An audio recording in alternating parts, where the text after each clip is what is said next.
Welcome on in, Spin. Yes, you have gotten first. I hope your sinuses clear up soon, though. Sinus problems are never fun. But at least it started getting colder, at least where I am. Hopefully it's gotten colder where you are. Thank you very much for the head pat as well. Looks like the middle high, maybe. Let's see which browser user is that. That's this one. There we go. Welcome on in, though I hope other than your sinuses, you're having a fantastic existence. Let's keep going with a Ace Attorney. My mouse is being a little weird this morning, so I may have to quickly find a new mouse or something. I don't know if it's just because I'm wearing different pants or what. I don't think it's that though, because... Diva said, Space Attorney. No, it's not even responding. As soon as I say that, it's like it jinxed it. Come on now.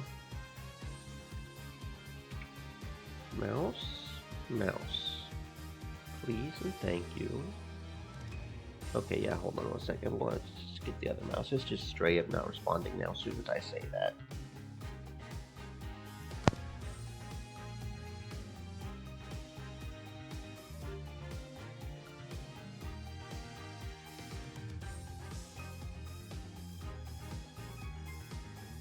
Spin-Diva said, how you liking Chibi Robo now you got things working? Happy face.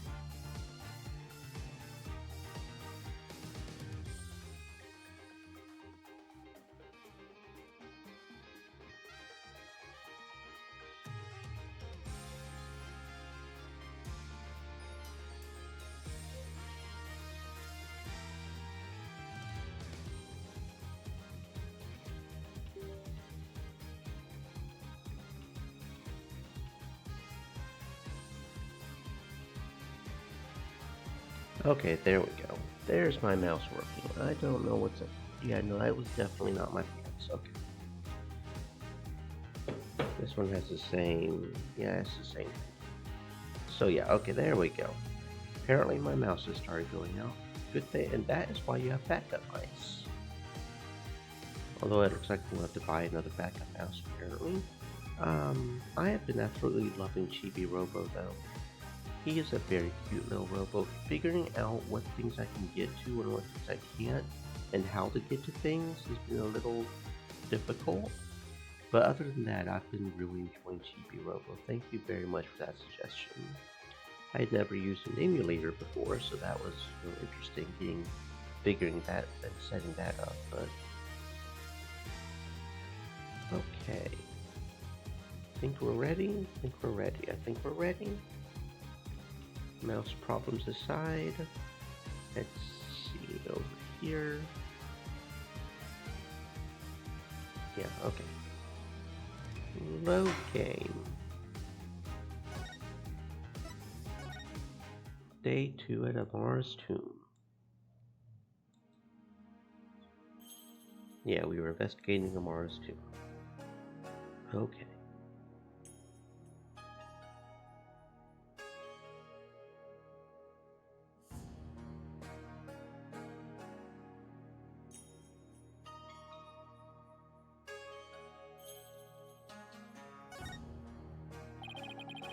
Guess this is where Inga collapsed when he died. Better take a closer look. Okay, we've got a bloody knife, we got a cell phone, we got a cockroach. So this is the murder weapon.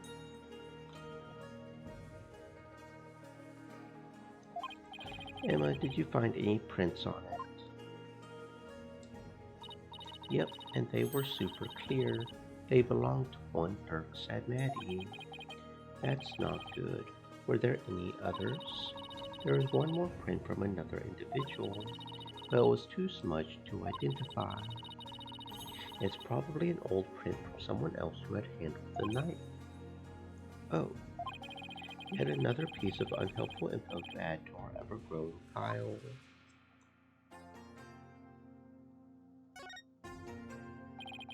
I wonder if this is Inga's cell phone. It should be. His fingerprints are all over it. Do you know if you talked with anyone recently? There were a few calls logged between him and his underlings. They're all members of the secret police who are directly under the minister's control. You mean like spies?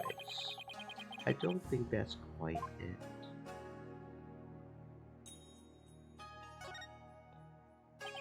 So the minister was armed. That's a four-shot pistol. He had it for self-defense, apparently. I won't be firing anything anytime soon. He was carrying a broken gun around for show. No, we recovered a bullet here, which means the gun probably broke as the minister fired its last round. Thing is, the gun's chambers are all empty, yet that one bullet is the only bullet we could find. That is strange. Where did the other three go? Maybe Dirk ate them.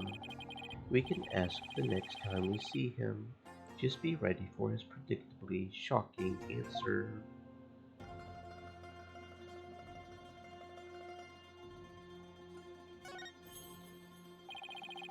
They've already taken the body away. It's kind of sad how familiar I've become with body outlines.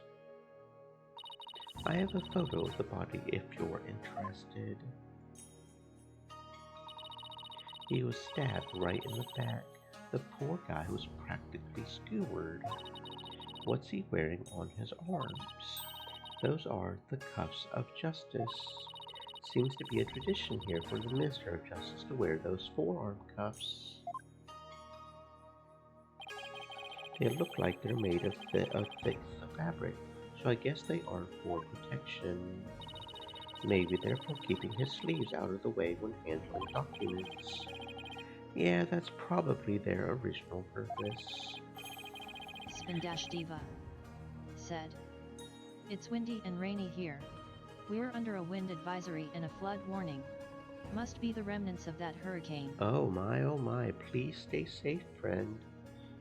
Flooding can be a very big problem. Wind really can be too. It is amazing how much damage wind can do. So please stay safe, friend. The reason for wearing them was probably forgotten. So now they're just one of many traditional things that people do without knowing why. Oh, I get it. Kind of like the way you roll up your sleeves. Or your psychology, Diva if we're going there. Said. Nah, I'm outside having a hurricane party. Ah, she. Okay, well, you know, that's fine too as long as you stay safe. Nothing wrong with that, I suppose. Until you get swept away, of course.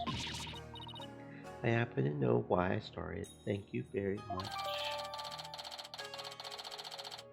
Yeah, as long as your house is not in a position where it'll get flooded, as long as a tornado doesn't spawn, it's not necessarily too bad of a thing.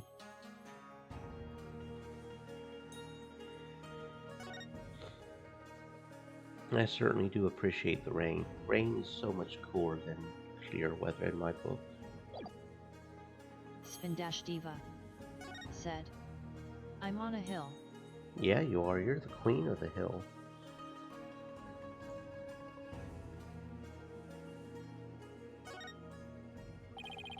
Miss Fay was apparently tied to this chair.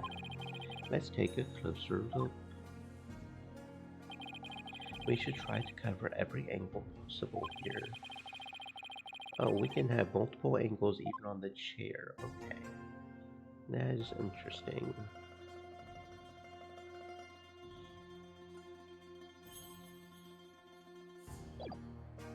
Well, that's not what I wanted. Just trying to rotate it a little. Spindash Diva said. I'm on Green Hill Zone. What state you live in, Chief? I am in Tennessee. We're over here with our country music. How did it say to spin it? Didn't it say we can spin it? Or am I just losing my mind here?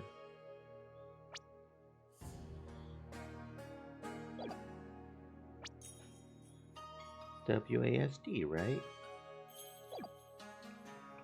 That's just moving the... Oh, there it goes.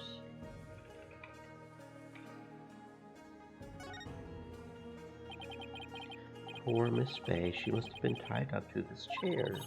I could just imagine how much her backside must have hurt after sitting here for so long.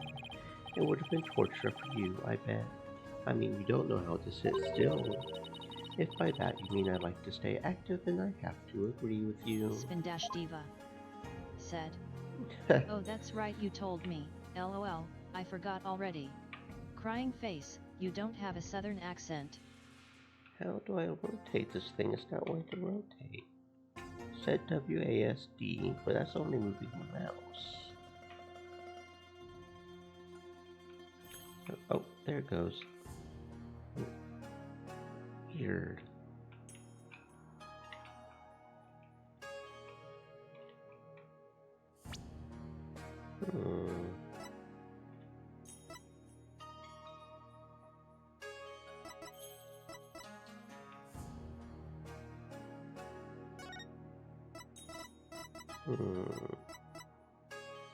If I move... Oh, it says here rotate emergency arrow keys. Maybe that's what I need.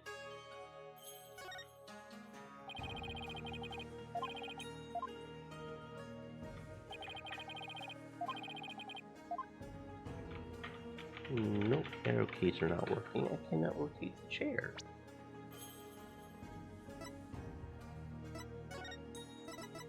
Maybe I just need to reassign them?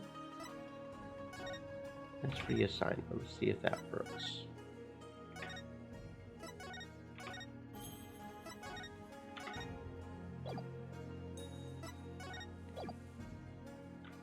Nope, that's just moving the cursor again.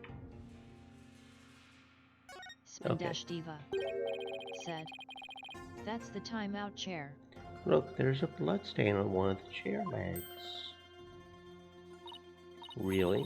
Hey, you're right. I completely missed that. Let's move the chair so we can check under it.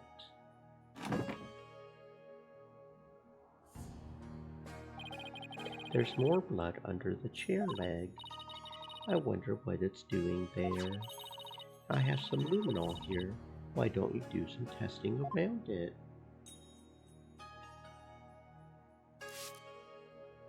Spindash Diva said.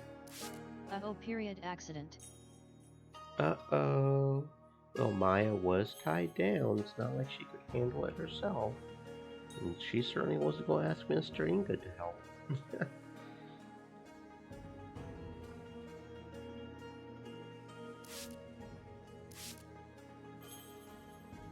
Oh, what's this? Look.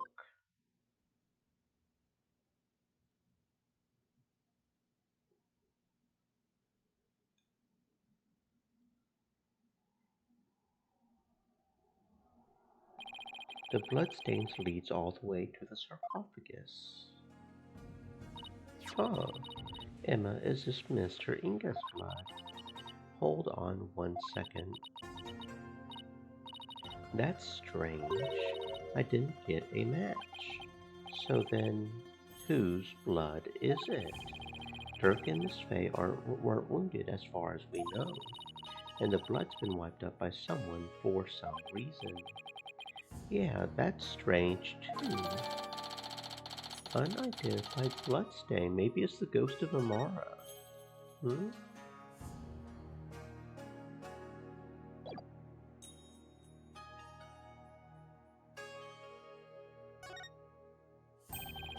One of the statues is broken.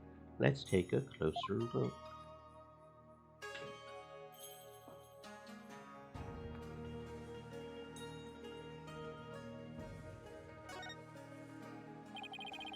It's a Magatama, I think. Did it come from the broken statue? Look, Apollo, there's another one. But the other statues only have one each. Hey, you're right. Maybe this statue was special or something.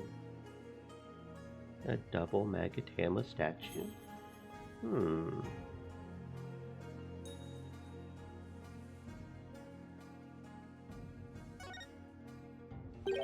Look, there's a bullet here.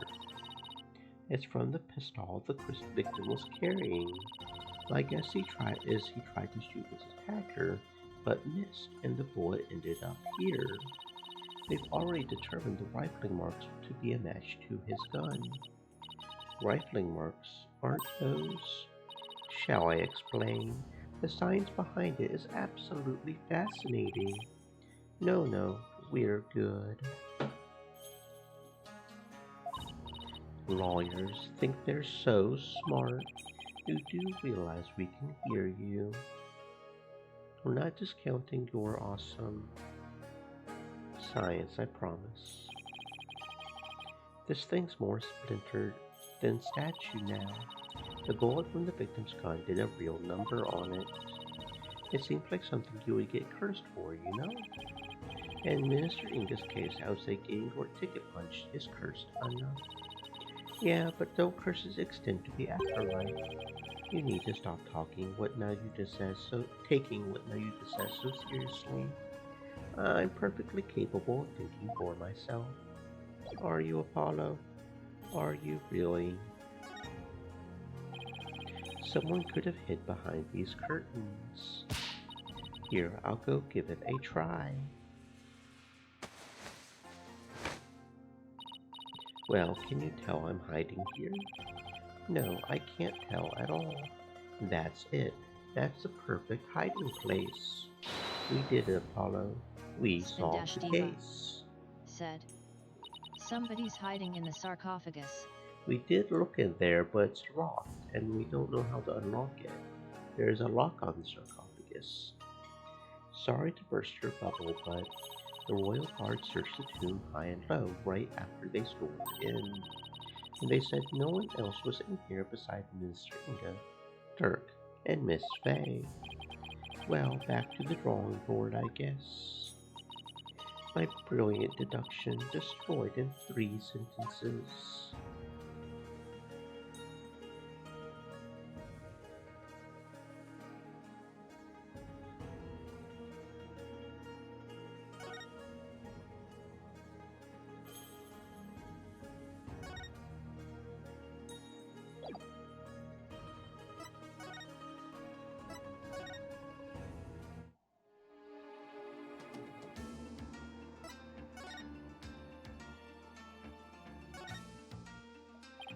This overturned urn has spilled water everywhere.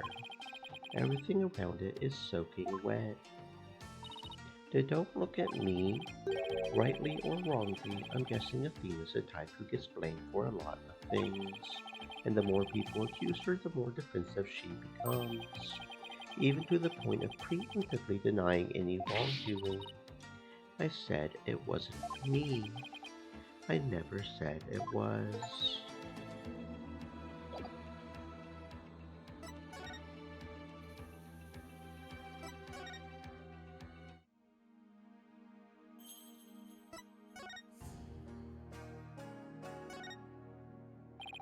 There's a painting up there, but I can't see it well from here.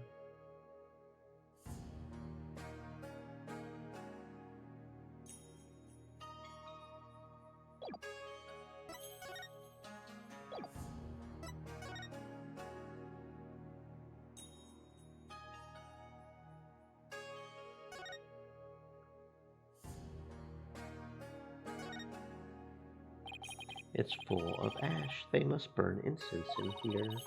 So I was wondering, Apollo, did the ash come from the incense sticks that were burned in this? Or do people put their incense in after there was already ash in here to hold them up? Don't be silly, Athena. The answer is simple. The ash is the product of prayers from the countless visitors who came here. It's not a chicken or the egg kind of thing. Oh, that's an interesting take on it. It's so much more poetic than mine. Okay, but the first people who came here couldn't have put it in there if there were no ash, right? It's like a small army of monks all neatly lined up. It looks like they're facing the sarcophagus in prayer. If you look carefully, each one has a slightly different expression. I wonder if they used real people as models. Some are frowning, some are smiling. There's one that looks like he's trying his hardest not to burst out laughing. Really, I wonder why. Maybe it's like those times when things are so intense you can't help but laugh. You know, like at funerals and stuff. They went through all the trouble of depicting that. Talk about going overboard.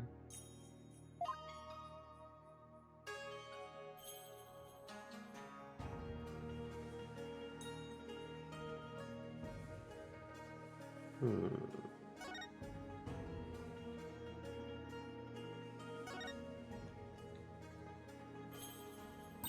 Is this supposed to be Amara channeling a spirit? It looks like the spirit of some country's sultan or something, and she seems to be conveying something to his retainers. Shashi's on fire. This must be Amara's assassination as allegedly carried out by Dirk. They really made him look evil. This is the weirdest one of all. Is that supposed to be Dirk facing his punishment in the afterlife? Anyway, I guess that's the last one. I guess we're supposed to see this as a happy ending. Yeah, except nobody came out of this story happy.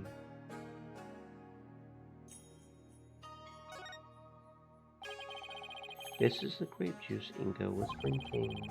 He was probably nervous before his meeting with Dirk, so he drank grape juice. I'm not seeing the logic here. Mr. Wright told me all about it when he was hospitalized a few years ago. He said grape juice has something in it that helps you relax. Really? Are you sure he was talking about regular, plain old grape juice? Because it sounds like he was talking about the fermented variety. No, he couldn't have meant that. I mean, we're talking about a medical faculty. They wouldn't have allowed something like that in. We're right. Let's just leave it at that. Right. Let's just leave it at that.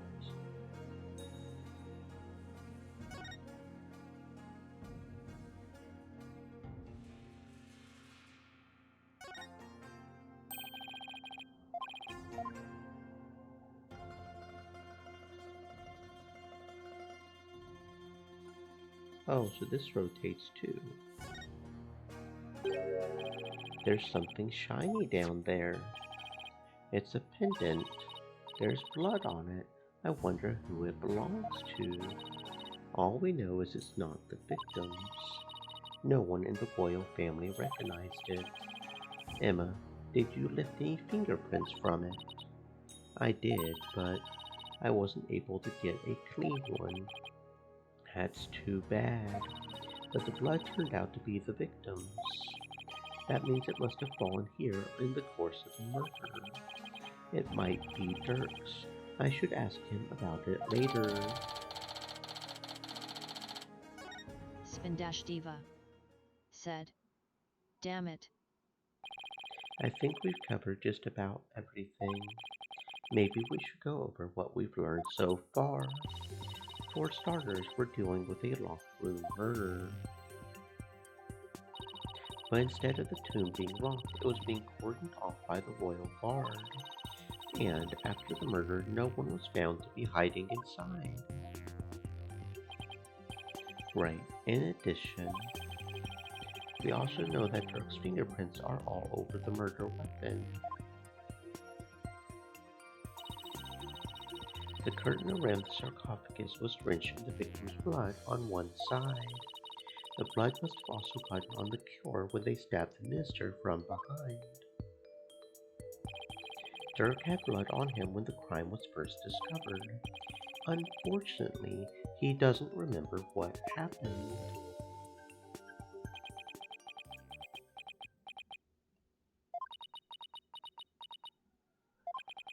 This is not good. So what we know so far is things couldn't be worse for our case, And that's still an understatement somehow. Yeah, it's looking pretty grim. Oh, if you two are done here, I'll have to ask you to leave. Go on. Scoot. Something wrong, Emma? Why are you trying to give us the boot? It's just easier if you're not here when His Ephemeral Holiness arrives.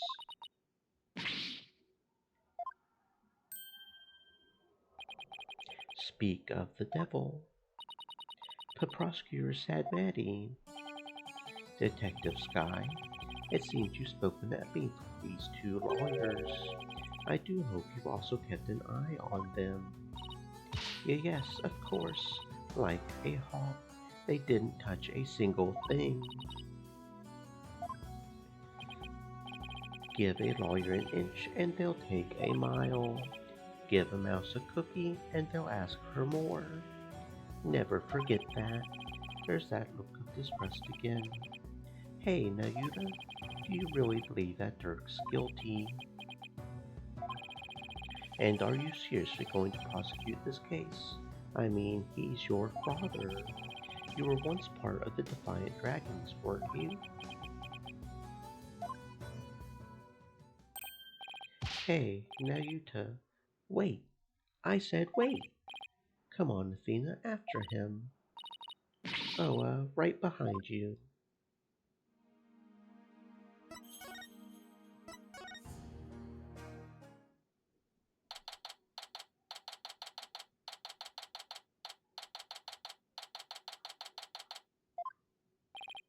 Nayuta, would you stop already? What do you want? It's about Dirk.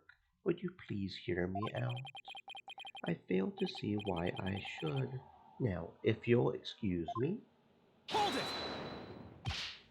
Nayuta, are you afraid of what I might have to say? If not, there's no harm in listening, right? Very well. Speak, but make it quick. There is much I must do. Why does everything have to be so difficult with you?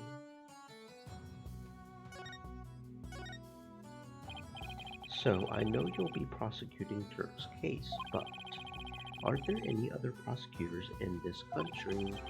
Why does it have to be you? Her Eminence Queen Garan personally requested I serve as prosecutor. She did? That would make it hard to say no.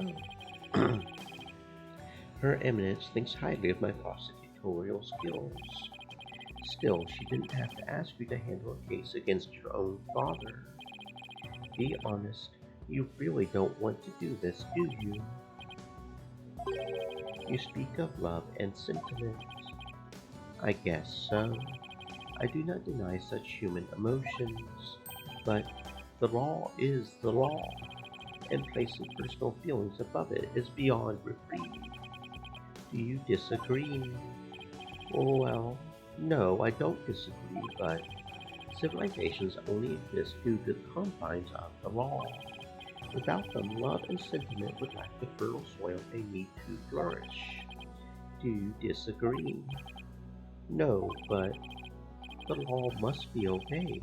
This truth sits above all else, including personal feelings. Therefore, whether or not I am the son of the accused is of no consequence. Is that simple, or would you say otherwise?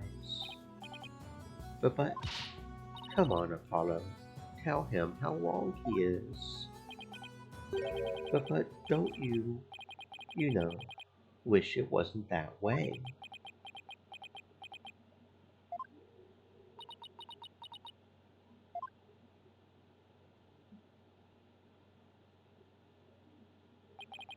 It appears I've wasted my breath on you. And the winner is Prosecutor Sadmati. Still spewing empty words devoid of meaning or consequence. I see. You putrid red pepper. I know I'm right, but did he have to be so eloquent about his point? It's like he's trying to cover something up with his pretty words. Apollo, I would cut back on the debates with him if I were you. Just stick to questions like the one you wanted to ask. Nayuta, I wanted to ask you about that hostage situation.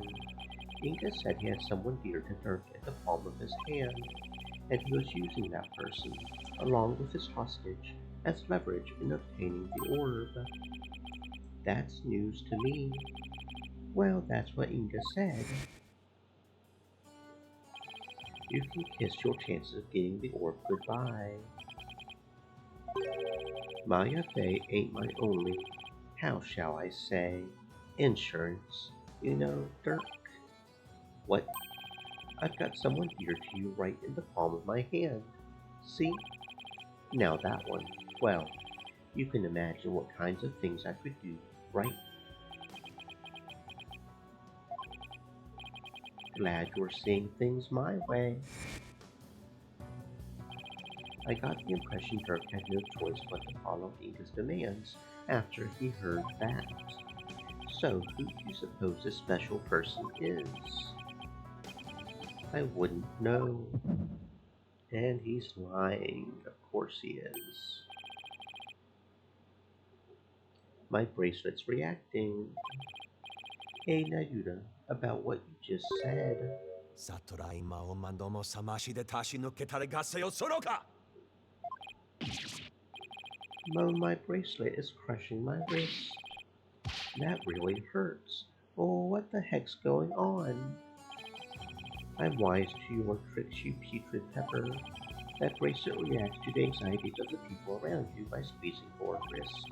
But now that I know how it works, I can make it tighten around your wrist anytime I wish. Consider this a warning. I don't know how he did it, but this renders my bracelet useless. Such devilry is powerless in the face of the Holy Mother's blessings. Looks like your special power won't work against Prosecutor Sadmati, Apollo. We'll have to try something else. You're right. We'll just have to ask Dirk about this. It appears you intend to go through with the trial you have no hope of winning. Grow up, Mr. Justice. We are no longer children, you and I. I'm not the one who needs to grow up, Nayuta. In case you didn't hear, I won my last case against none other than Mr. Right. You tell him, Apollo. Is he mad? I can never tell with him. This trial is different. Your foolishness will only earn you a death sentence for aiding and abetting a criminal, and those who die as criminals are doomed to be reborn in the next life as something lower than a bug or vegetable. You would be lucky to return to this realm as a patch of mold. Mold? That's pretty harsh. If you wish to avert such a fate, abandon this folly before it is too late. I don't care if I end up as a dollop of blue cheese dressing in my next life. I'm going to defend her in court. You fool. Know this. I intend to prosecute the accused with all my might, no matter what you say or do. Consider yourself forewarned. Now, if you will excuse me. Prosecutor Sadmati knows his father will be publicly executed if he's found guilty, yet he won't show even an ounce of mercy. Nayuta, is this the real you? Have you really changed? Do you really plan on sending Dirk to his death? Do you even hear me? Don't Dirk and I matter to you anymore?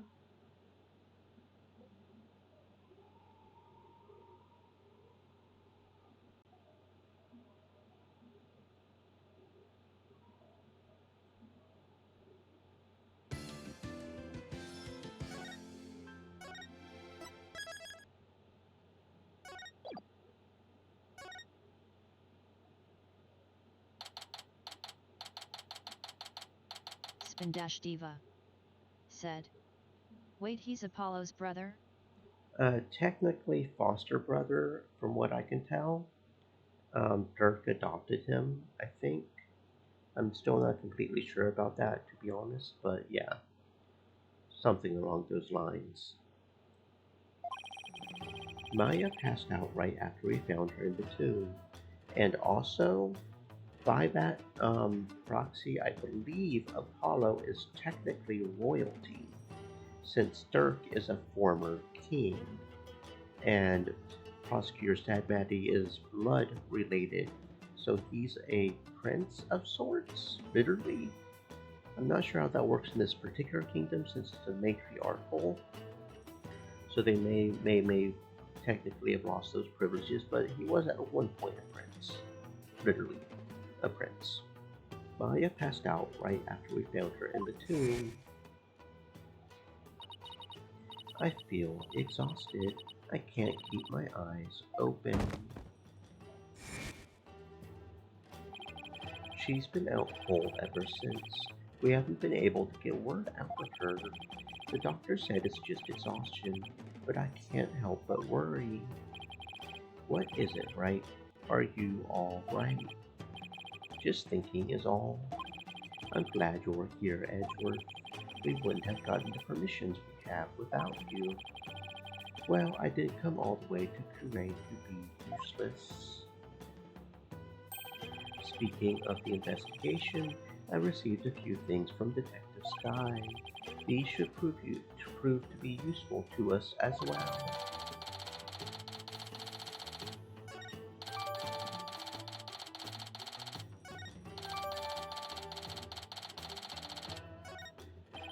I can't thank you enough, Edgeworth.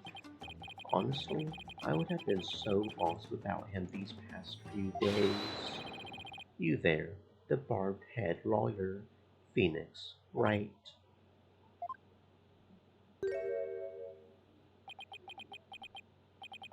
You're from the Garan Royal Guard, right?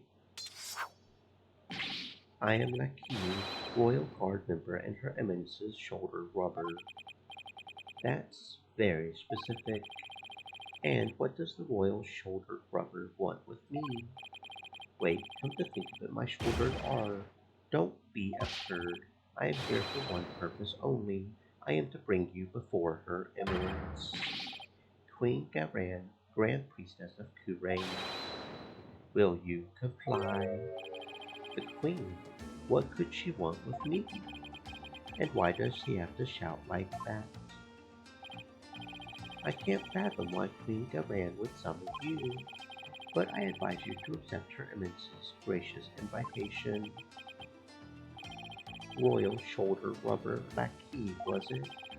May I join Mr. Wright in his audience with the Queen? The name's Laki, L-A-H apostrophe K-E-E, and all praise the omnipotent Queen Garan, for she has already foreseen and approved your request, Chief Prosecutor Edgeworth. You're both to come with me. Spindash-Diva said. LOL Lackey. Yeah, he's a lackey, but when you're queen, you have a lot of those, right? You would know.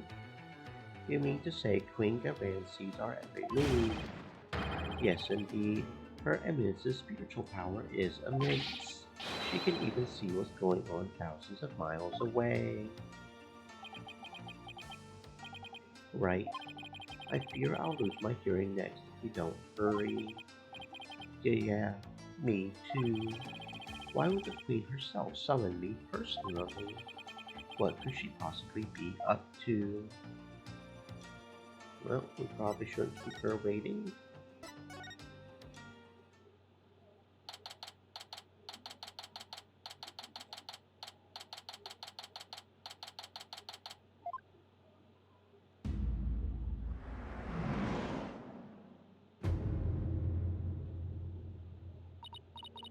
The barbed head lawyer has arrived. We bid you welcome, and you as well, Chief Prosecutor Edward.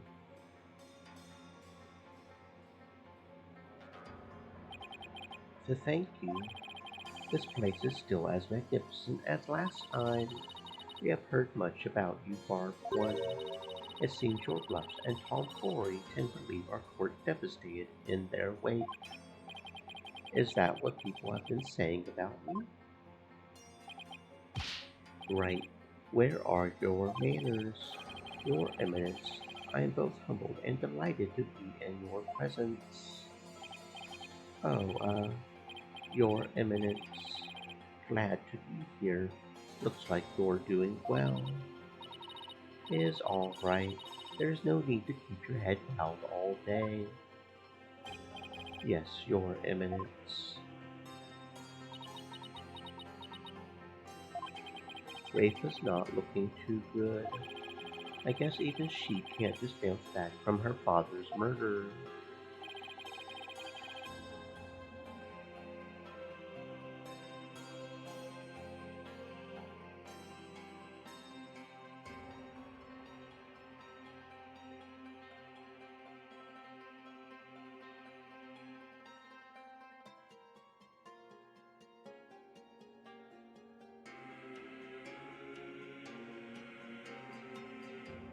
So what can I do for you, Your Eminence? We wish to question you about something related to the case at hand. Perfect, because I have a few questions of my own. We fear we do not fully comprehend what has transpired, so it is that we summoned you here to further elucidate the situation. Is it true that her husband Inca had been seeking the Founder's Orb? That's right, he wanted to trade a hostage for it. That's why he abducted Maya Fey. Insolent fool! Ow! That is a lie, I say. Father would have never done such a thing. But he did abduct Maya. That much is... I will not stand here and listen to this nonsense. You will pay for this, you...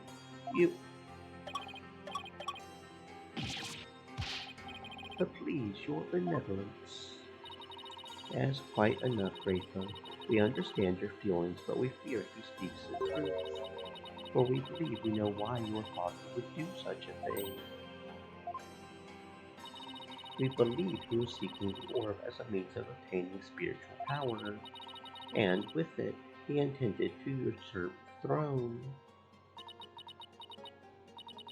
My mother? What do you mean, Your Eminence? Inga was planning a coup, for he was dissatisfied with the current administration, and his secret police was the primary instrument of his treason. The secret police. They came up during the High Priest murder trial too, an elite force under the direct command of the Minister of Justice, in this case, Inga. The man who was hunting down rebels as Lady Kira was a member of that group. Indeed, Inga turned that once proud force into his own private army, and he intended on using them to launch a coup and assassinate us. So Your Eminence had no control over them. As much as it shames us to admit it, Tulane is not the unified realm it would appear to be. We are truly sorry you have had to witness the dirty underbelly of our kingdom. But how could Father? But no, that Inga could not have become king simply through our assassination. For in Kurain, only those who possess spiritual power may sit on the throne. I see. That explains why Mr. Inga was seeking the Founder's Orb. Barbed One, do you recall the man known as Tlaloc Andestanden? What about him? He too was involved in Inga's machinations. Inga had bought his loyalty, ordered the man to steal the orb, and covered up the theft. And then he sent the orb to the US for Dr. Buck to study. It's all coming together. The capture of the infamous villain Dirk Sadati. It may prove to be the crowning achievement of our reign. Now, perhaps the kingdom may return to the peace it once knew. Oh, what a joyous day! Hail to Her Eminence, Queen Garan, Grand Priestess of Kurain. Her Eminence's spiritual power invoked a blessing straight from the Holy Mother. I could see how her cronies would be elated at the prospect, but the Queen herself seemed almost giddy for someone whose husband was just murdered. Father Rafa, on the other hand, doesn't appear to be taking it so well. About that incident that occurred 23 years ago, the one in which Dirk was accused of assassinating Queen Amara. Yes, he set fire to her private residence, burning my dear sister alive.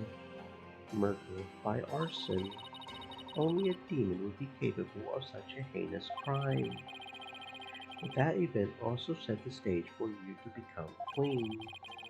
What did you do before you were crowned queen, your eminence? As part of our training to be queen, we served in many different governmental positions, the longest of which was as the previous Minister of Justice. It was in that position that we were best able to support our eldest sister, Queen Amara. Interesting. That's her husband's position, or at least it was. And when you ascended to the throne, you passed the Defense Culpability Act. Those who would support criminals will be deemed just as guilty. What prompted you to pass something like the Defense Culpability Act, Your Eminence? The assassination of our dear sister Amara. When the infamous villain Dirk Zadati was apprehended, he announced that he would act as his own lawyer. That's right, Dirk used to be a lawyer. Dirk had been an extraordinarily talented lawyer and highly esteemed by the people, but he's falsified evidence in an attempt to win his own case. I see. But when the truth of his fabrications and the assassination of the Queen came to light, the people were devastated, and trust in the legal system plummeted.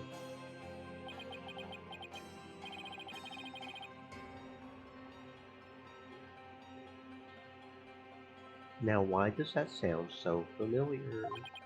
Yeah, I wonder. In Kurain, the Hall of Justice is a sacred space where victims receive their last rites. Should the people lose their faith in it, the kingdom would be shaken to its very core.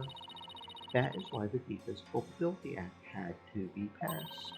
It was the only way to keep our legal system from tumbling into the abyss. So that's how you sought to eliminate the use of perjury and phony evidence. But that law is what made lawyers go extinct in your kingdom. Now there's no one left to defend those who have been accused. We see how you could take this issue with such a reality. However, we have not banned the act of lawyering itself.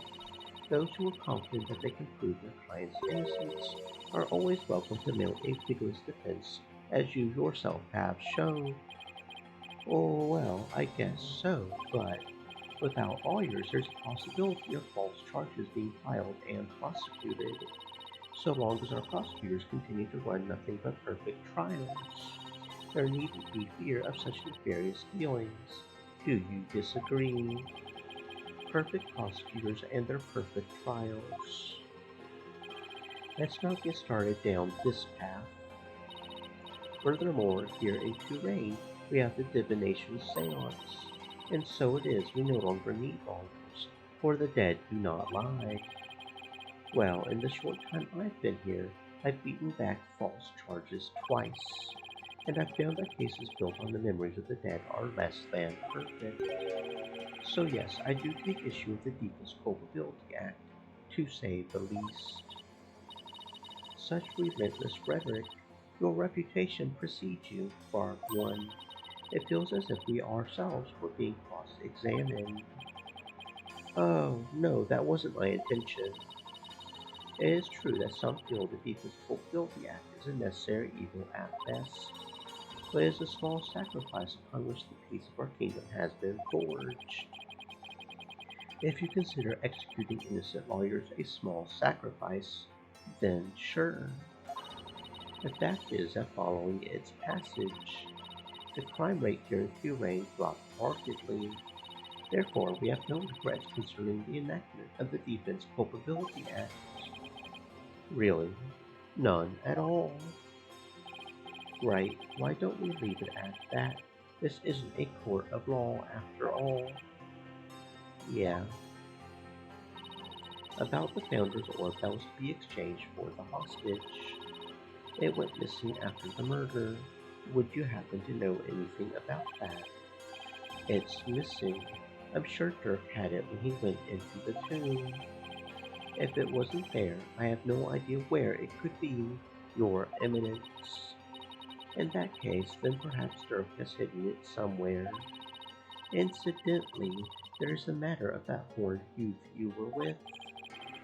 Oh, you must mean Apollo. From his odd hairstyle, may we assume him to be a relative? Perhaps your younger brother? No. You've got it all wrong. He's Dirk's son. Well, more like foster son. They're not actually related by blood. Dirk's Royal Guard.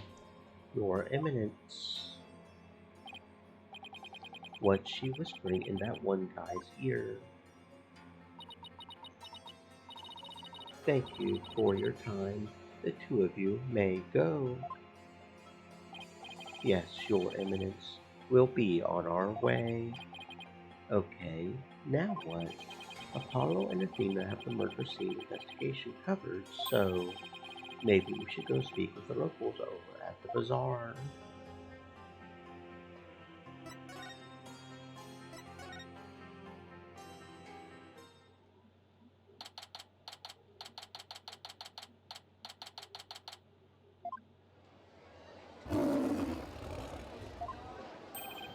But what?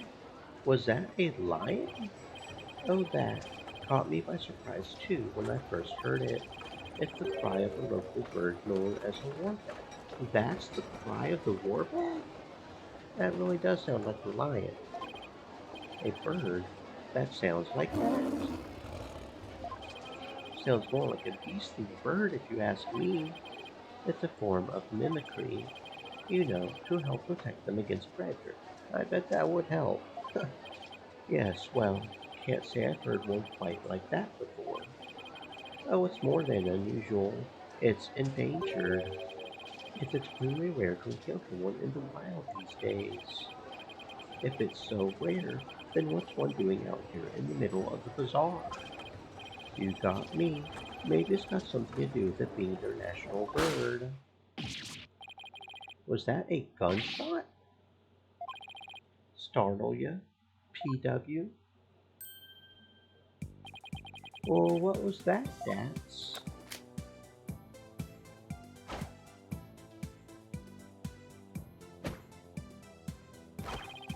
The Defiant Dragon's newest weapon. I call these puppies Dragon Snot Snaps. And you need those. Why? Because our hard work is starting to pay off. Thanks to our TV signal hijacking and stuff, more and more people are joining our cause. But on account of that, the regime's been cracking down on us real tough like. There's been a lot going on lately. You can say that again. I mean, what with the High Priest's fake murder/suicide? People are calling it the DCA tragedy and is causing a real public uproar. Hopefully this means Tarrus's death won't be in vain after all. So how exactly is a handful of firecrackers going to be of help to you guys anyway? Simple. First, I supply them to our fellow rebels. Then we use them as a diversion when we need to shake the Rand's goons. Like this. Oh, will you cut that out? I'm not with the regime and I'm not chasing you. Your reaction. That was priceless, PW. Guess I startled that warbag too. It's a miracle no one's trying to arrest him while he's too busy laughing. You there. You are one of those insurgents, are you not? Take that. And he's gone. Those firecrackers are more useful than I thought. Barb Head, your benevolence. What can I do for you? I I wanted to speak with you about what my mother said. I do not believe a word of it. My father could not have been planning a coup. Well, I can understand why you would feel like that, but it was a setup. Someone must have been plotting against him. How do you know that? I just do, because the Holy Mother guides me. As the royal priestess, I must uncover the truth for all to see. Maybe this is just how Rafa expresses her sense of duty. You're investigating this matter, are you not? Then rejoice, for I shall accompany you, bestow upon you the royal priestess's wisdom. That's the best news I've heard all day, your benevolence. No one would dare get in our way with Rafa by our side. We humbly accept your offer, don't we, Edgeworth? As you wish, right? Excellent. Then let us begin my father's private quarters. We should be able to find some clues there. I shall expose this false charge for what it is, if it is the last thing I do. Could it be, is the reason she's so defensive about Inga because she's a daddy's girl? Barb Head, let's not waste any time. My father's private quarters are located within the royal residence. Now, follow me. Wait, she's sure in a hurry. Right, the minister's private quarters may hold evidence related to his murder as well. Maybe we can kill two birds with one stone. Rafa's awfully fired up. I just hope she'll be ready for the truth we find. After all, it's hard to believe that Inga was not in full control of the whole affair.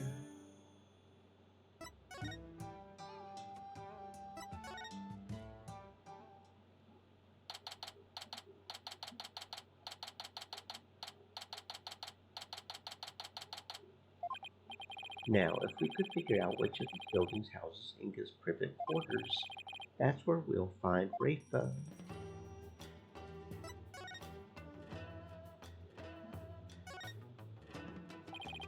Now that's what I call an extravagant exterior. Is this where Inga's private quarters are? Watch your step, right? That urn's been knocked over, spilling water everywhere. The ground's soaked. I wonder who did this. I think someone's in there.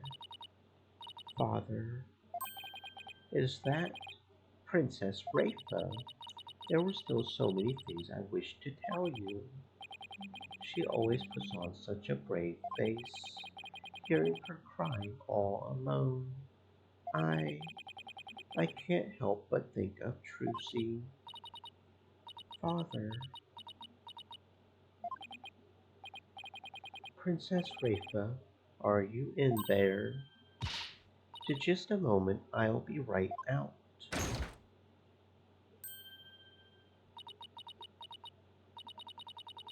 I see you're finally here. Well, let us commence our investigation, shall we? Your benevolence. Maybe you should rest for a minute first. You were eavesdropping on me, weren't you? No. I mean, yes. Sorry. I couldn't help overhearing. It wasn't like I was spying on you or anything. You stupid Barb Head. You could have feigned ignorance. It's as if your brain to mouth filter shuts off the moment you step out of the courtroom. I'm not that bad, Edgeworth. Anyway, What took you so long? I thought you would never get here. You have a lot of nerve keeping the crown princess waiting. Sorry?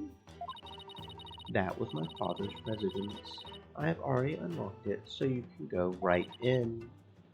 Oh, and be careful. Some dingbat dog got in the courtyard and spilled water over there. A dingbat dog? That's right. The yappy mutt spilled a whole urn's worth. I wonder how it got into this area. Do you know what it looked like? I have better things to do than to memorize what some stray dog looks like. Anyway, it is not worth talking about. Let's search my father's room, shall we? I really hope she's all right.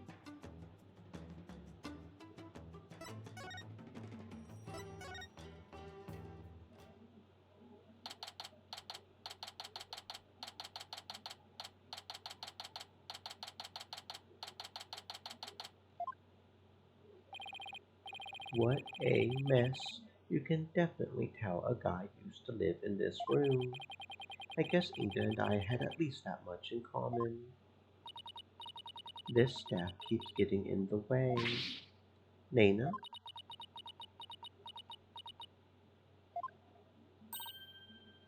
Oh, where's Nana? Normally,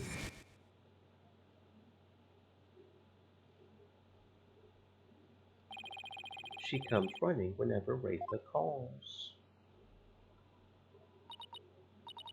That's right. Nana is... Nana is what? Oh well, you, Barbed Head, come hold this staff for me. Well, why me? Just take it. It's too heavy and I am tired of holding it. How does Nana put up with this day in and day out? I'll just set it over here for now.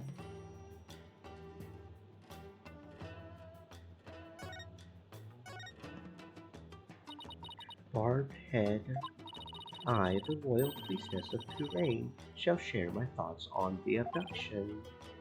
You will. Listen carefully, for such opportunities do not come often. Yes, of course. We would be grateful to hear anything you would like to share. My father was very likely seeking to obtain the Founder's Orb, but it was not for the purposes of a coup d'etat. It was all for my sake. For your sake. The Founder's Orb is capable of bestowing great spiritual power. My father truly believed that, and he wanted that power to be mine. I haven't finished my training and I still can't channel spirits. He was doing it for me. Right. I see. Well, do you understand why he did it now? I do, but it doesn't change the fact that Mr. Inga was a kidnapper. But I guess you don't believe he is, do you? New information is sure to surface upon further investigation. So suffice to say, he did this all for me. End of story. Was he really trying to obtain the orb for Rafa? Somehow, I doubt it. Speaking of powers, I wonder if Rafa will be performing the divination seance tomorrow. I should probably ask her about that. Your Benevolence, I noticed Nana isn't with you today. I know not where she has gone. I have not spoken with her since this morning. I assume she must be quite busy today. I did catch a glimpse of her a little after 2 o'clock. I tried calling out to her, but she went off somewhere again. A little after 2, that's about an hour before the murder. Indeed, of all the times for this to happen, she normally comes to me the moment I call her name. I know it's hard to believe, but even nannies have lives, you know? Your inability to find her after the murder is slightly alarming. I wonder if her absence is related to today's incident somehow. Do you think she was unwittingly caught up in them? Who knows? At the very least, I don't think she was at the scene of the crime. Nana, I hope she is all right. Rafa seems really worried for Nana. I take it you'll be conducting tomorrow's divination seance. Who else if not I? Good point. The thing is, divination seances are all about what victims experience in their final moments. So, tomorrow, Rafa will experience her own father's death exactly as it happened. I mean, your mother could handle it. She doesn't seem to be being affected by his death. That's more than anyone should ever have to deal with.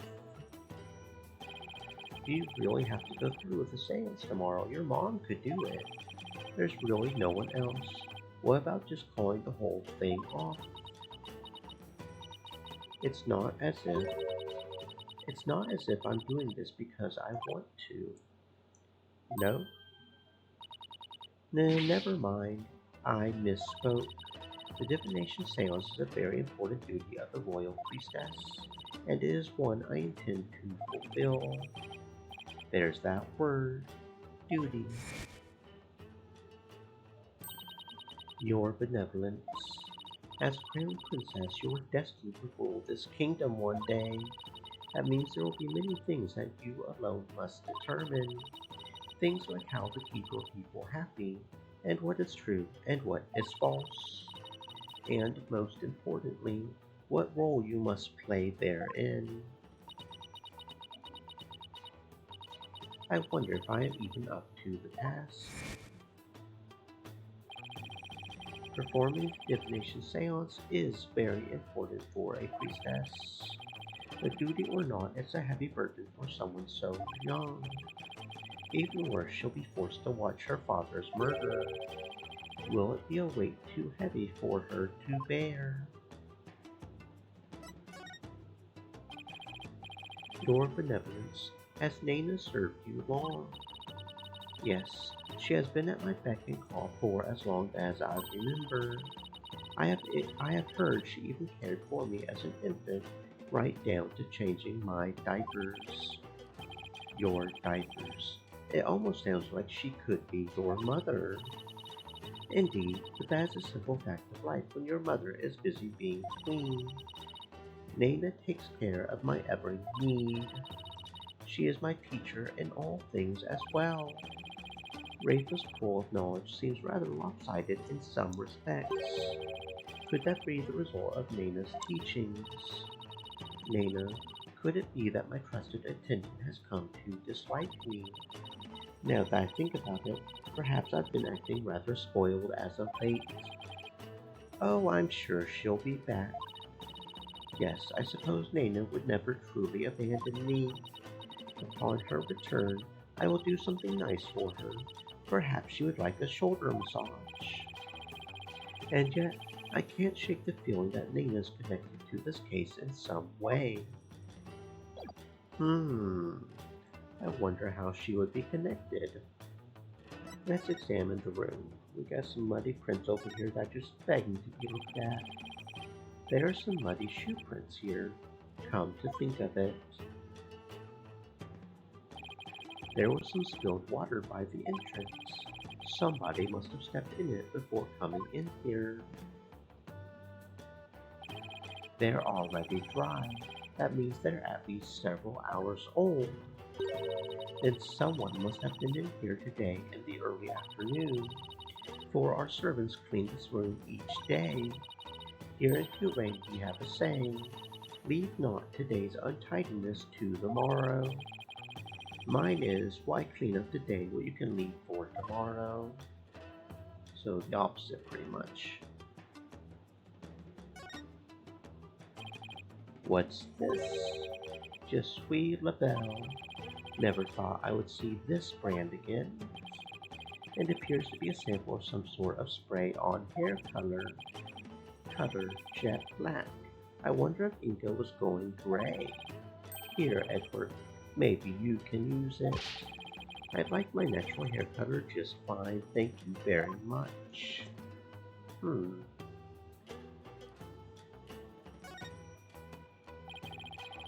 It's a syringe and a vial.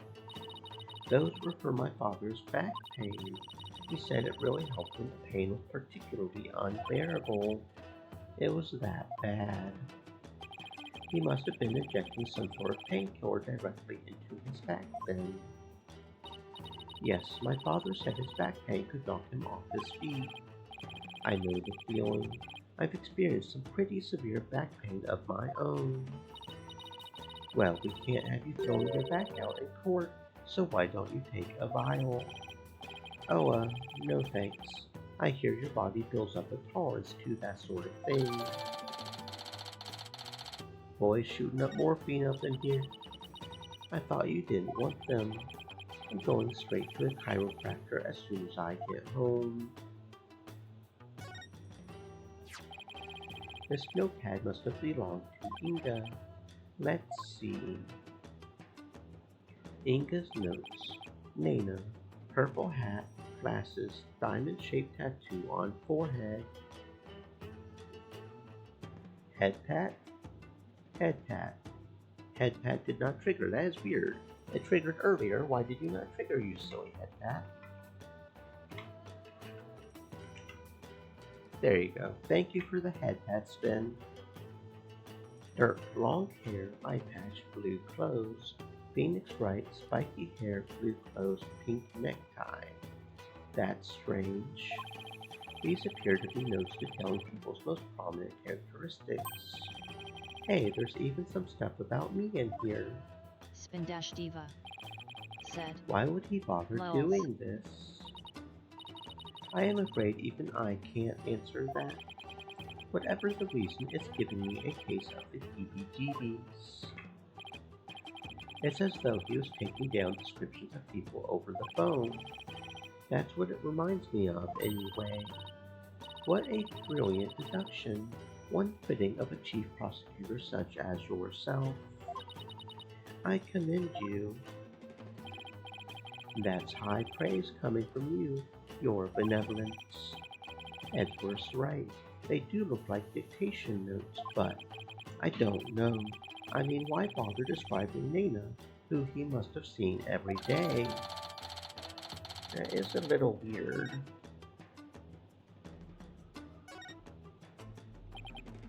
Wow, that's one gaudy sculpture.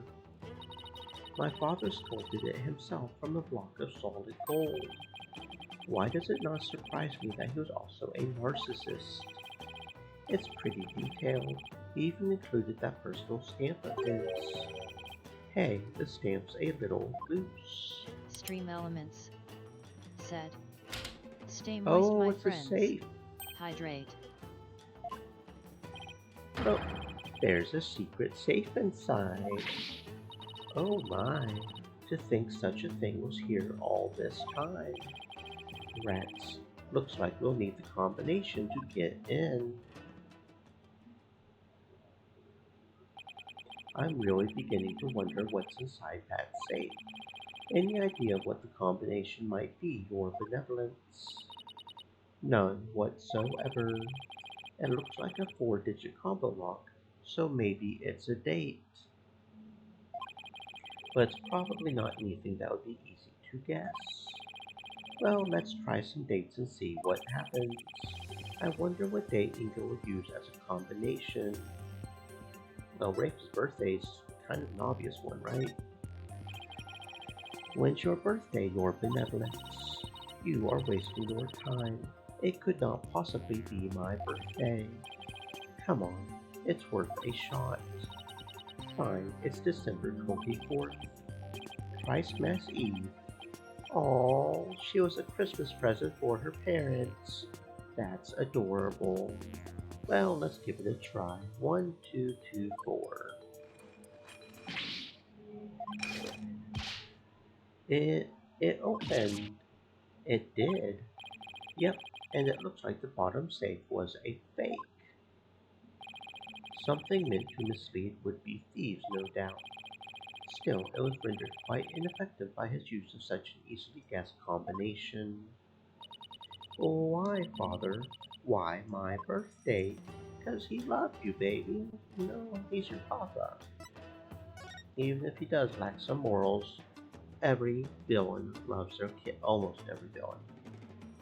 I guess, I guess in the Marvel universe, that one guy did kill his kid, but anyway, most villains love their kids. Okay, let's see what's in here. This looks like a letter or something. Let's see. Dear Father, I wanted to wish you a happy birthday. You're always so kind, and I love you very much. I hope you live to be 100 years old. Love, Rafa. Spindash Diva Aww. said. LOL, is that a can of Febreze over on that table? That is XD. that is a can of hairspray. Apparently Mr. Ingo was going gray and he was trying to cover up with some black hairspray. I don't know. I wrote this to my father when I was 8 years old. So Father, why would you hold on to something so childish and stupid? There are some other papers in here.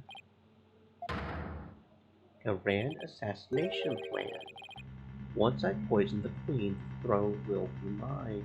The spiritual power I obtain from the treasure will back up my claim. In the meantime, the secret police are to keep a close watch on Garan. This is the plan for his coup d'etat. For what? Give me that. I don't understand. It seems Justice Minister Ingo is plotting the assassination of the Queen. This can't be true. Father would never harm Mother. Poor Rafa. This has to come as a terrible shock. What's this? There's a photo in here too.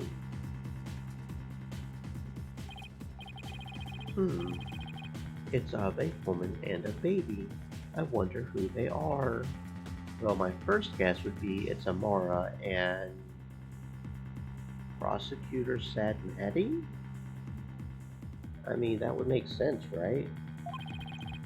On the far left, there's a law book with the mark of the Defiant Dragons branded on it.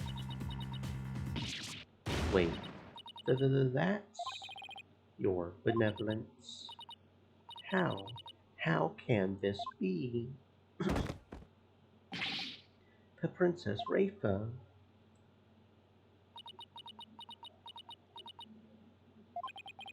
She's looking incredibly pale. Your benevolence. Are you all right? All right. How can I be all right? All that I have believed, it was all lies. I'm afraid I don't follow. What the heck's she talking about? Can I ask who the woman is in this picture? How should I know? It seems I didn't know anything that was going on. Doesn't look like I'm going to get much more out of her while she's like this.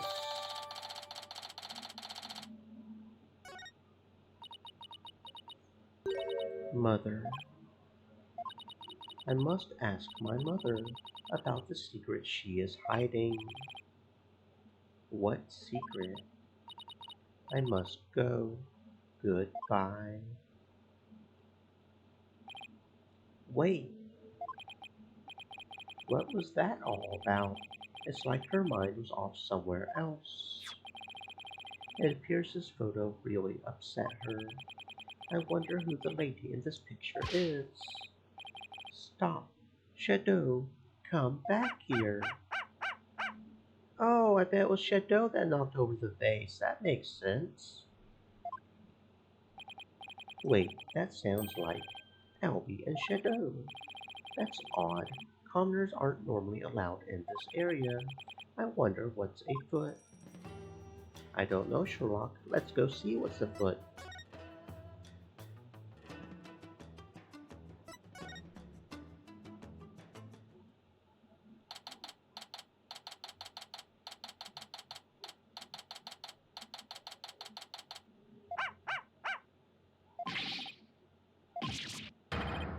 Edgeworth.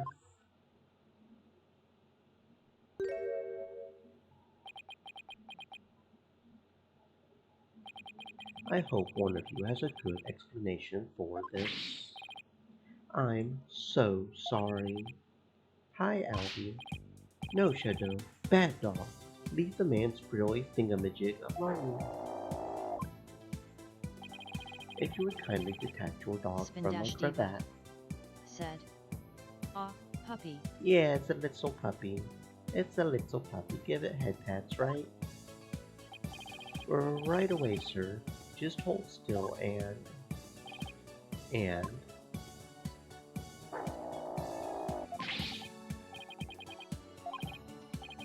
Stop pulling like that. You'll only stretch the fabric.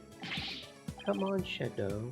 Let go of his Cravachamacollet. Spindash Diva said. It's called a cravat. This isn't working. I'll just have to pull harder then. 1, 2, wait, what are you? 3. Come on.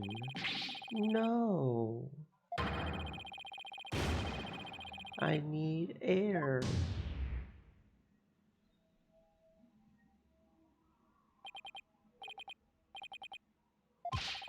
Were you trying to kill me?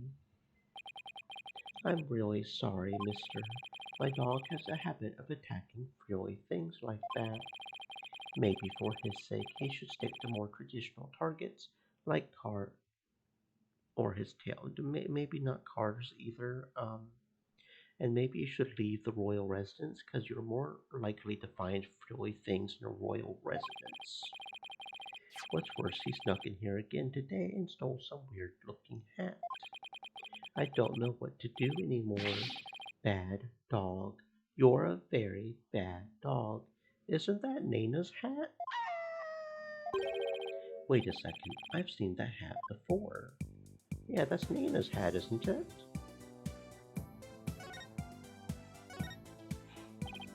Albie, could I see that hat again? Sure. Wait, isn't this... Yeah, that's Nina's hat. Isn't this Nina's hat? But I thought she had disappeared. Shadow swiped it from someone. Albie, how exactly did Shadow get this? Allow me to explain. It all started while we were on a walk through the bazaar today, when suddenly Dads popped out of a manhole.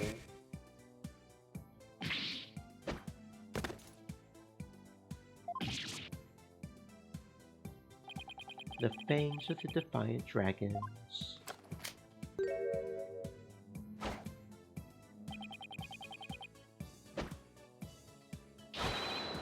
Dad's a rebel is here.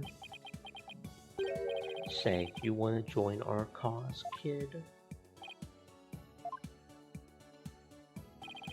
Naturally, I was super startled by that weirdo's sudden appearance. Back, dog of the Garan regime. But this is my dog, Shadow. Defiant Dragon's secret weapon, Dragon Snot Snaps.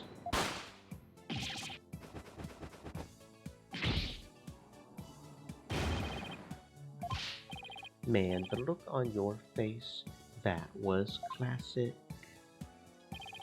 The sudden bang of the firecracker spooked Shadow, and he ran off into the crowds. Shadow, come back here. That'll teach ya, Garan's lapdog. You there, what do you think you're doing? Not good. That's when a policeman came running over and hauled Dads away. That happened right around 2, if I remember correctly. I'm not even going to pretend I know what Dads was trying to do.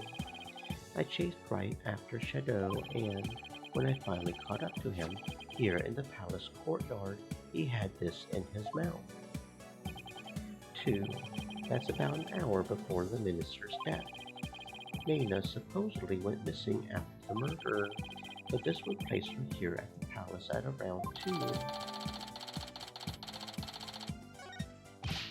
Actually, I just remembered I saw something pretty amazing around that time too. Something amazing. So Albie, what was it you saw that was so amazing? I saw Her Eminence Queen Garan channeling a spirit. Is it really that big of a deal to see her channeling someone? You bet it is. Commoners are never allowed to behold the sacred rite. Can you tell me more? Of course, I'm always happy to explain. I believe it was around 2:10 today. I got lost on the palace grounds while looking for Shadow. What is this place? It gives me the creeps. Where could Shadow have gone? In my search, I took a peek into a small room, and that's when I saw Queen Garan. She was channeling a spirit for a neighboring kingdom's king. I saw her transform right before my eyes. I was so excited, I had to take a picture of it. You took a picture. I know I shouldn't have, but I just couldn't help myself. Between this and the treasure room, Albie's not exactly the picture of self-restraint. Well, he's a 9-year-old kid. 9-year-old kid, that's kind of the definition of childlike behavior, right? Her channeling rite ended right after that, so I ran off before anyone could spot me. You could have been arrested again, you know? Yeah, I know. Anyway, here's a copy of the picture. Just don't tell anyone I was the one who took it. I worry about his future sometimes. Come to think of it, how did you and Shadow get into the royal residence anyway? It's not open to commoners after all. Allow me to explain. There's a way to get into the palace from the bazaar. It's a bit of a tight squeeze though. Shadow can easily fit, but anyone bigger than me is out of luck. You don't say. Yeah, part of the palace wall is damaged and there's a hole I can just make it through. Go on. Bet you didn't know they have some really tasty food here. Well, it's the royal residence, I would kind of assume they have some really good food. Then this isn't your first time in here. Trespassing is illegal, you know. No, it's not like that. I didn't mean any harm. It's just, I want to help change this kingdom. What do you mean?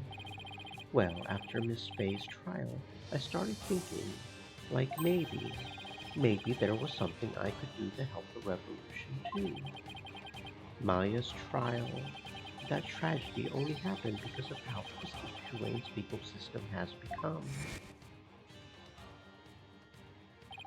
How utterly foolish to cast away one's life for such a reason. There must have been other ways to cover up the crime. Yet, had I done so, my wife would rush to my defense, and when the case went to trial,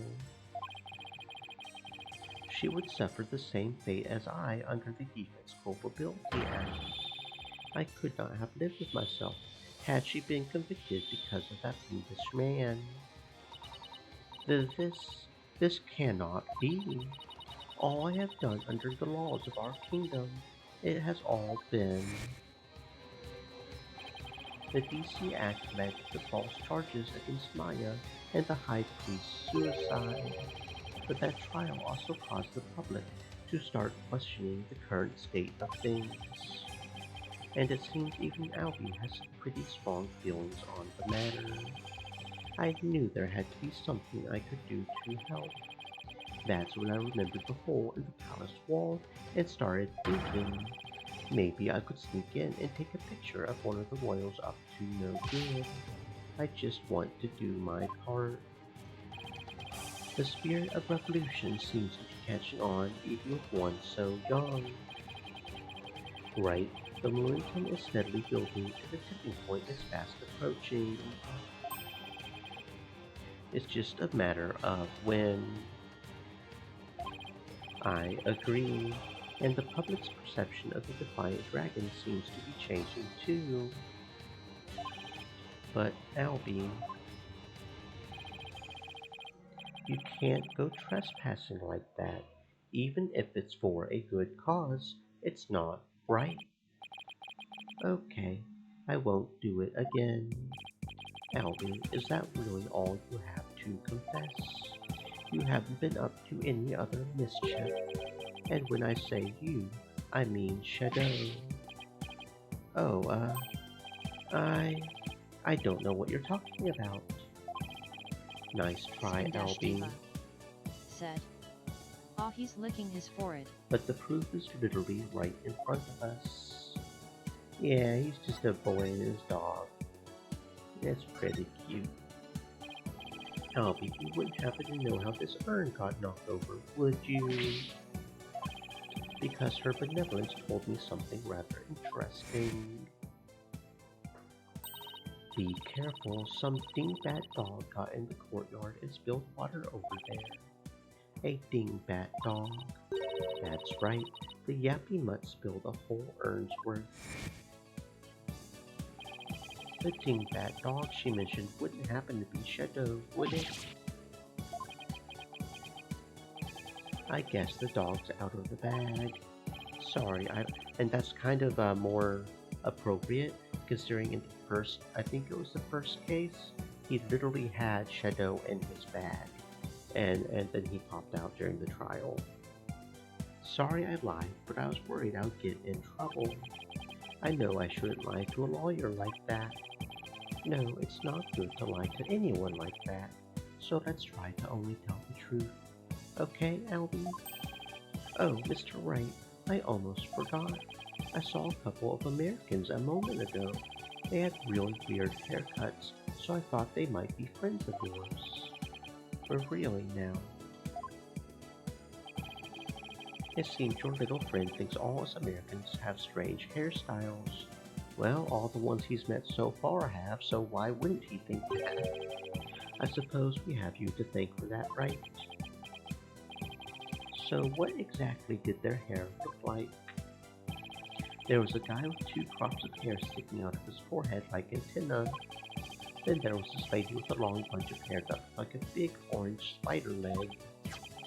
Oh, that sounds like Apollo and Athena. What were they doing? They were racing through the bazaar with a grand royal guard in hot pursuit. Wait, what? Why were they being pursued? I'm not sure, but I have my suspicions. I just hope they're all right. So sorry for not mentioning it before. It just kind of slipped my mind.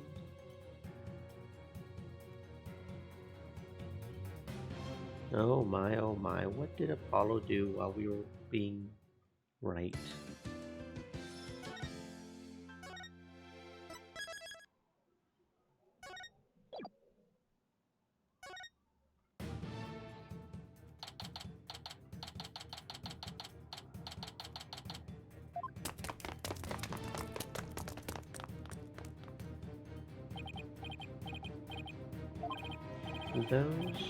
Those guys sure are persistent.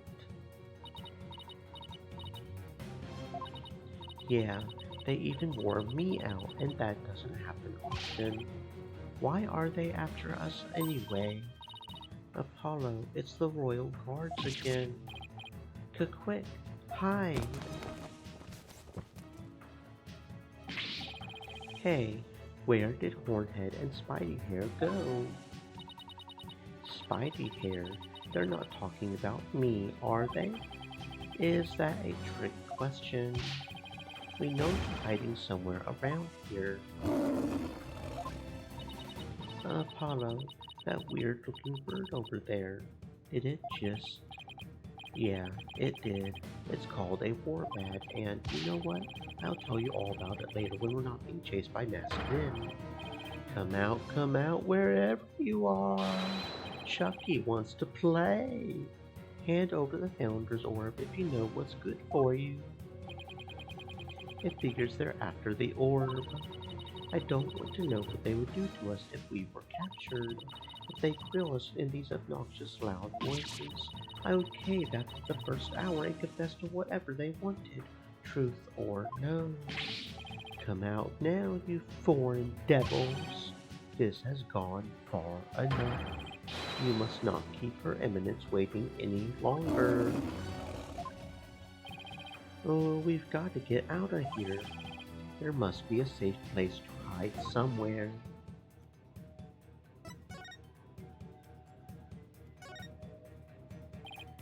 Look, a manhole. That's right.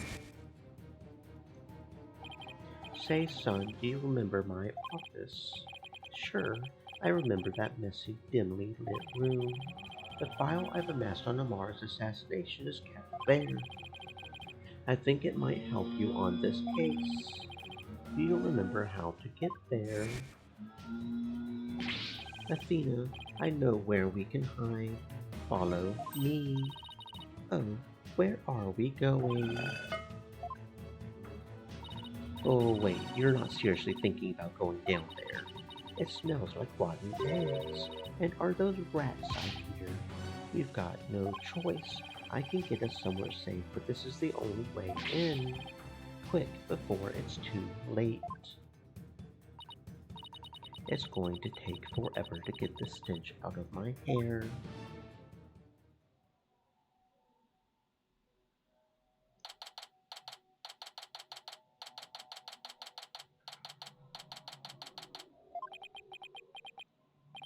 Looks like we lost them.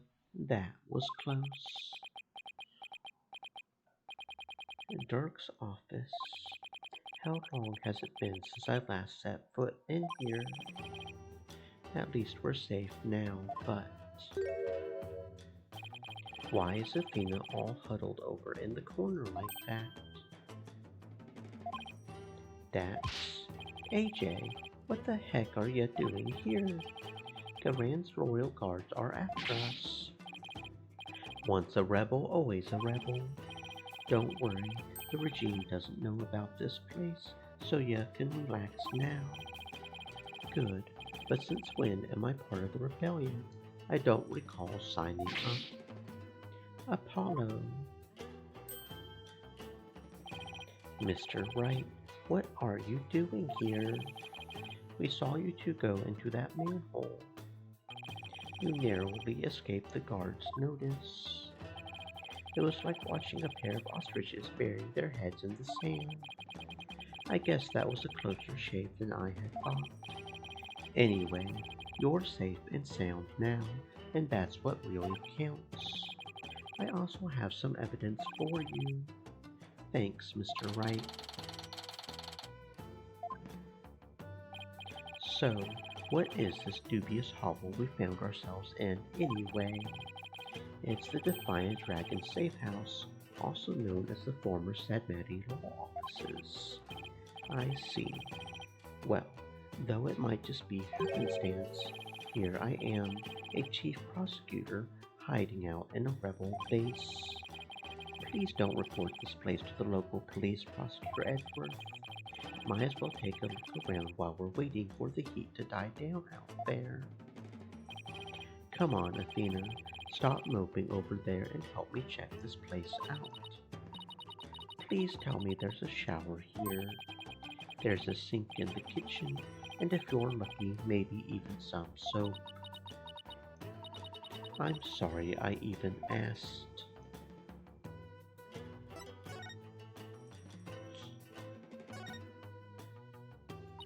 I wonder what's in this file. It's full of newspaper clippings. Page 1. The arson incident involving Amar's private residence.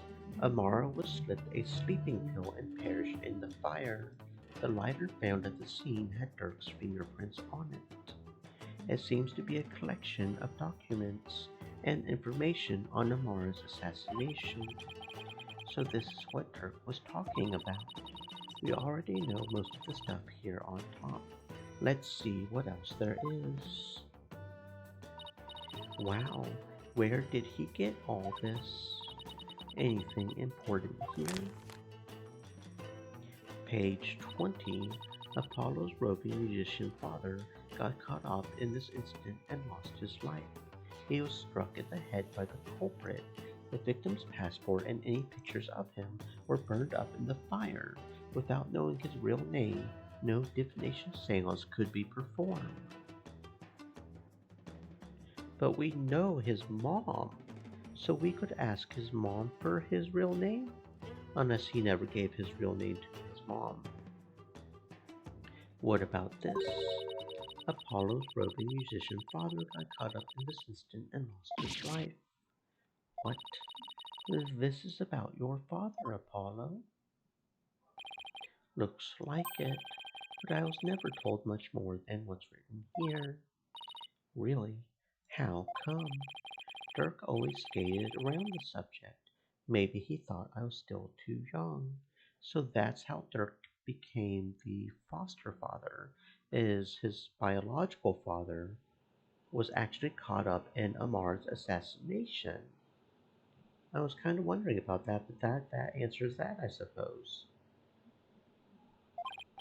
Plus, I always thought of Dirk as my dad, so I never really brought it up. I see. Still, I feel kind of sorry for your real dad. My real dad. I was never really interested in learning about him. But after seeing his picture, I can't help but feel a little curious. I wonder if dads could tell me anything about him. Well, I know somebody else that can as well, if we can get a hold of her. Apollo, this file looks like it might be useful, but there are so many pages I can't tell what's important. We need someone to help organize all of this, and I think I know just the person to ask.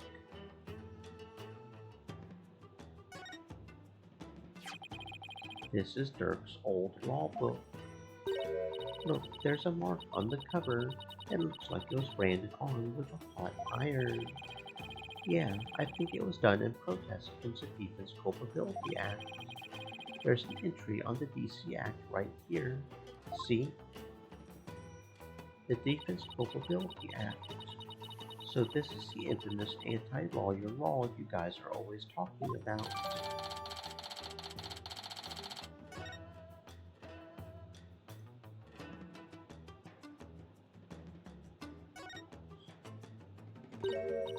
Who's the kid? Wait a second. That's you, Apollo. I would recognize those horns anywhere. Is that really the only way anybody recognizes me? You were so cute. And who's that fine-looking young man? That's Nayuta, back when he used to smile.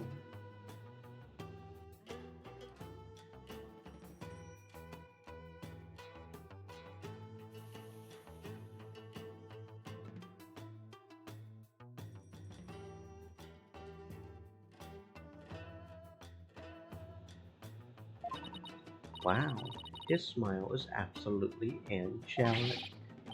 Sure brings back memories. That was taken the day we all went out fishing. What was Prosecutor Sad Mappy like when he was younger?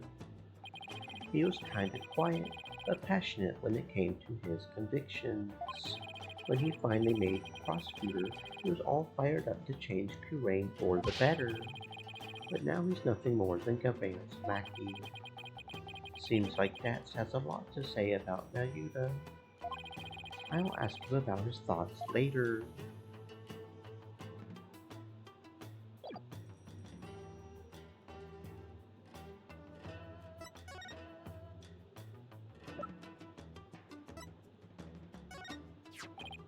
Dats, about this file.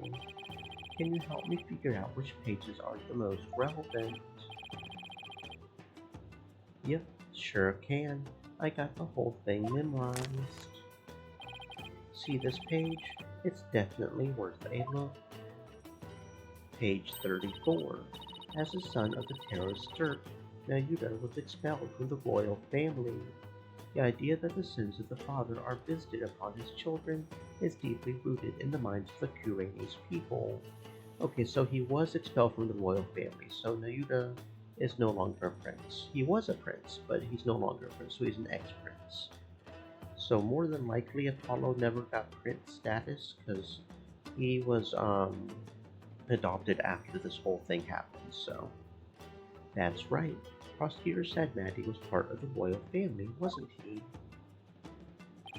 Yep, but he was expelled after that whole thing with Dirk happened. He must have gone through hell once he entered the legal world, though, because of the whole the sins of the father are visited upon his children thing. In the eyes of the people, Dirk is not only a traitor to his kingdom, he's also the terrorist who assassinated the previous queen. So, as his son, Yudi no doubt got the cold shoulder at every turn.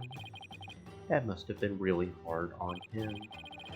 Yeah, the ties between father and son aren't something you could break, even if you tried. No matter where he went, he was probably labeled the son of a criminal. But despite it all, he made a name for himself through blood, sweat, and tears. I mean, just look at him now. He's a star prosecutor working cases around the globe. He's become a hero, the pride and joy of Kurain. Now that's the Nayuta I know, super smart and never willing to give in. He must have studied and fought like his life depended on it to get to where he is today.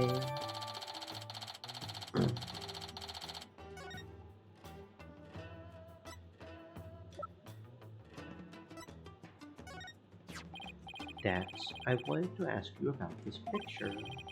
That's a picture of your pops that Dirk found, and he had a heck of a time tracking it down. He said he searched all over for it. Why? Why would he go through all that trouble? Dax, please tell us everything you know about Apollo's dad. So, Dax, you guys are still using this office, I see. Yep, except now it's the official HQ of the Defiant Dragons. But as Dirk said, and I quote, we must keep it for the day when Kurain needs lawyers once more. Restoring the legal system to its rightful form through popular uprising, you can tell how much Dirk believes in his cause. Oh, and AJ, Dirk said something else that might interest you. He said he hopes you'll come back and take over this office someday. To take over me. Those were his words. He may have been half joking though. Dirk, guess what I heard from PW? AJ's become a lawyer. Yeah, I've been meaning to tell you.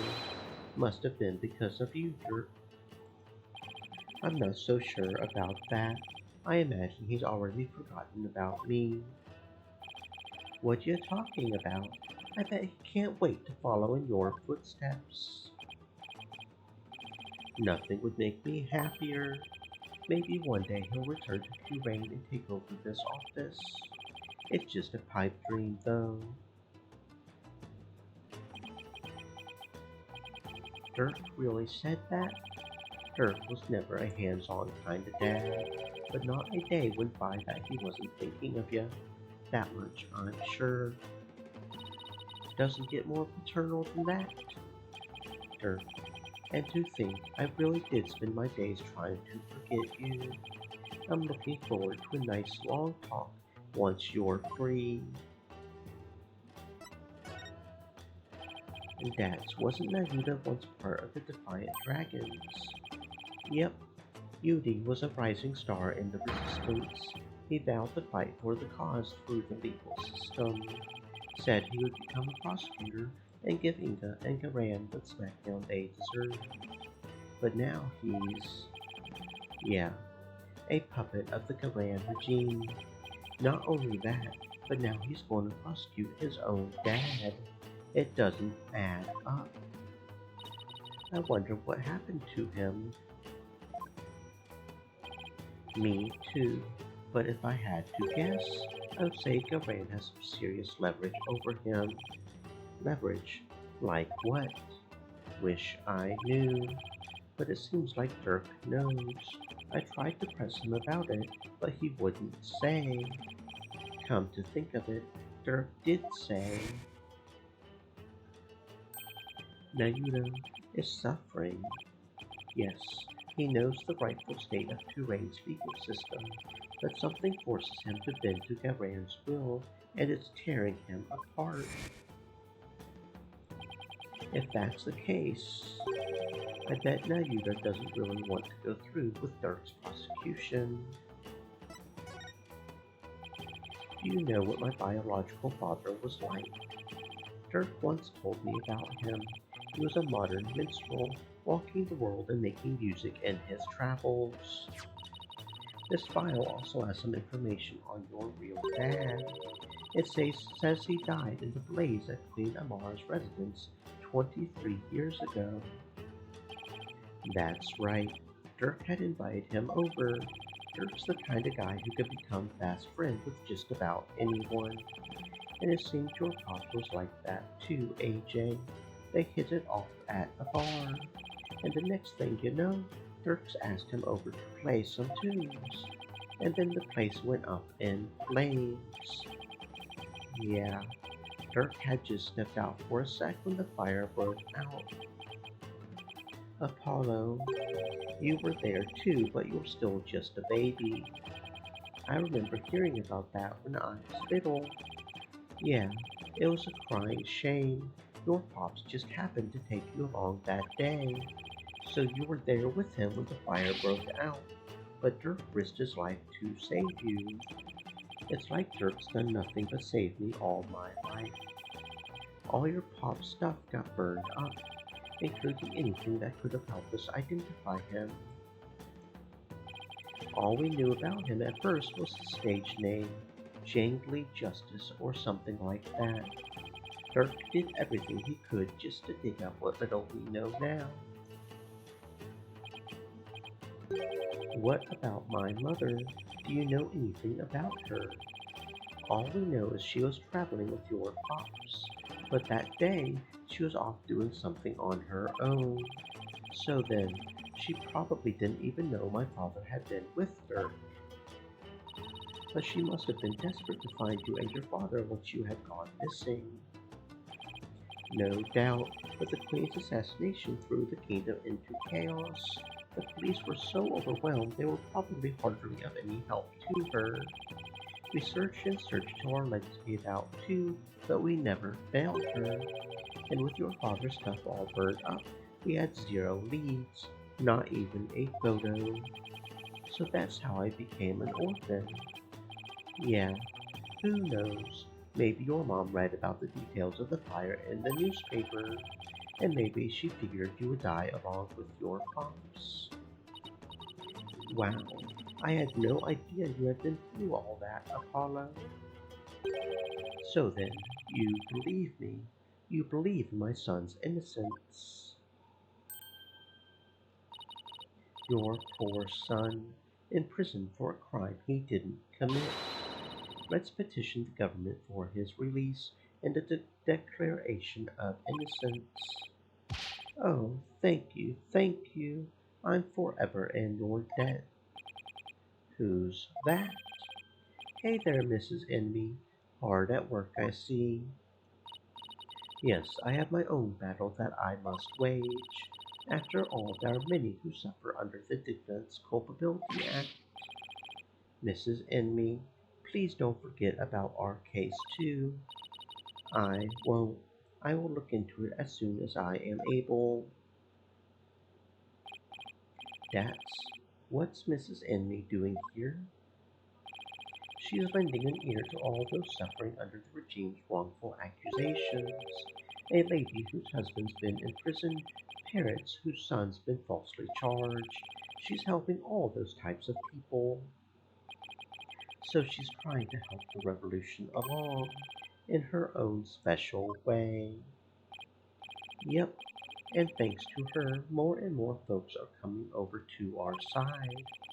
All the people who've been unhappy with the regime I've been waiting for just this chance, and they're starting to speak out in support for us. The people are responding, and a grassroots movement is growing. Dirk's dream of a revolution may finally come true. What should we do about the Founder's Orb? We'll probably run into the Royal Guards again the moment we leave this place. Well, we can't stay here forever, so we'll have to think of something. I've got it. Why don't you hold on to it, Dax? It should be safe here, right? You can count on me. I'll get back to you in time for tomorrow's trial at the Hall of Justice. Founder's Orb left with Dax. What now, Apollo? Well, we've got a handle on what happened 23 years ago. Maybe we should pay Dirk a visit. There's something I want to show him. I'll join you. I want to talk to him before tomorrow's trial. Maybe I should wait here then. We'll attract undue attention if we go in too large of a group.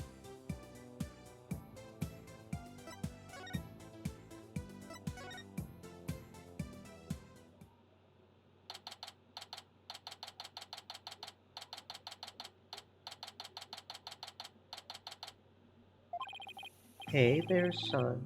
Came to see your old man again. Hi, Dirk. Guess they're done questioning you. Yeah, you would think Nayuta might have cut his old man a little slack, but no. He really laid into me. Seems they're really keen on recovering the Founder's Orb. When I wouldn't tell them where it was, he confiscated what few possessions I had left. Spin Dash Diva said. Why's he not calling him Dad? Wait, Dirk's not wearing his attorney's badge. They even took that from him?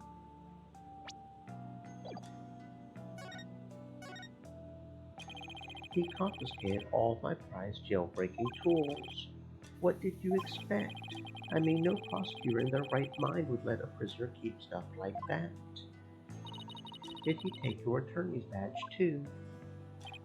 No, I thought it strange, but just when it looked like he was going to take it from me, he changed his mind. I wonder why. Indeed, I find it hard to understand anything he does these days. Your Kurani's attorney's badge. You've worn it all these years, even though all the lawyers are gone. Yes, because the Dragon's Eye is the embodiment of my creed. To show the world that a dragon never heals. Hey Dirk, why do you still wear your badge? You're not a lawyer anymore, right? This badge is my heart and soul, son. I'll never stop trying to realize my dream, not until my very last breath. A dragon never heals, right? Exactly. Nayuta, Apollo, I vow to restore Kurain's legal system to its rightful state one day. I want to pass on to you a world where you can live free from the fear of tyranny. He was always saying stuff like that to the two of us. Now, Yuta, is the reason why you didn't take Dirk's badge, because you still remember those talks too. I really hope that's what it is. Son, would you keep my badge for me? Are you sure? I can't take something so important to you. That's exactly why I want you to hold on to it, Apollo. I'm placing my fate in your hands.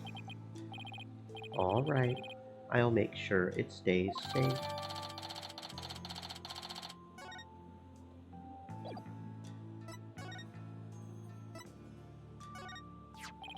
I found this in the tomb. Look familiar? That's Dirk.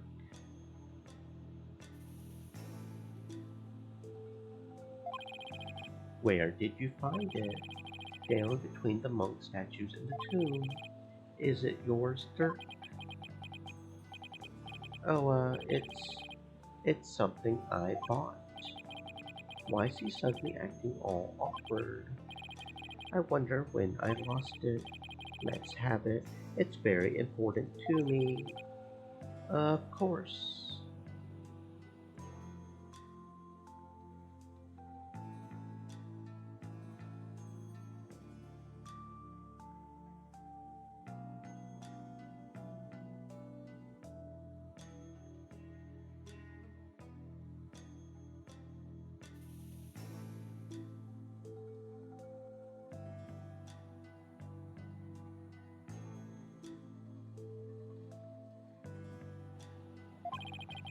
I'll just make a note about it for future reference.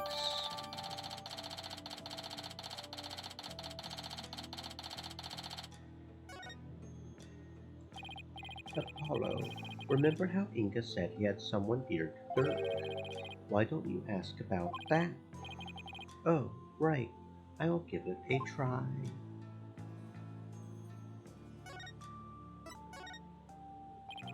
What did the minister mean when he said he had someone dear to you in the palm of his hand? Who was he talking about? Nayuda seemed to know, but he wouldn't tell me anything. Oh, well, I've no idea, so... Well, you obediently followed his every word after he said that. So it seems to me the minister was in close proximity to someone you really care about. Oh, um, someone you really care about that isn't Nayuda. Wait, don't tell me. Is there a new lady in your life, Dirk? Well, what? No, don't be ridiculous, son.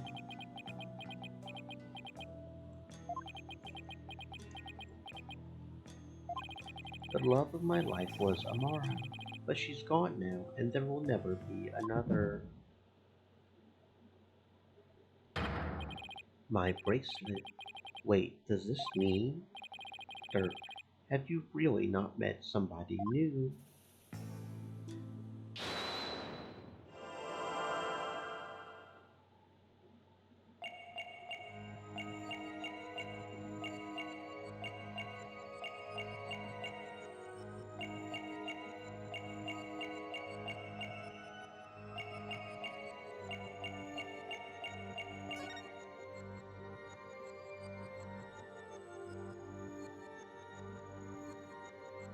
Gotcha! You seem uneasy, Dirk. Wait, don't tell me you're ashamed because she's much younger than you. Don't be ridiculous. I'm just getting tense because of your intrusive questions. Anyone would react the same way. I guess that's not it. Ah, the bracelet is really annoying because it's like I feel like I'm looking at the right thing, but it doesn't always trigger. It's like I didn't get it precisely on where I should be looking or something. Because that was definitely it, right? The way his arm was moving. But it didn't count because I guess I didn't have it exactly on the right thing.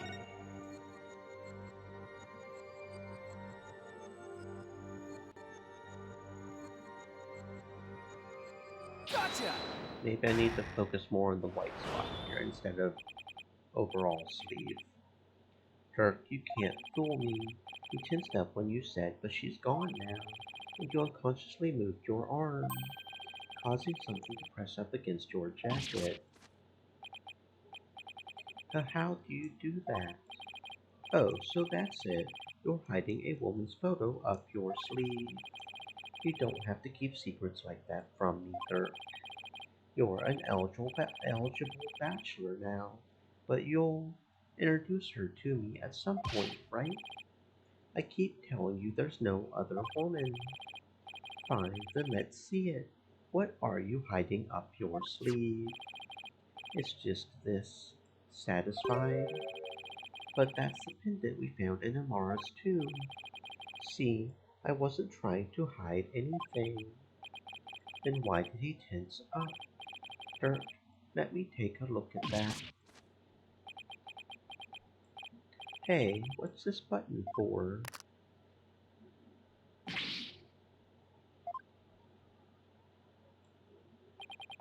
It's it's a picture of Dirk and some lady, and she's really young looking too.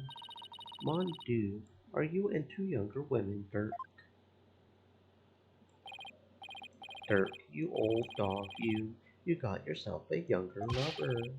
Will you stop with this nonsense? This is Amara before she died. If you look closer, you'll see that I was younger too. Hey, you're right. That's no fun. Wait a second. Haven't we seen this woman before?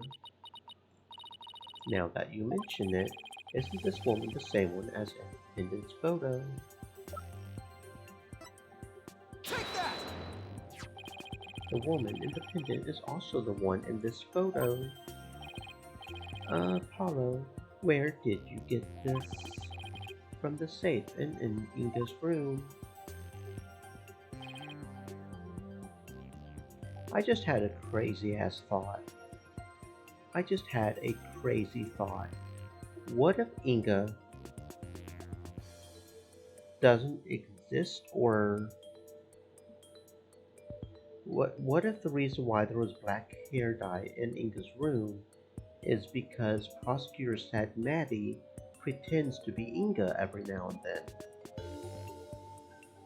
He would have to dye his hair black instead of white. Random thought.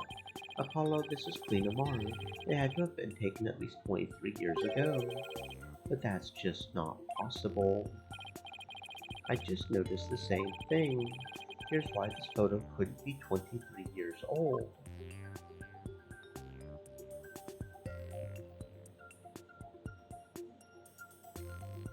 Take that! Take a look at the logbook.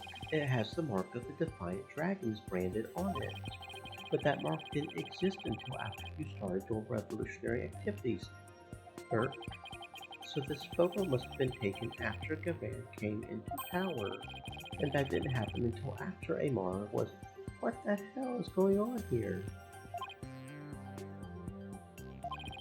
So then how could Amara even be in this photo?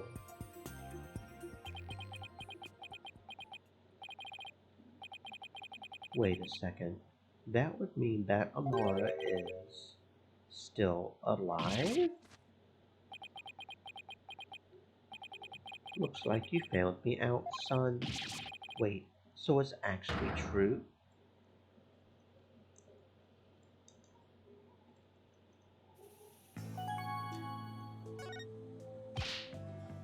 Dirk, what do you mean Amara's still alive? I thought she had been assassinated. So did I, but it seems she made it out alive, only to be held captive by the Garan regime. Why would they do that? When I fled from the law and went underground 23 years ago, I heard some shocking news from a Defiant Dragon spy. There were rumors of Queen Amara being sighted in the palace, and those rumors turned out to be true. Yes, I snuck into the palace to see for myself. She was confined within the grounds, but otherwise she was as fit as a fiddle. So then, the sarcophagus in the tomb, it's empty. Yes, that entire tomb is one big charade. Garan had it built to stage Amara's death. So we're not going to be cursed by her vengeful spirit. That's a relief. She was being held under virtual house arrest. So I freed her, and we made a run for it. This photo was taken back then. Look at how they're both grinning from ear to ear. There's a fingerprint on the metal part. I guess Dirk must have left it by accident. Mr. Sadmadi, I want to hear all about how you ran away with Queen Amara.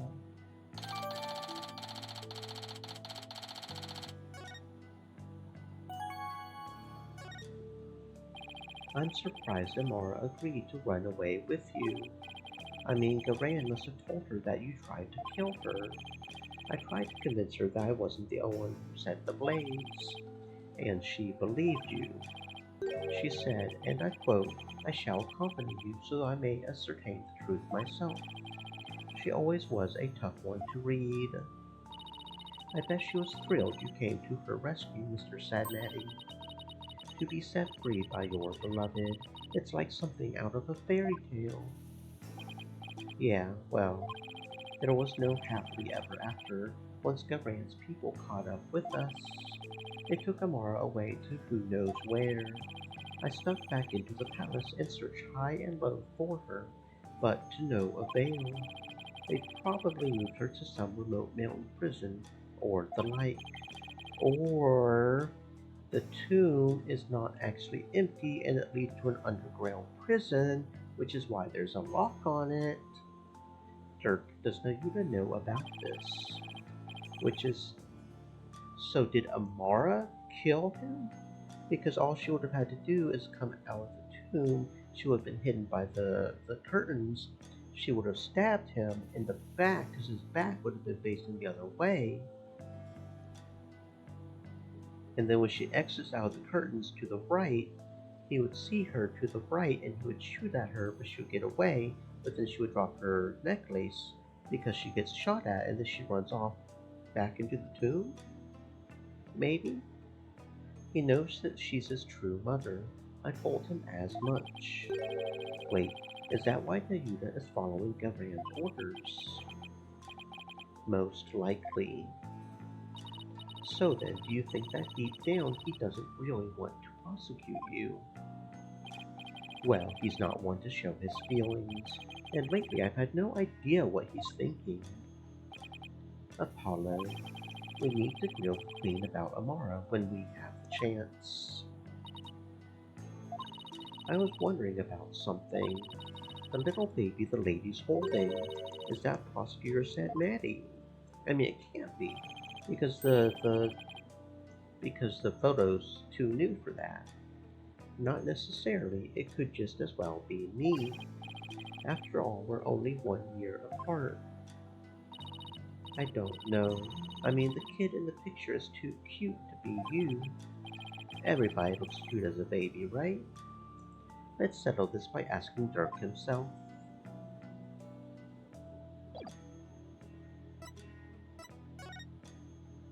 You say that, but it doesn't look like we can ask him. Or maybe we can if we present the photo to him?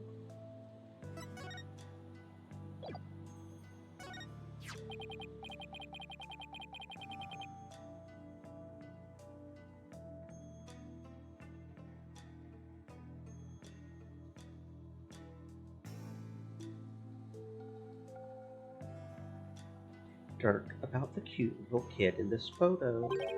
Is that me? What are you talking about? Stream elements. See, I Sad. told you it was Prosecutor Stay moist, my Sadnatty. friends. Hydrate. Oh, I see. Well, either way, it's not you, son.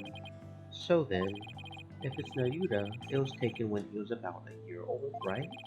And that would mean he ran away with Amara around 22 or 23 years ago. You're pretty good with numbers, son. Impressive. What kind of answer is that?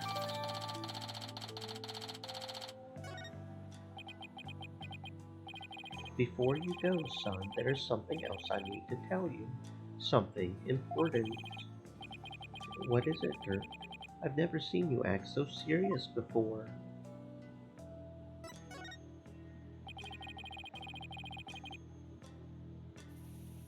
So what's this something important you have to tell me?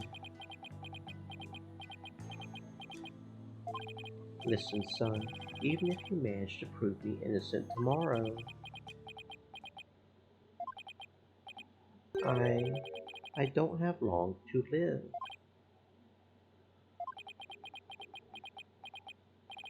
Well, what are you talking about? What I mean is, I can already hear the Twilight Realm calling my name. There is no escaping death now that it has its sights set on me. What? Is this another one of your jokes? I wish it was. You can't fool me, Dirk. That's strange. Why isn't my bracelet reacting? Are you sick? It's something like that. So you're not joking? I'm afraid not, son. Sorry. Isn't there a cure, or at least some sort of treatment? Unfortunately not. Not for what I've got. If you need some kind of surgery, I'll work hard until I can pay for it. So please. It's too late. There's nothing more to be done now. But you always say a dragon never heals, so why are you giving up now? Apollo, I'm sorry. I really am. I don't understand. Why is this happening, Dirk? Why? Listen, Apollo, I've got a favor to ask of you. Would you keep quiet about this? I don't want my fellow dragons to find out. They would lose all hope if they knew I was dying. Would you do that for me?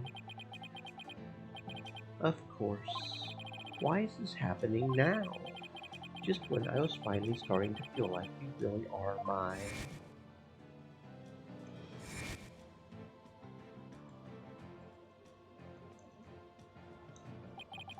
I thought that this time we would finally, but now...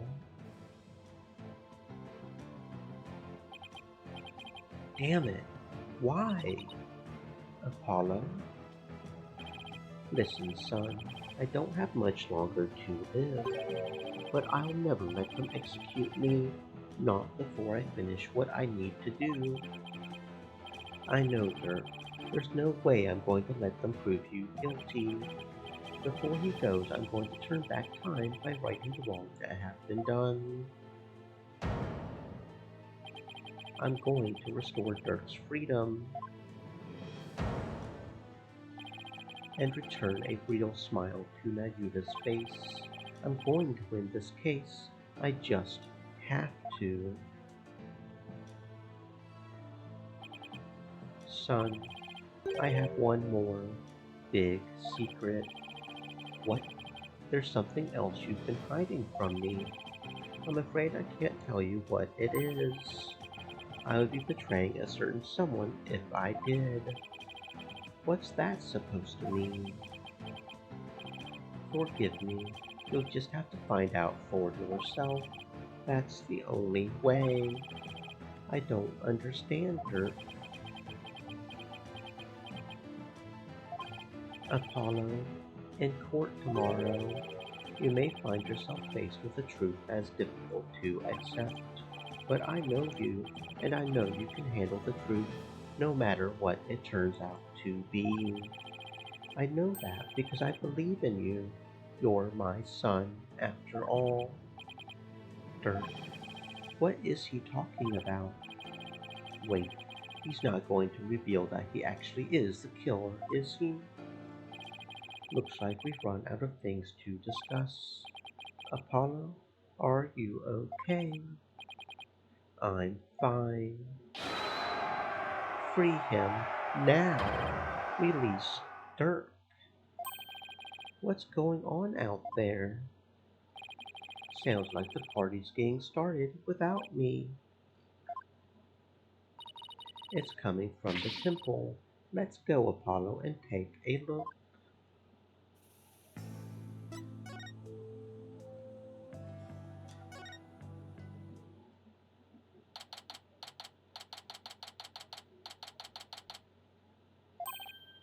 Oh, whoa, what is all this?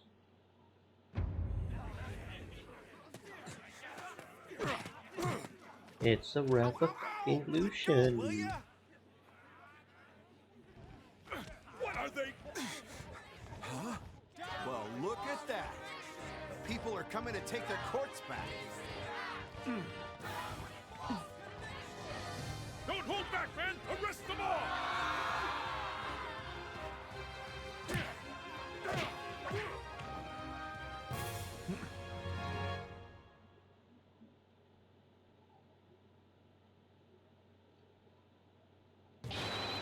Dirk belongs to the people. Give him back. Where are you holding him? Quiet down, you. They have my big sister too, but she didn't do anything wrong. Stop pulling my hair. Release my son. Release him now. Stop that. No fighting. This is really something. And it looks like Dax and Mrs. Inmate are leading the charge. You unenlightened fools. Do you honestly think this will change anything?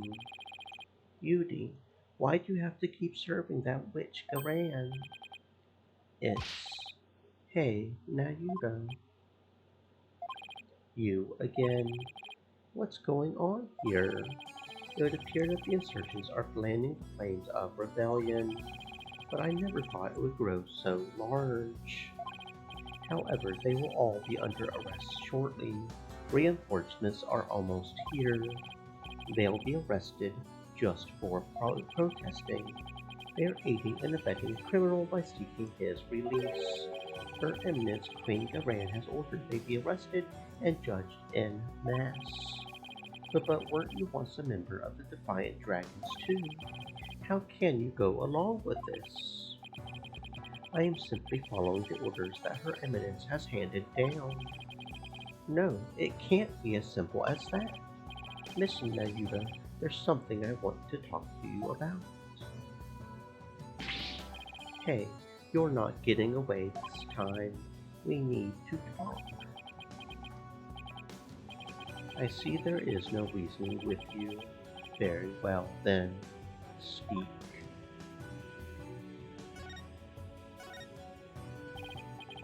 Nayuda, do you really have to serve as prosecutor on Dirk's case? I mean, prosecuting your own flesh and blood. It's just not right. Again, this drivel. Your ethical standards are not the be-all, end-all of the world around you. I'm not getting into another debate with him. Nayuda, did you know that Dirk is sick? What? He apparently doesn't have that much longer to live. If found guilty, he probably wouldn't even make it until his execution day. What are you talking about? Knowing this, are you still prepared to send an already dying man to his grave? Well, enough with the Zen monk act, Nayuda. Tell me how you really feel. Mr. Justice, each person is born with a role to fulfill, and I must fulfill mine. Though I'm not convinced that taking Dirk to trial is a part of your lot in life. As for why you've been at Garan's every beck and call, I think I might have the answer. Nayuda, you know the truth about your mother, don't you? About how the former queen is still alive and being held somewhere. So Dirk told you, did he? Yes, it's true. My mother was spirited away to some remote corner of this kingdom to keep her safe from harm. Safe from harm. But Dirk said that the Garan regime is holding her captive. No, they are keeping her safe. So you don't know where Amara is being held. I only know that it's some secluded hideaway where visitors are not allowed. I have heard she leads a simple life, akin to that of a monastic prince. Sure sounds like she's being held captive to me. Listen, Nayuda, aren't you really doing the queen's bidding because she's holding Amara captive? And this whole thing with Dirk, you know he didn't really kill Inga, don't you? Dirk doesn't have much longer to live, so I want to help him however I can. This time it's our turn.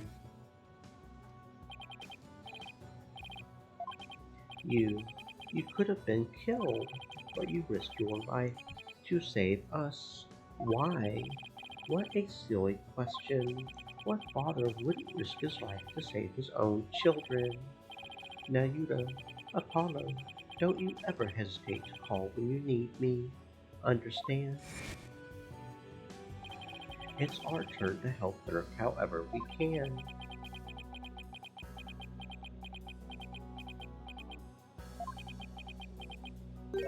What you speak of is futile.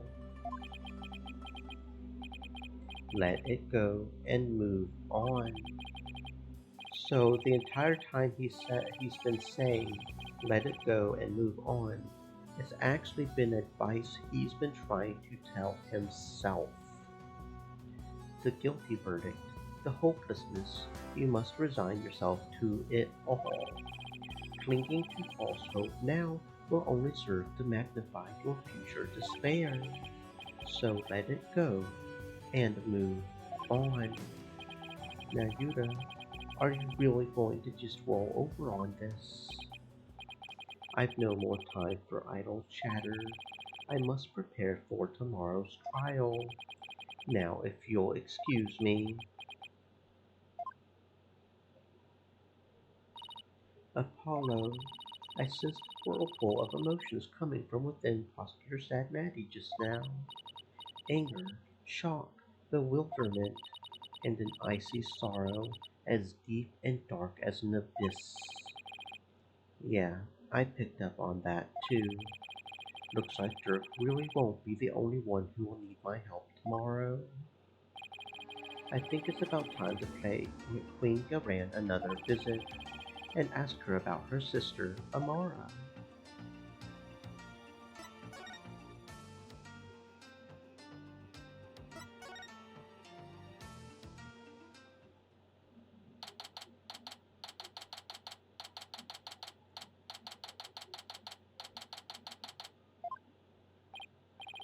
The royal guard isn't around.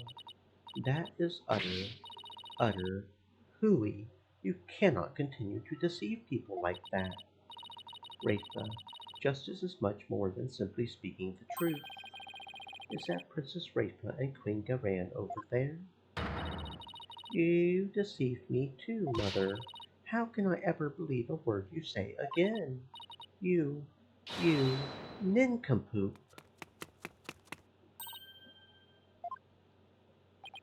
Your benevolence. I couldn't help but overhear. You impudent whelp.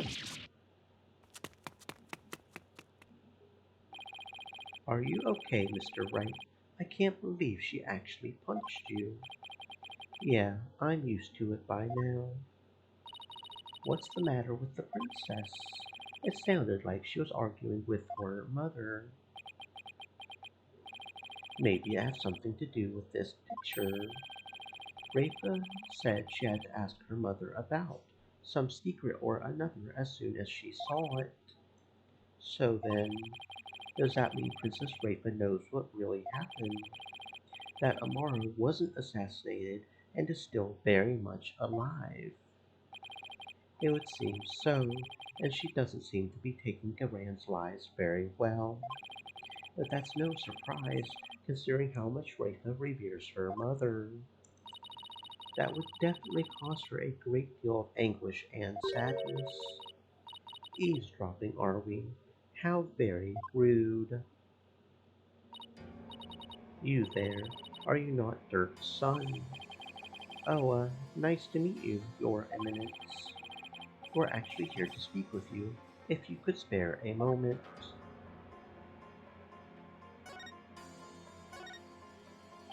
Your Eminence, Dirk told me about Amara, about how she's still alive, that is. We know not of what you speak. After Dirk learned Amara was still alive, he rescued her, and they ran off together. But she was captured, and remains captive in a secret location to this day. As for Nayuta doing your bidding, it's only because Amara's life's in your hands. What an active imagination you have. A lawyer and a comedian. How droll. Whoa, where did they come from? Anyway, if she's going to play dumb, I'll just have to jog her memory with some evidence.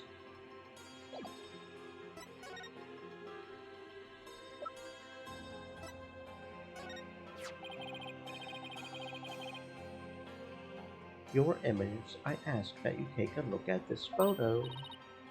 Why, it's a photo of Amara, and here you can see a law book bearing the mark of the Defiant Dragons. I believe you know what that means.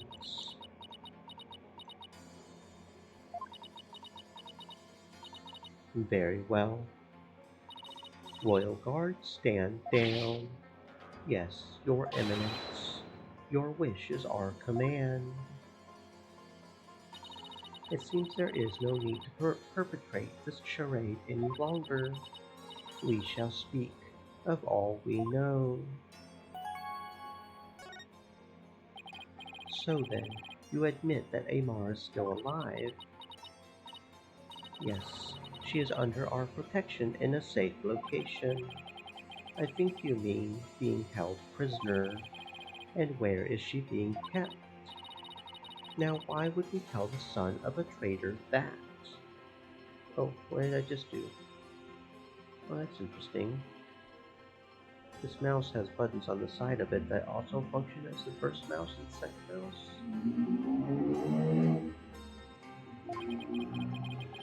Guess she has a point there. Now, heed our warning, Horned Devil. It would not be wise to inform the people that Amara yet lives.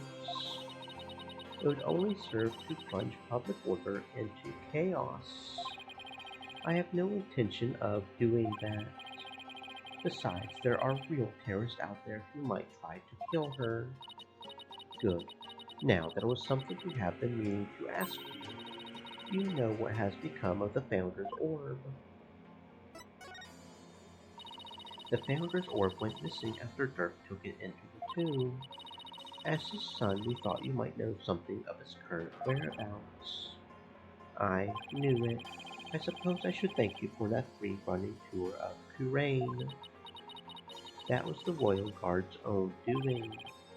Nice try, lady. But now you're definitely not getting the orb.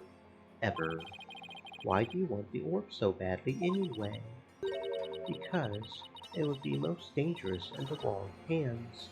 It must be recovered. Is the legend true? Can the orb really impart spiritual power? Are you worried that someone could overthrow you with it? The Holy Mother's power is without equal. Should Her Holiness once again return to our world, she could conceivably bestow great power upon the one who unlocked the orb's secret. I guess that makes sense considering spirit channeling is a fact of life here. So we ask you, Horned Devil, did you receive the Founder's Orb from Dirk? Does it look like I did? So you like to play games, do you? Royal Guard? Yes, Your Eminence. Search this devil and his belongings. What? At once, Your Eminence. Don't move, you're only making this harder on yourself. Hey, cut it out. What the?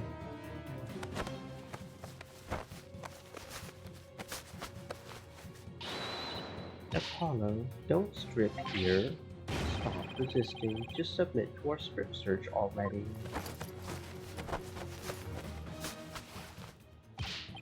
No, wait. Hey, cut it out.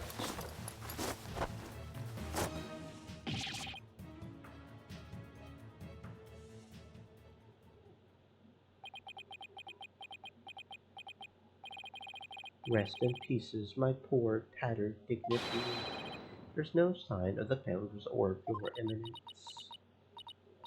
So, you have hidden it somewhere. No matter. We shall recover it one way or another once you are found guilty of abetting the accused. Dirk was right. She really is bent on getting the orb. Mother. Looks like the princess is back. I took a stroll to try to calm myself, but I still find this situation unacceptable. The people must be informed about Queen Amara. So she does know about that. Rafa, you do not yet possess a clear grasp of how a government and its people interact. There will always be secrets that must be kept from the ignorant masses. You have little faith in our people, Mother, but it is the royal princess's duty to always speak the truth. And as such, I cannot remain silent. I will not. The truth, you say? Your mind has been poisoned by the barbed one. It was an honor and a pleasure, Your Eminence. We must speak with our child. It is a mother's duty to discipline her child after all. Now, if you would excuse us. Discipline.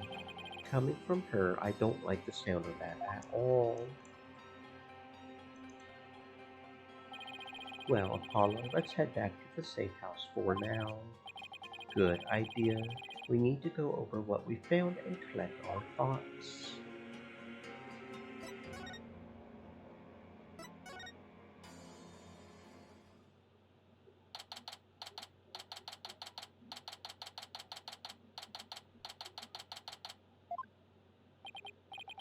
You're back. Thank you for holding down the fort, Chief Prosecutor Edward. Sorry it took so long. Hope you weren't too bored. I watched the plumed Punisher, warrior of Neo Twilight Realm while you were gone, and my verdict is it's an outrage, especially its theme song. Even worse, the people here believe it's an original Kuranian show. Can you believe it? I've already spoken about it at Nathan's Mystery Rebel. I'm not sure what he's babbling about, but at least he seems he wasn't bored. Moving along to things that actually matter, we've gathered about all the information and evidence we can concerning this case. I think it's time we go over everything we've learned so far.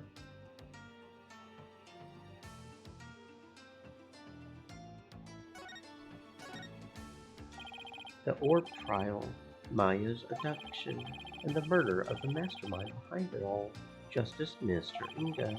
It's a lot to consider. Think you have put all the facts straight in your head? I've got it covered, Mr. Wright. It's the truth about what really went down that's going to be the problem. It's like the more we learn about this case, the less we understand. I agree. There's a deep darkness enveloping this case. I'm almost afraid of what we will find once we lift that black veil. Suffice to say, the real killer is certainly waiting underneath. The real killer. Now that's the million-dollar question. Who killed Inga and why? Think, Apollo. Who would you say had a motive to commit this crime? I mean, I can think of a few people, but I, for one, am drawing a complete blank. I want to know how the killer slipped into the tomb, killed Inga, and slipped back out, without ever being seen. That's a bona fide locked-room mystery right there. Well, we've collected plenty of evidence and statements. I just hope the rest comes out in court. It'll be a thinner tightrope than usual, that's for sure. This case has one big fly in the ointment. In order to prove Dirk completely innocent, we'll also have to exonerate him of the crime committed 23 years ago. Amara's supposed assassination. Well, we kind of already have. We have proof that she was never actually assassinated, so you can't be guilty of assassination if the assassination never happened. Right. We know Amara is still alive, but Dirk could still be charged with plotting to kill her. He couldn't discover the truth even after over 2 decades of investigating, so our biggest hurdle is going to be the complete lack of evidence. The fire made sure of that. Mr. Wright, have you ever won a case without any evidence? No, that's one thing I've never done before. A trial unprecedented even in the decorated annals of the Wright Imaging Agency. Still, I can't help but wonder, Was there really no evidence left behind? Oh, and we can't forget about the Defense Culpability Act. Those who would support criminals will be deemed just as guilty. In short, if Dirk is found guilty and is sentenced to death, we'll likely join him in a very public execution. Yeah. Beat the charges or die. What kind of crazy upside-down legal system is this anyway? Don't worry, I can't ask someone as young as you to risk your life, Athena.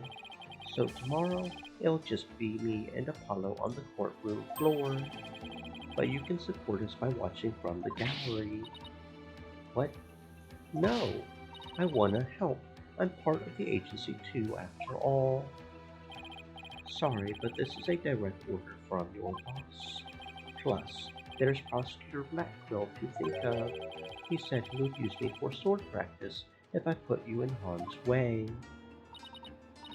Simon. Well, at least promise me this, you two. Promise me you'll make it back alive. Make it back alive. What's with that face, Apollo? You'll never inspire confidence in your client like that. And it'll play right into the prosecution's hands. Remember, the worst of times are when lawyers have to force their biggest smiles. You're right, even when it seems hopeless, or when there's not a shred of evidence to be found, we can never let it show on our faces. Right? Right, we always have to keep smiling. But will I actually be able to do that tomorrow? When push comes to shove, will I be able to force my biggest smile?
Spindash Diva said. Oh, what's going on?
What's going on? What's Spindash going on? Diva said. Ah, there Just you me. are. Just me quickly getting some more water. That's all, that's all. It's important to stay hydrated, friends. Especially when you're reading out loud so much. Yes, yes, yes. Okay, let's do this trial. Let's do this. Oh, yeah.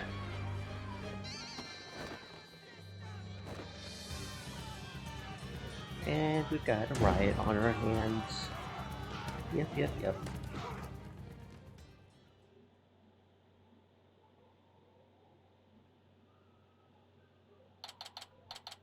Okay.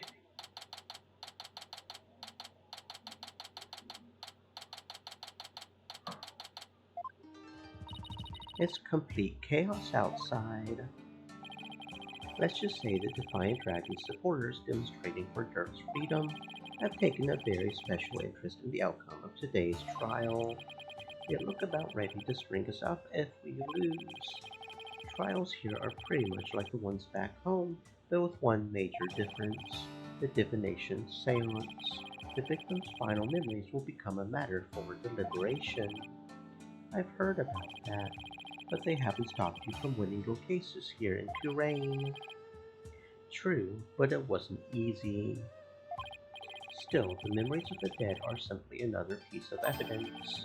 There's always a way to deal with them if your client is truly innocent. Well, I know Dirk is innocent, but I have one more big secret. Apollo, in court tomorrow, you may find yourself faced with a truth that is difficult to accept. But I know you, and I know you can handle the truth, no matter what it turns out to be. I know that because I believe in you. You're my son after all. Dirk, what is that secret you're keeping? Heya, AJ. Here you go, just like I promised. We got the Founder's Warp back. Don't be flashing that too much, though. The Queen will want to take it. Thanks, Dats. Wait, weren't you arrested by the police yesterday? Yep, and I spent the night in the slammer. I had a fine meal, a shower, even a bed. What more could I ask for? That actually sounds way better than where we're staying.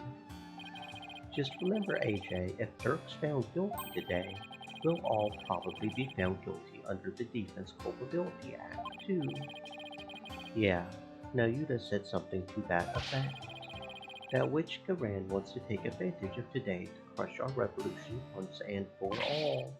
The fate of the revolution and every Kuranese person rests on this trial. We're counting on you, AJ. We'll be fine. I'm going to win this one. You'll see. The trial will begin shortly, Apollo. Let's make our way into the courtroom. Right.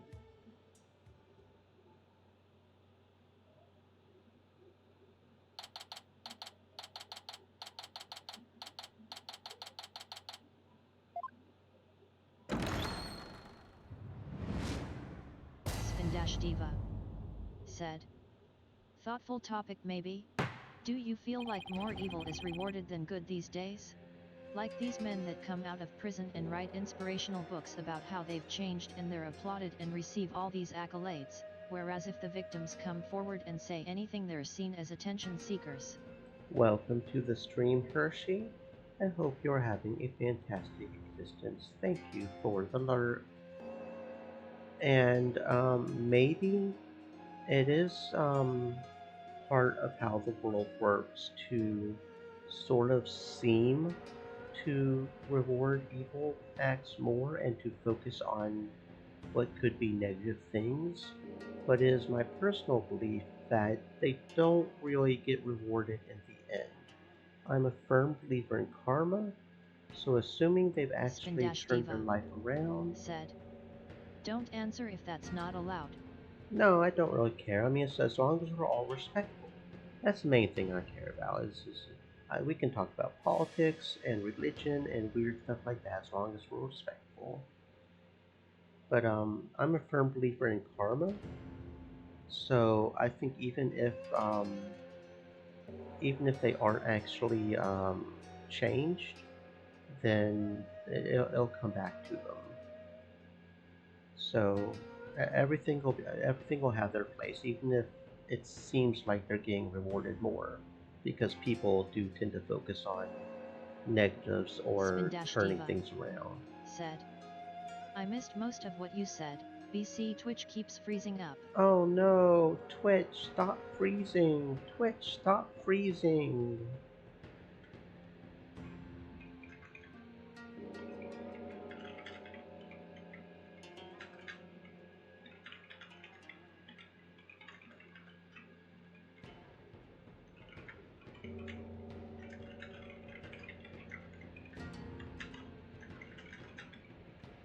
Unicorn Turtle.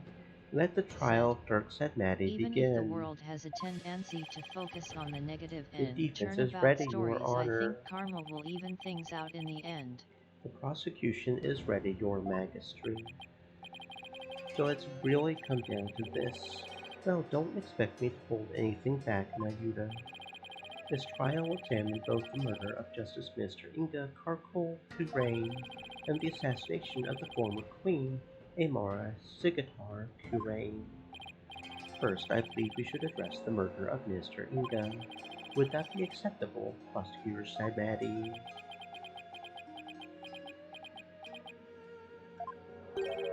Prosecutor Sadmati.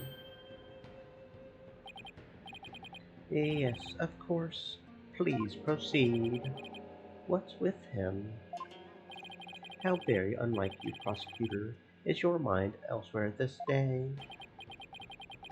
Not at all, Your Majesty. Are you really going to be able to go through with this, Nayuda? Well, Prosecutor Sadmati, I would be remiss if I failed to voice a concern of mine. I have heard mention that your son to be accused, Dirk Sadmati. You have heard true.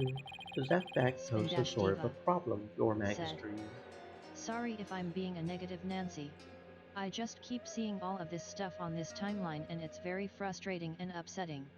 Like yeah, good for you that you turned your life around, but what about the irrevocable damage you left in your wake?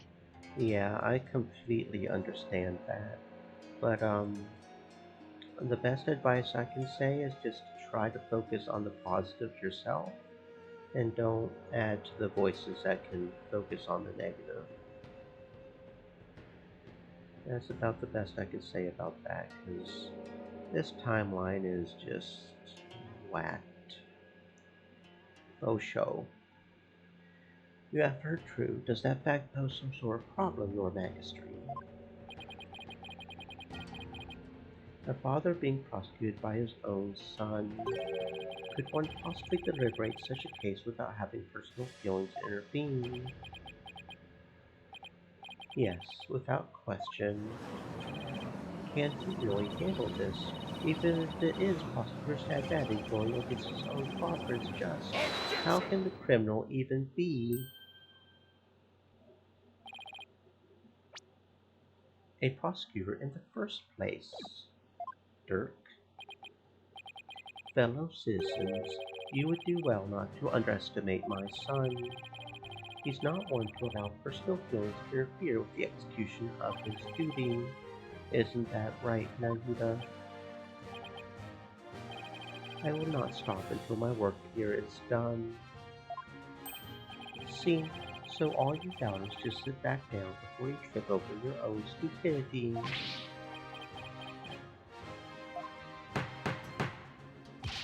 The accused will not take the stand without first being summoned. In any case, if Prosecutor Sadmati has no issue with this arrangement, then let us commence with the deliberations.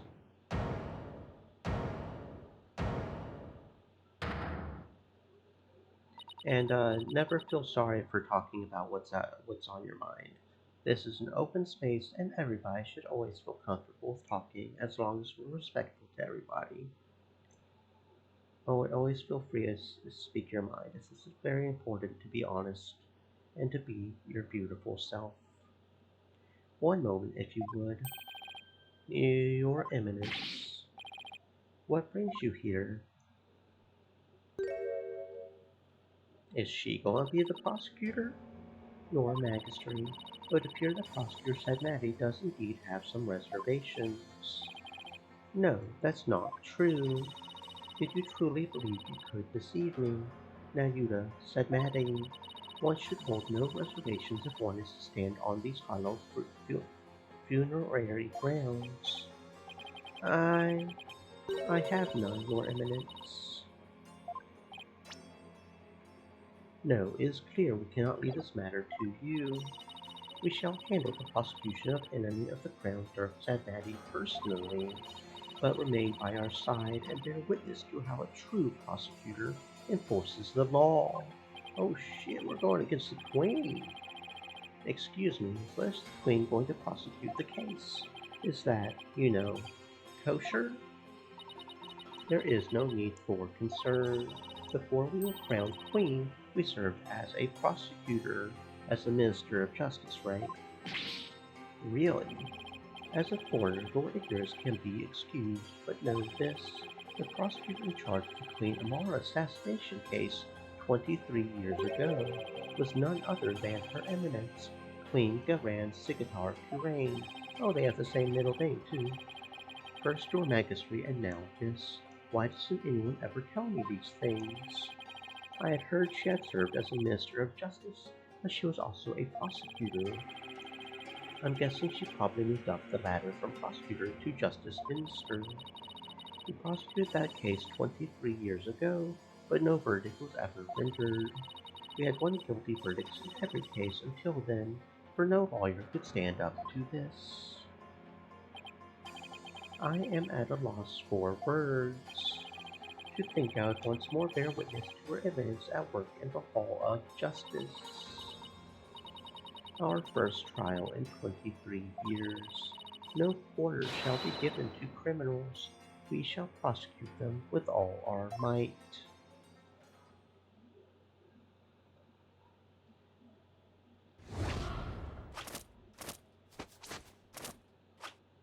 Oh, Heather. That's an outfit change. What a magnificent sight. Queen's attire from her prosecutor days. To think we would get to see it once more. What the that's Queen Garan. Talk about an extreme makeover. Oh, is she gonna spank us? Oh shit, she's gonna spank us. It's all coming back now. The feel of blood pumping through my veins. Woe to you, O enemies of Kurain, for I shall personally slice, dice, and grind you up into hog feed. I don't suppose I can ask her to roll back to her polite, pre-makeover personality. Know this, lawyer. Yes? Now that I stand as prosecutor, consider your defense's bench a headsman scaffold. If you wish to leave any last words, I advise you to start thinking of them now. While you still have a head with which to think, that is. Neat. She's dead serious. Now is time for the divination seance. Rafa, come forth.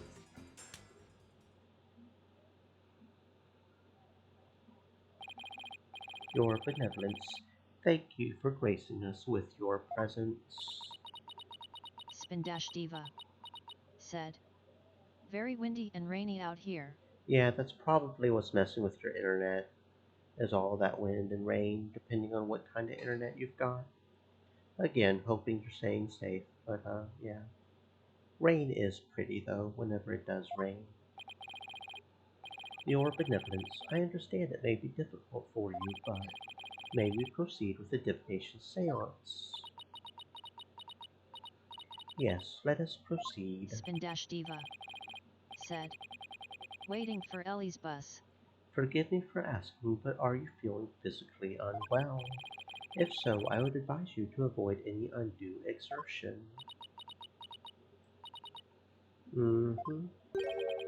Your benevolence. What's wrong? It's like her mind's anywhere but here. A lot's happened since yesterday. On top of the murder of her beloved father, she found out that he had been planning a coup, and today she'll have to experience his death through his own eyes, not to mention the fact that her Brahma is apparently keeping her aunt hostage. Yeah, that would be enough to shake anyone up. Still, it seems like she's worse off today than she was yesterday. Depending on what her twisted mama did as punishment. Worried about her, really. Yeah, I don't remember her being this depressed. We must speak with our child. It is a mother's duty to discipline her child after all. Now, if you would excuse us. Discipline. Coming from her, I don't like the sound of that at all. Wait. Garan didn't do something to her, did she? Your Eminence, about today's divination seance. As I understand it, the prosecution has yet to review its content. Is this deviation from protocol a part of your plan? Prosecutor Sadnati, would you care to explain your actions? Your Eminence, the accused was caught at the scene of the crime. Therefore, I deem no seance would be necessary for such a clear-cut case. You and your bleeding heart, you seek to spare Rafa the trauma of witnessing her father's death. Is that why you have done this? Well, if you were her real mama, you would too. You would come over here and do the seance since you apparently don't care. Not at all. You were concerned for me, Prosecutor Sadnati. For that matter, I bet Maya could do it too. I mean, as long as you've got the spiritual power, right? I bet even Maya could do it. There's no reason to make Rafa do this. That's oddly compassionate of him, all things considered. Your Eminence, your Magistry, regardless of what is best for her benevolence, this case is blessed with a bounty of incontrovertible evidence, so I believe we could reach a swift verdict without devoting precious time to a seance. You have a point. Personally, I would like to spare her benevolence any undue misery. Experiencing the murder of a loved one is a burden no one should have to bear. Prosecutor Sadnati, your Magistry, can this trial truly proceed without a divination seance? I can't blame her for not wanting to experience her father's murder firsthand. Your Eminence, what are your feelings on the matter? Shall we have her benevolence return home for some much-needed rest? We shall not. You fools spoil her with your feckless words of compassion.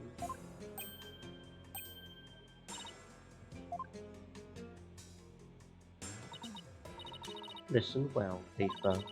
You have spoken time and time again about how grown-up you are now. Yes, but... So, let us see if the royal priestess has truly come into her own. Are you prepared to fulfill your duty and perform the divination seance as you should?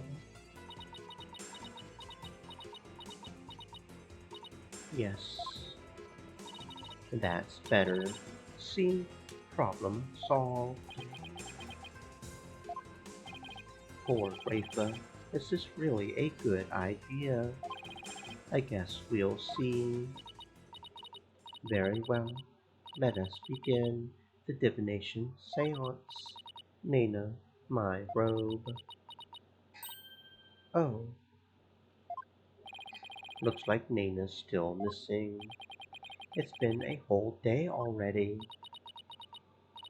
Barbed head. Yes. You remove my robe. What? Why me? Don't keep her benevolence waiting now, Mr. Wright.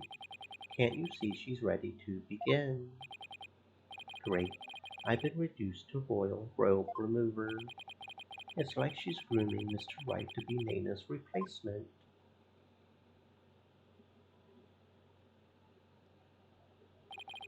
Very well, your benevolence. Please start when you are ready. Come, Rafa, you know what must be done. There is no turning back now. I know. The final memories of the deceased. This should be interesting.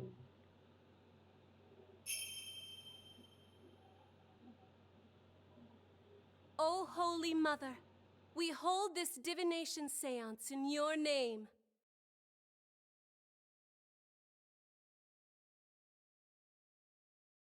Let the eyes of everyone here be clear and our ears be unstopped. O dance of devotion, guide the victim's soul to me, so that we may receive their final memories in the pool of souls.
She can't do it, can she?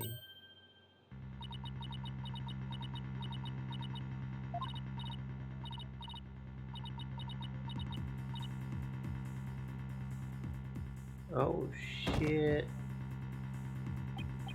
Your benevolence. Well, what's wrong? This is unacceptable. But bailiff, take her benevolence to the first aid station at once. This is not good. Spindash Diva said. Okay, back to. Your Eminence, do you have any idea why her benevolence collapsed so suddenly? It seems she was not ready for what the deceased was to reveal. It overwhelmed her. Her inexperience and immaturity left her ill-prepared to face her father's death. And she said she could go through with it. How very disappointing. I know someone who's not winning Mother of the Year ever. Amen. Fuck. I mean, of course Rake is going to be overwhelmed. She's still just a child. It seems we have no choice but to move on to witness Spindash Diva testimony. Your said. Majesty. We've got an emergency broadcast for flooding. Good thing you're on the hill then. Shit. Yeah, I gotta be careful with that flooding. Flooding can be pretty dangerous. I'm on the second floor of an apartment, so I don't have to worry about either. Oh yes, let us proceed. Bailiff, summon the first witness, if you would. We do love water, but we don't want water in our house like that. that just doesn't work.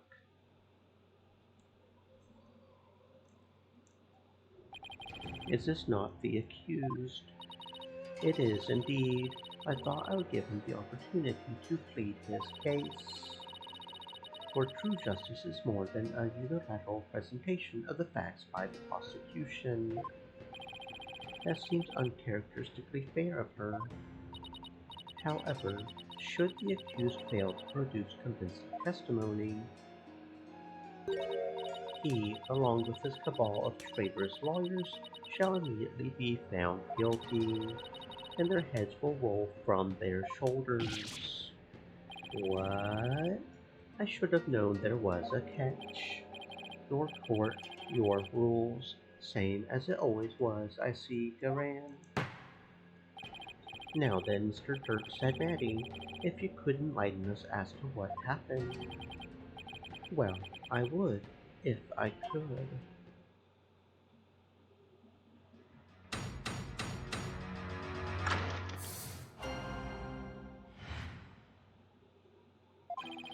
I was struck by a sudden dizziness the moment I entered the tomb. The next thing I knew, I was standing there with a bloody knife in my hand, and lying right in front of me was Inga, dead as a doornail. I've no recollection of what happened in the interim, but I didn't kill him. At least I don't think I did. It would go against everything I believe in.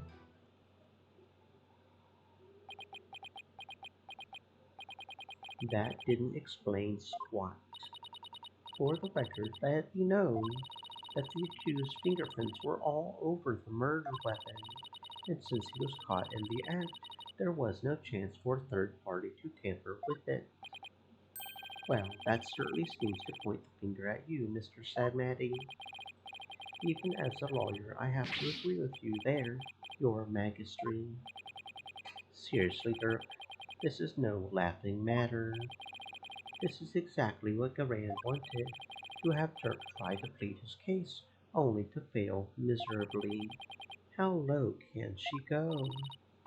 Prosecutor, behold this most unpleasant of spectacles, and let it be etched into your soul.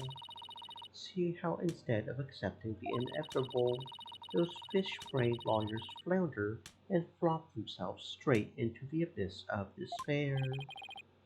Yes, Your Eminence, show me the way. Now then, would the defense please begin their cross-examination?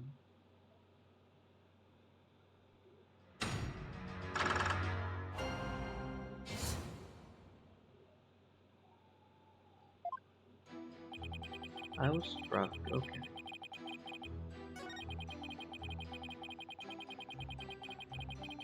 Hold it! Do you recall anyone putting the knife in your hand, Dirk? Wish I could say I did, but I don't remember a thing from before I came to. You think there might have been a third party in the tomb, son? Yeah, because if you didn't do it, then the real killer must have been there with you. Objection!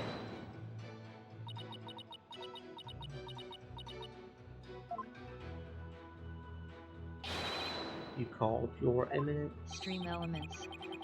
Does Said. she go anywhere without Stay those moist, goons? my friends.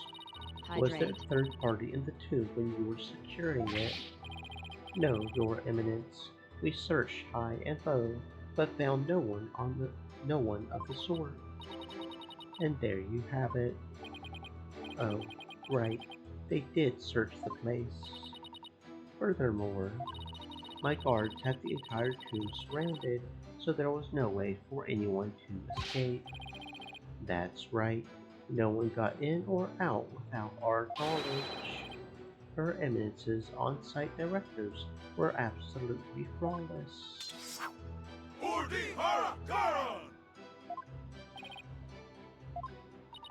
Do you see now? The presence of a third party is beyond the realm of possibility. The tomb was, for all intents and purposes, completely sealed off from the rest of the world. What a waste of time. How can it be any more obvious? Dirk must be the killer. Thanks for nothing, gallery guy, as if our graves weren't already deep enough. Accused, what do you believe about the possible presence of a third party? Well, based on the situation you presented, I would say the chances are slim to none. You didn't have to agree with her, Dirk. let the accused's statement be added to his testimony. Very well, Mr. Stagmati, if you would. It's like the more we press, the thinner our case gets. Well, let's keep pressing and maybe we'll work out the wrinkles in it too. Spindash Diva said. She looks super evil. Yeah, I have no doubt she is up to absolutely no good. Just the way she treats her own child, it's not good. Objection! Your Eminence, I'm afraid this trial will not go exactly as you anticipated, because I can show how there might have been a third party in that too. Oh, how very fascinating. Go on. I do so love a good fairy tale. We did a luminol test at the crime scene, and we found a bloodstain that didn't match the Justice Minister's blood. I will remind you that neither Dirk nor Miss Fay were injured during the incident. The thing is, this bloodstain we found had been wiped up by someone. What's this?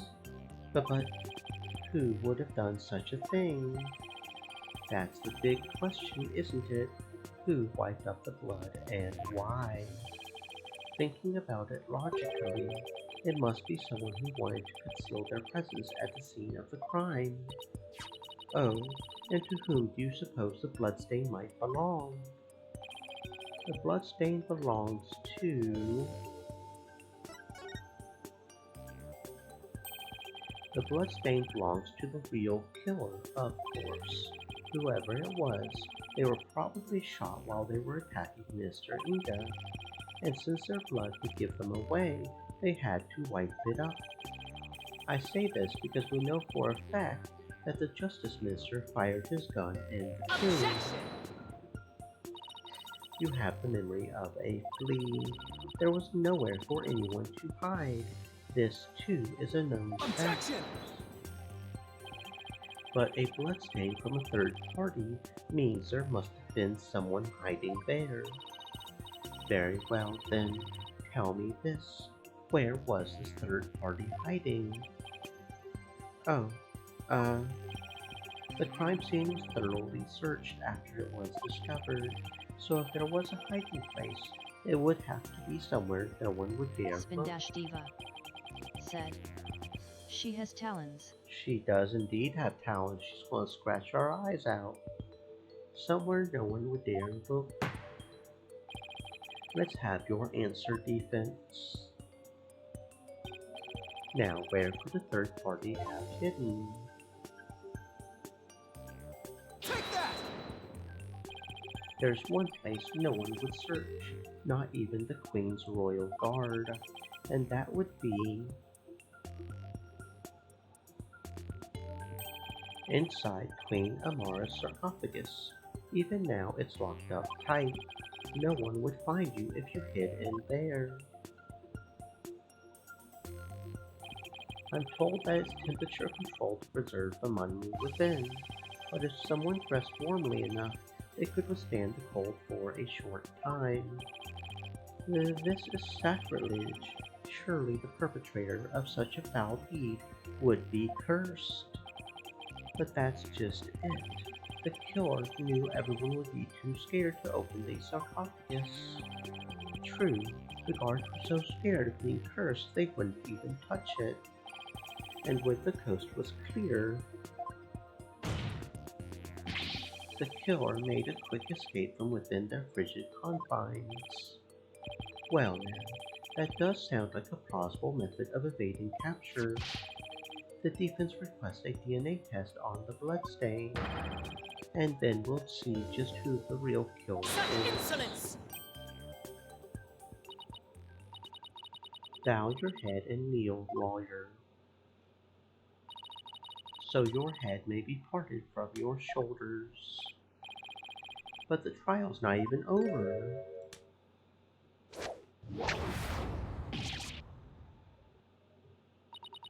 How soon you forget. You are already on the headsman's scaffold. As such, I could order your beheading at any moment. All I did was request a DNA test. There is no need to request such a test. Royal Guard, bring it forth now. Here you are, Your Eminence. The police have already identified the source of the bloodstain. The DNA test revealed that the blood is of the traitor Dirk Sadnati. What? But Dirk wasn't injured, so where did his blood come from? Maybe he coughed it up. Dirk's illness. Still, there was a lot of blood. Could he have really coughed up that much? And did he wipe it up to hide his failing health? Dirk, is it really that bad?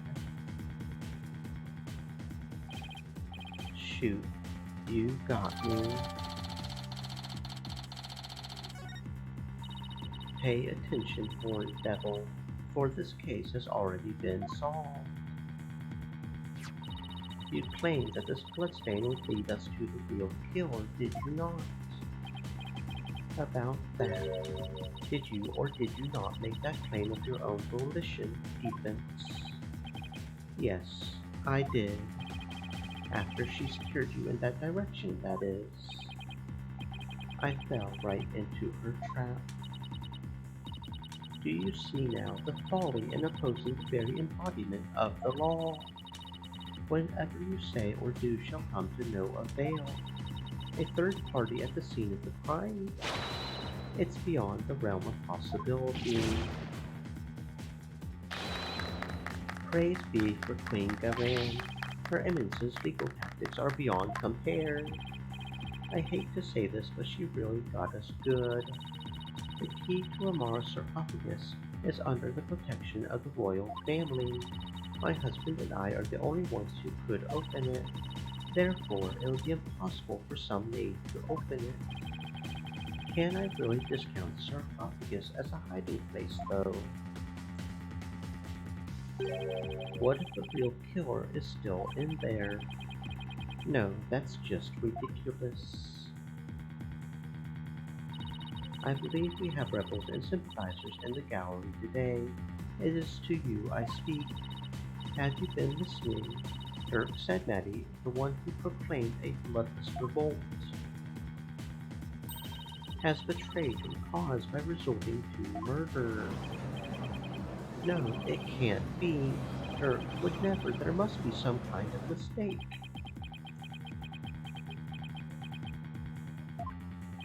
The Defiant Dragons and their sympathizers are starting to have doubts. So this is why Garan allowed us to cross-examine Dirk. By establishing his guilt in Inga's murder, she's effectively damaged his reputation among those who support him. True, but now we have an even bigger problem. And now, filthy lawyers, you will honor your end of the bargain. Accept your guilt verdict for your failure to explain your client's actions.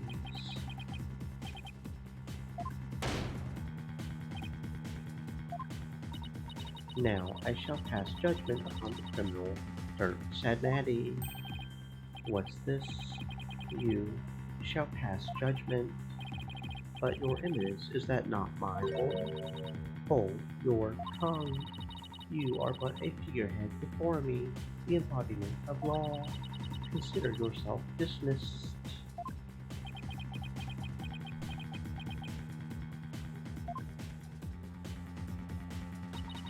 As Queen of Kurain, I shall now pass judgment upon the accused.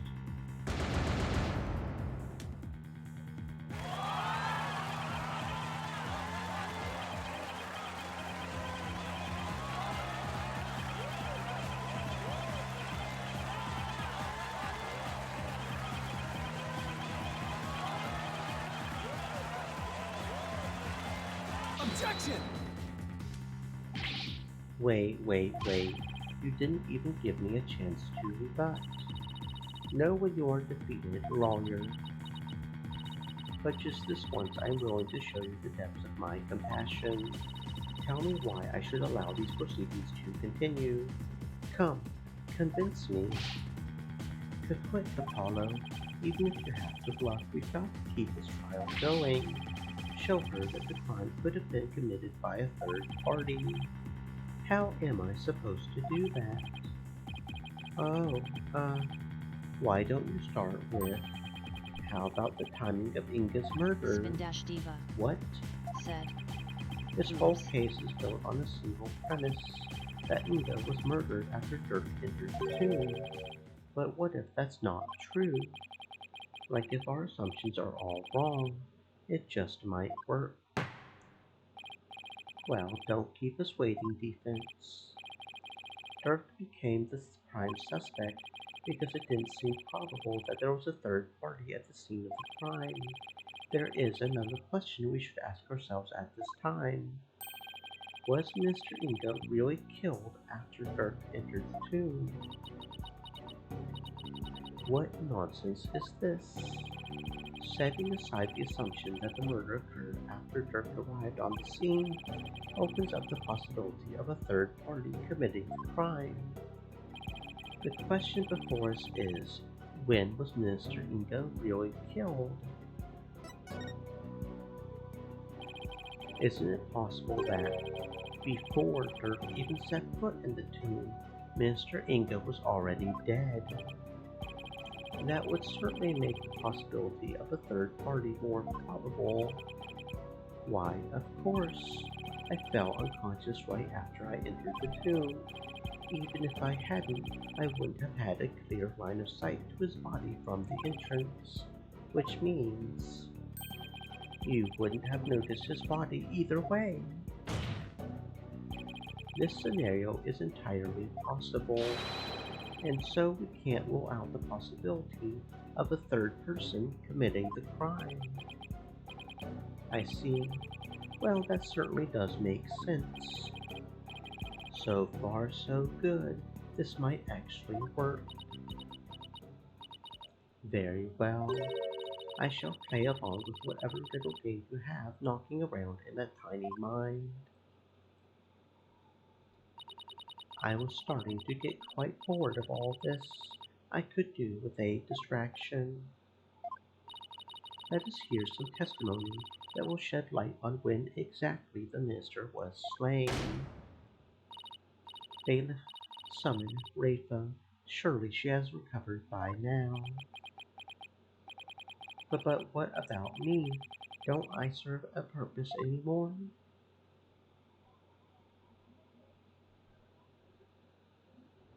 I hope you are feeling better, Your Benevolence.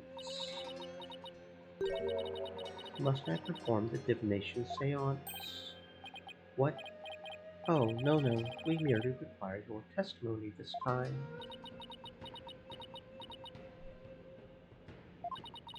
How could my testimony be of any value?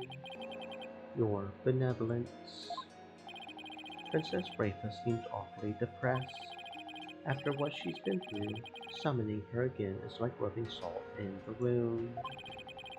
Being unable to perform the seance was probably the last straw. I hope she doesn't pass out again. Prosecutor Sad Maddie, may I ask you something? Of course, Your Benevolence.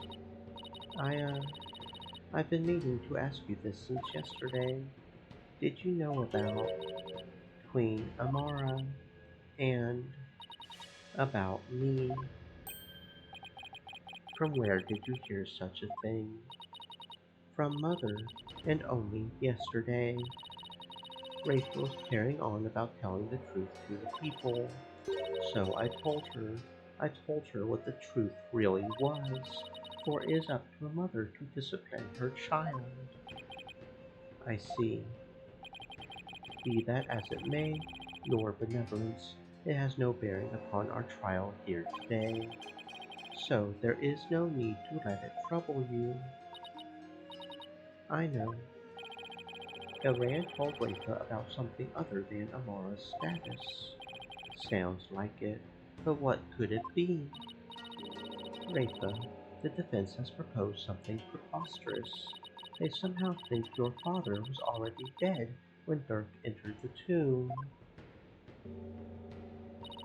But I believe you can prove them wrong. Are you prepared to do what is required of you?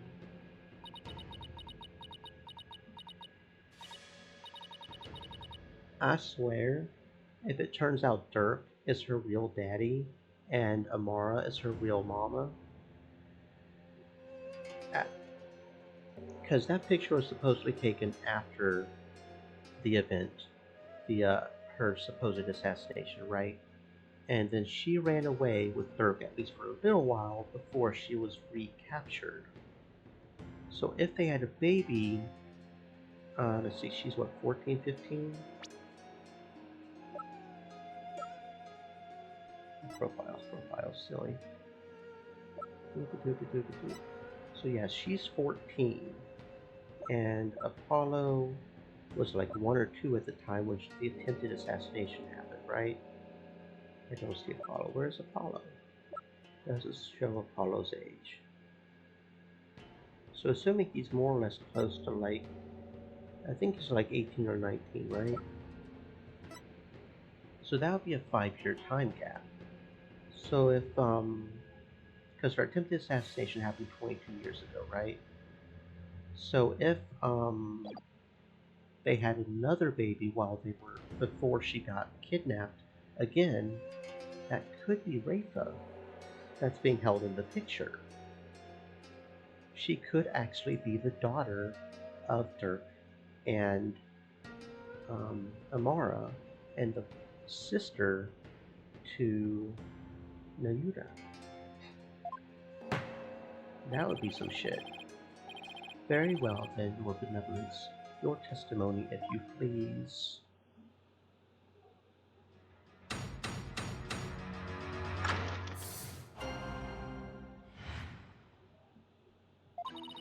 On the day of the murder, I was gazing on the courtyard from my second-floor veranda. Around 2:30, I saw my father heading for Amara's tomb. Then, at about 2:45, I saw Barbed Head and company enter the courtyard. I saw no one go in or out of the tomb after my father entered at about 2:30. Your second-floor veranda. Oh, she must be talking about that house facing Inga's private residence. So that's the location from which you saw your father, and at about 2:30.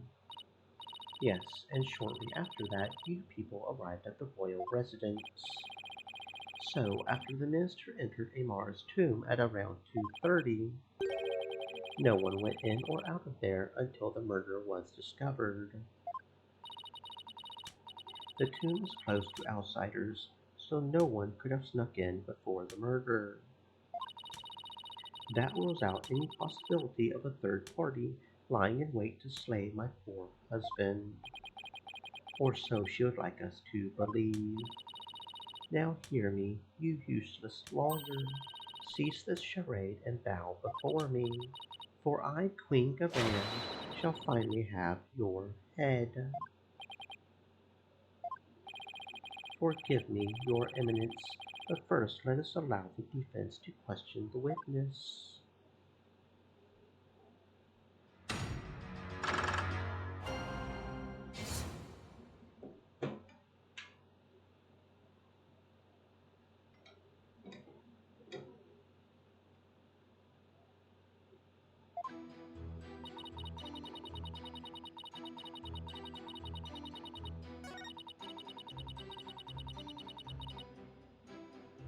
Hold it! Did your father seem different or troubled in any way? Let me think. Oh, there was one unusual thing. There was. Yes, a shriek emanated from within my father's quarters. After which I witnessed him bolt outside, his countenance drained of its usual cover. He screamed and he was looking pale. What do you suppose happened? I know not. Perhaps he had a bad dream. Maybe it was a nightmare about being raked over with coals by the Queen. It seems our young lawyer here wishes to hasten his journey to the Twilight Realm. So sorry, that was rude of me, although not completely inaccurate. Does the defense believe the witness's last statement to be important? I believe it is. I'd like the witness to add it to her testimony.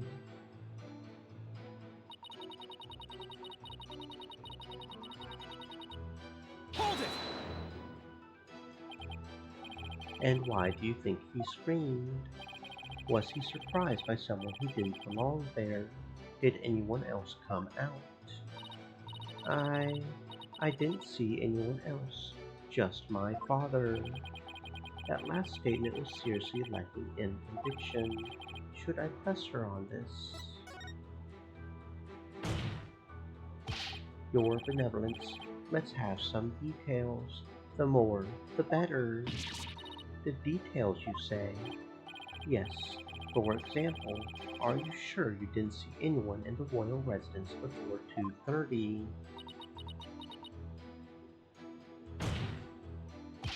Well, is that a yes or a no? The foreign devil, I had been gazing upon the courtyard since about 2 yesterday, yet I saw none other than my father. Oh, if only I had stopped him then. I think you've struck a nerve, or rather, obliterated one. Maybe I pressed a little too hard. Still, that last statement seemed a little off somehow. So you didn't see anyone except your father in the courtyard after 2. Please add that to your testimony, your benevolence.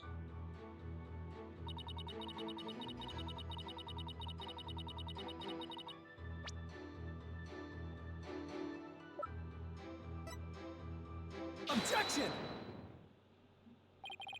Your benevolence. You're covering for someone, aren't you? I don't know what you're talking about. Sorry, Rafa, but you're not going to like this. Well, the thing is, I have a statement here that you might find interesting. It's from a witness who claims that, at around 2, his dog got loose and ran into the palace courtyard. That's when the little fella stole this hat from someone. That's Nana's. I mean, nothing. Never mind.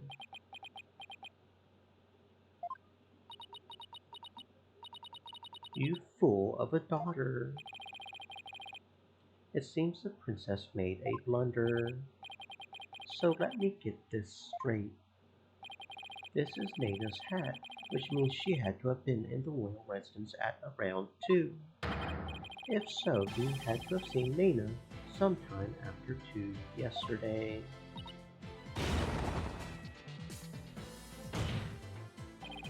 Please, your benevolence, tell us what you really saw.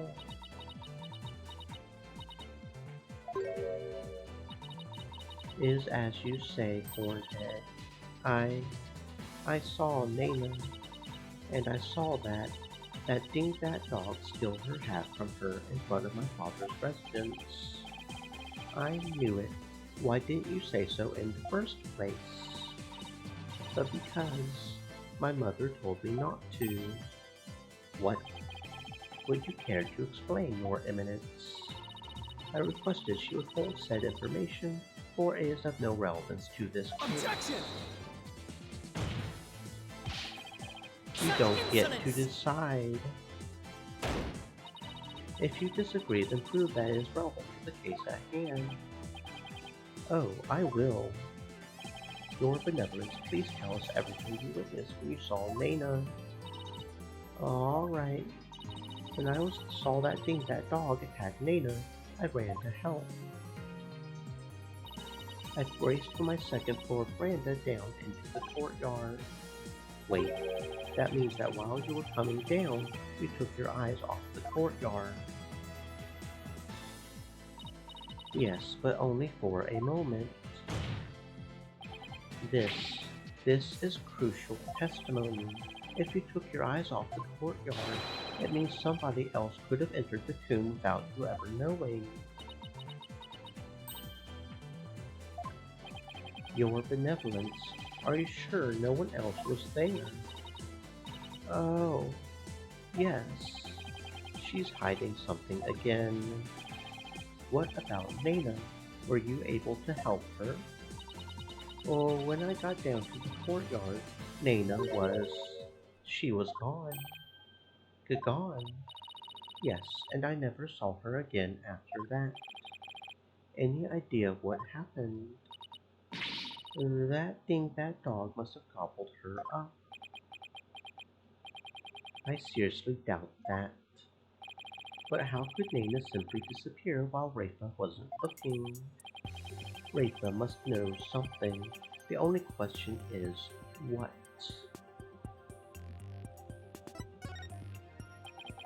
Do you have any idea where Nana disappeared to? Oh, what do you mean? Well, during the time you took your eyes off the courtyard, someone could have headed into the tomb, and it just so happens that Nana disappeared right at that moment. No. Wait, you think Nana had something to do with the murder?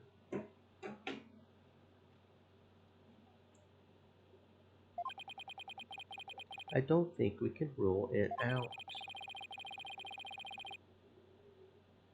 It sounds like something had kept Nana occupied until the early morning.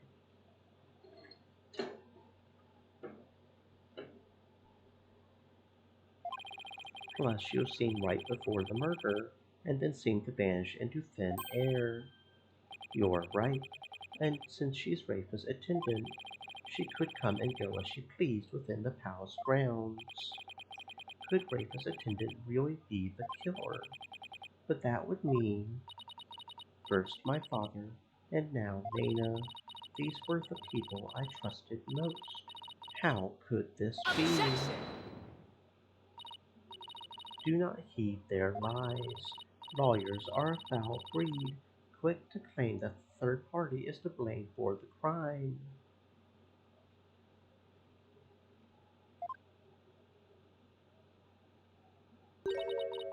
Nana did not enter the tomb, that much is certain. How can you be so sure? When Nana's hat was stolen, that crazed cur spilled an urn full of water upon my husband's doorstep. Is that not right, Rafa? Yes, yes it is. While that dingbat dog was tugging on Nana's hat, it tipped over the urn. The bottoms of her shoes would have been soaked with water, and if she had truly headed into the tomb with wet shoes, she would have left shoe prints along the way. But the only shoe prints to be found belonged to my husband, Inga.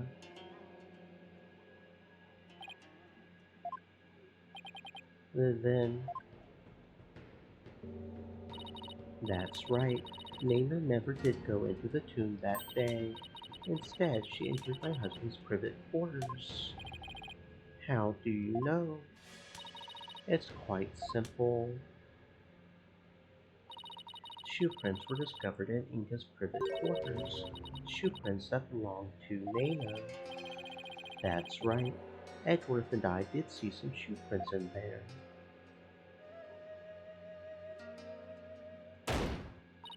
Now do you understand? Nana could not possibly have gone into the tomb, and that supposed third person at the crime scene is but a figment of your imagination. Another glorious deduction. All hail the genius that is Her Eminence, Queen Garan. Bow down before her glory, witless lawyer.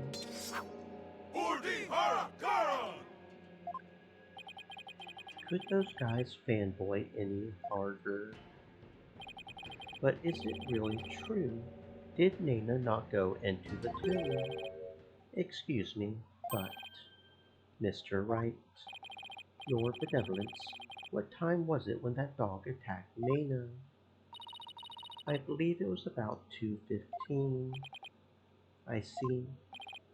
Apollo, If Nana entered Inga's private quarters at around 2:15 and Inga came racing out at around 2:30, pale-faced and screaming, then I know what you're getting at. Yes, that might explain his scream. Would the defense please share their theory regarding Justice Mr. Inga's scream? So certainly, Your Majesty. Mr. Inga screamed because he was attacked by Nana. Maybe he was attacked by Nana. This would make the Justice Minister's private quarters the real scene of the crime. Does your idiocy know no bounds? The minister's body was found in the tomb. Or are you suggesting that the body was moved? Do I think the minister was moved from his private quarters? I think the possibility...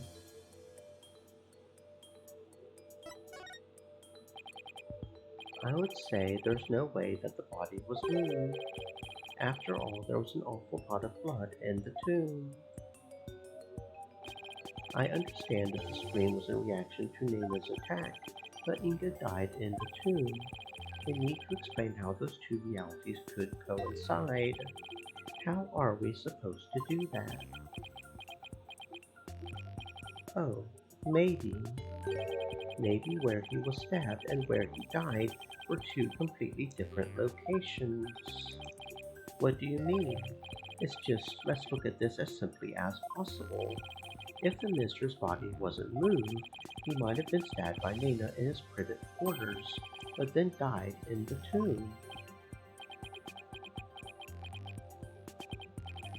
I see. On the one hand, that seems plausible, but on the other, it seems decidedly implausible. Prosecutor Sadnati, what is that bull babbling on about now? Is this a riddle from one of those fortune cookies America seems so fond of?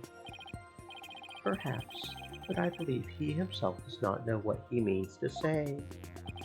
In all likelihood, it was a poor attempt to confuse us. We should simply ignore him. I wasn't finished yet, so hold off on the analysis, would you? The autopsy report never stated that the minister's death was instantaneous, so he could have conceivably moved from one place to another after being stabbed. Oh my. Are you suggesting he ran all the way to the tomb with a knife sticking out of his back? Well, yes, that's the gist of it. In short, Mr. Inga saw Nana with the knife, let out a scream, and when he turned his back to her to flee. Right, and that's when he was stabbed from behind. Well, Your Majesty, does my theory hold water? Insolence! How dare you bore me like this? You are a humorless moron, spewing an endless stream of unamusing drivel. I wasn't trying to be funny, Your Eminence. Prosecutor, enlighten this ignorant clown in lawyer's clothing. Your Eminence.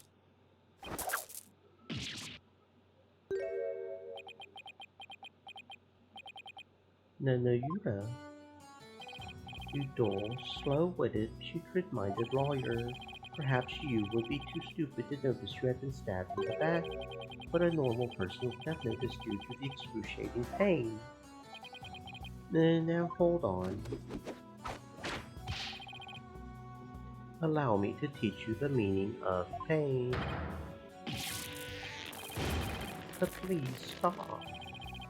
Nayuda has a point. Normally, most people would notice a dagger in their back. Yeah, I doubt someone could ignore pain like this.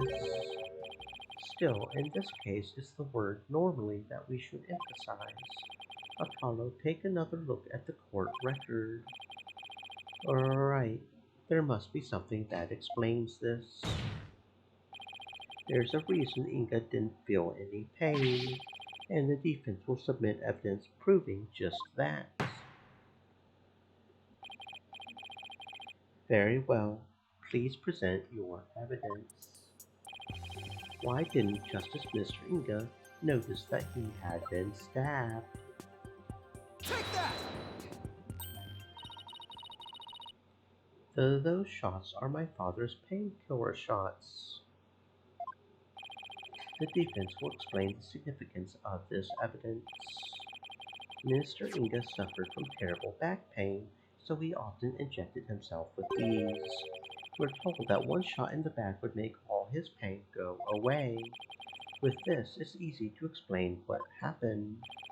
Don't tell me you didn't know about these, Your Eminence. You can't mean. Mr. Inga was stabbed in his back, close to where he usually injected the painkiller. Therefore, it's entirely possible that he hadn't noticed that he had been stabbed.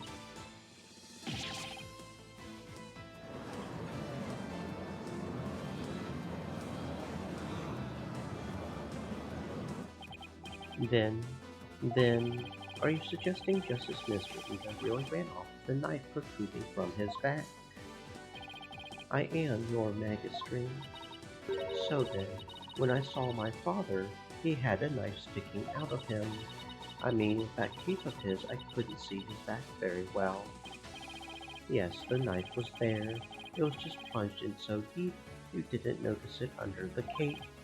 Therefore, when you saw your father, he was already dead. Murdered by Nana in his private quarters. Pokanka!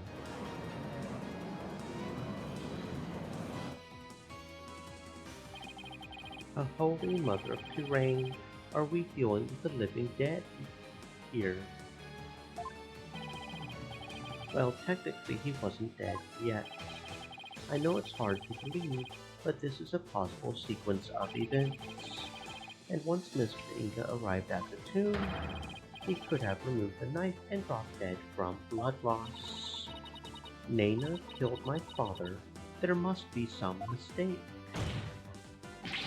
The defense would like to call Nana to the stand. You seek to drag an innocent old woman to the stand with no proof whatsoever. Oh well, there's no real proof, but what a tangled web of expedient lies you weave. I can no longer tell fact from fiction. Who or what shall I believe in now? I'm sorry, Rafa. All I've done is confuse you. But I have a sneaking suspicion Nana's involved in this case one way or another. Just when I thought we had blown this case wide open, well, there's no turning back now. You fool of a lawyer. I know why you are so desperate to prove the accused innocent. You do? Yes, because he faces public execution if proven guilty, as shall you, under the stipulations of the Defense Culpability Act. From the moment you accepted this case, you have had no choice but to fight for your lives. No, the simple fact is I've always believed that Dirk is innocent. Still, you cling to your pretense. Very well.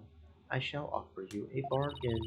If you admit that the accused is guilty right here, right now, I shall overlook your crime of abetting him, and you will not be subject to execution. Is this some sort of joke? Far from it. As Queen, I have the power to grant pardons, even to criminals like you. And with a wave of my hand, I can even reduce the severity of a sentence. Perhaps even for Dirk, should you be willing to cooperate. She wasn't kidding when she said that's the law here, but to flaunt that power in our faces like that, that's just wrong. Forget all that has transpired in our kingdom and return to your own country in peace. Well, will you abandon your defense of the accused and accept my generous offer? If I don't take this deal, we will be executed along with Dirk if he's found guilty. What should I do? Nice try, Garan, but it looks like you don't know what justice is made of. We won't kowtow to threats like that, Your Eminence. Mr. Wright, I'm sorry, but I can't back down now. I don't want to drag you into this, so don't worry. I'm with you, Apollo, to the bitter end if need be. And while I can't say I'm used to it, this isn't exactly my first rodeo. But if I'm found guilty, you'll get the death penalty too. Even knowing that, you still want to defend me. I don't know what happened in the past, but it looks like everyone in this country considers lawyers to be liars. So I can understand if you don't believe me, but I still believe in you and your innocence. So all I have to do is keep believing and find the truth. That's all there is to it. So keep on fighting, Apollo. You'll hear no objections from me. You nincompoops. You'll die if you lose this case. Why would you even entertain the notion of continuing? I believe that Dirk is innocent. That's why. And besides, trials exist to give the truth a chance to get out into the open. You can't give up just because you're afraid of some punishment. Even if that punishment is death. Does that not frighten you, Hornhead? Who would be scared? I mean, just thinking about it makes me weak in the knees, to be honest. But as a lawyer, I have a duty to protect my client. I can't just abandon that. A duty you're willing to die for. And yet, duty. It's a heavy burden, all right. Rafa looks like she's really struggling. Your benevolence. As Crown Princess, you are destined to rule this kingdom one day. That means there will be many things that you alone must determine.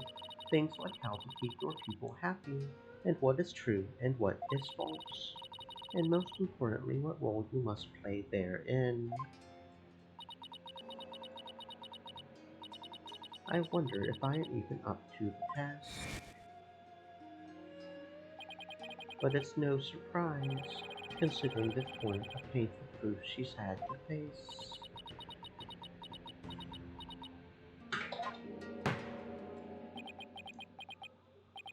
Very well then, if the defense is prepared to face the death sentence under the Defense Culpability Act, then I see no reason not to continue with the proceedings. But I must admit, I see no grounds for doubting the accused's guilt. Unless the defense has further evidence that would indicate a different suspect. Do we have anything like that? Well, lawyer, do you have any new evidence you would care to present? Or shall I have the executioner start his preparations? If she thinks I can't do this, she's got another thing coming. But first, I have some serious thinking to do.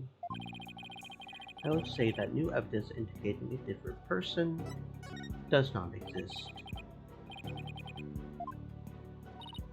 Just as I thought. I was so hoping you would present meaningless evidence and allow me to claim your head. Glad I didn't walk head first into that one then. So, what now, Apollo? Well, unless we can prove that Nana killed Ida, this trial is over, and so are we. Isn't there still a way to get the proof we need, even without evidence? You know, a key means of obtaining testimony here in Terrain. Wait, are you actually suggesting? It certainly won't be easy, but it's worth a try. Your Magistrate. A crucial step in uncovering the truth behind this case has yet to be taken in this trial, but I'm positive that I can back up our claim with this one step. You mean you will be able to prove that Nina killed Justice Minister Ida, and just how do you propose to do that? With the help of a certain someone. We need help. From someone. Well, I can't imagine who it could be, but I suppose I must ask. Whose help do you need to uncover the truth? Take that! But this is Mami.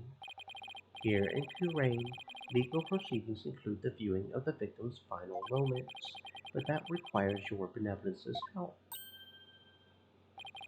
Such information is just as vital as any other piece of conclusive evidence. If you're right about this, Rafa's power should enable her to see the very moment Nana stabbed Inga.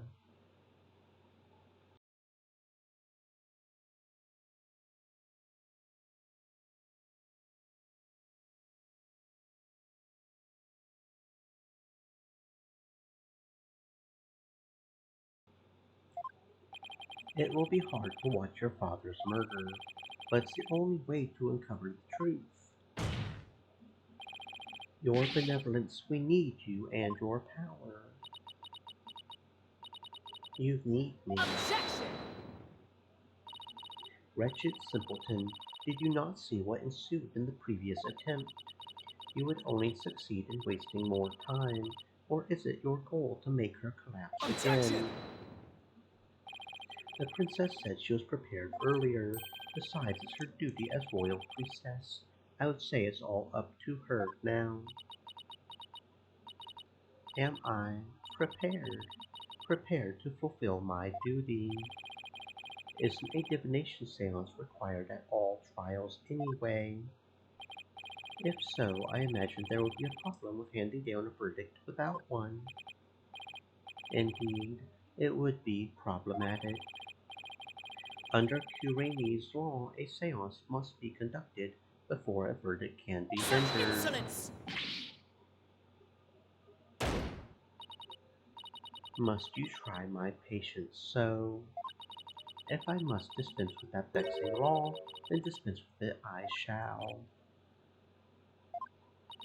As ruling sovereign of Kurain, I proclaim the following.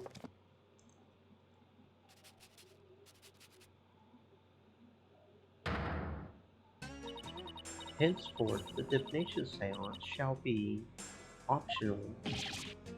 What? She has the power to do that. So she just rewrote the law with a flourish of her hand.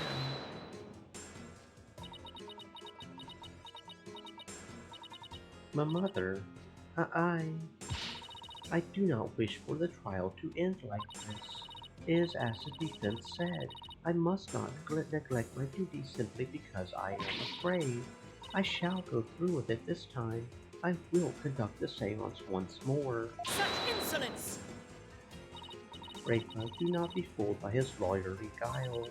You are not prepared to witness your father's death.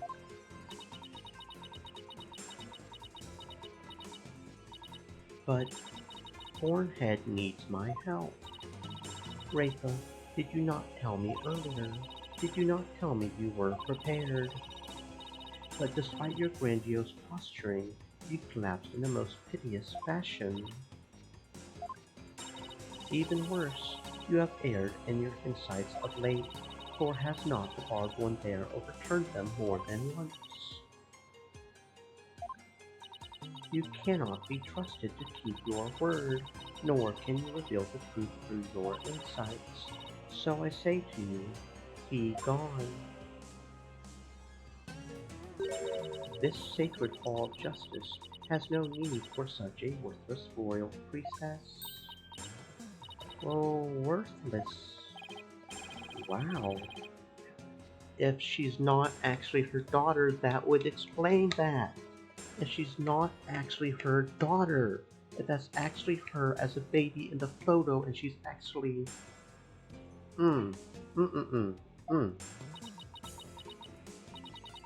So, mother, you think me worthless? Objection! Her benevolence says she can do it, doesn't she? So I don't see why you have to condemn her before she's even made the attempt.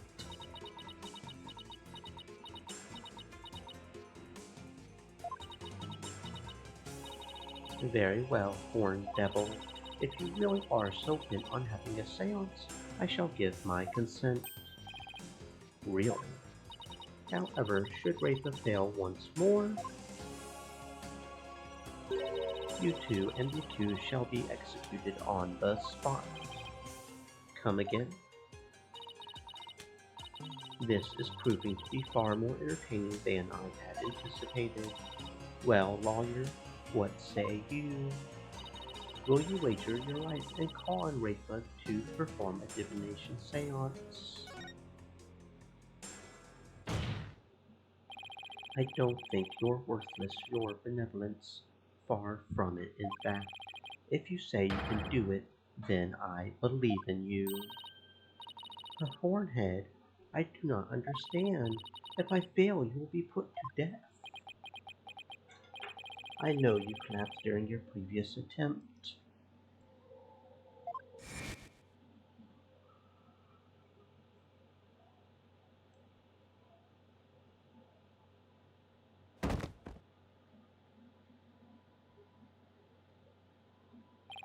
I can't even imagine how terrible it must have been for you.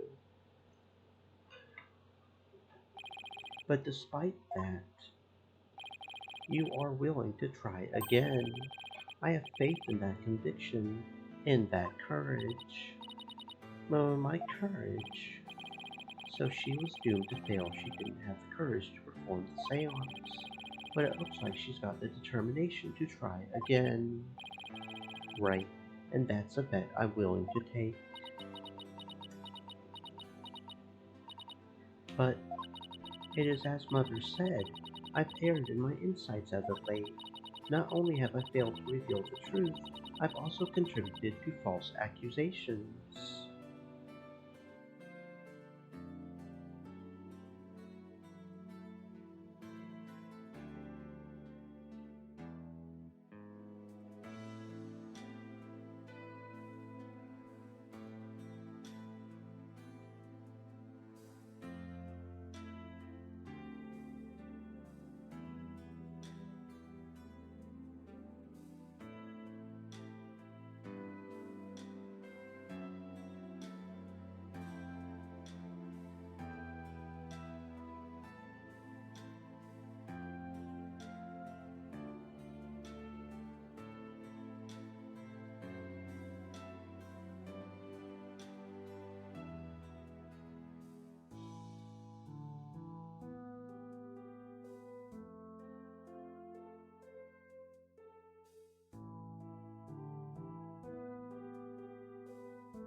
Knowing that, can you still say that you believe in me? Objection! I wouldn't take stock of those words, your benevolence, despite what your mother says. I don't think you've made any errors at all.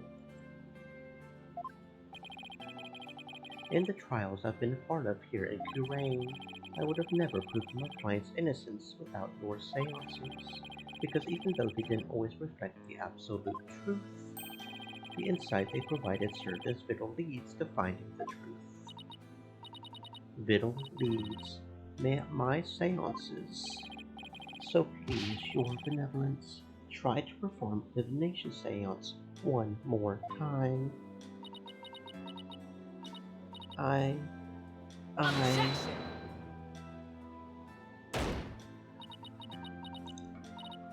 Rafa, stop this madness. It is for your own good.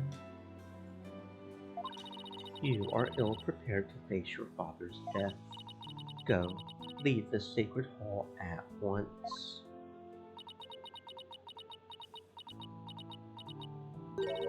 No. What did you say? I said no, mother, for I am the royal priestess of Kurain. I have no need for you now. Even if you do not need me, mother, Hornhead and this Hall of Justice do. He proved that to me by risking his own life.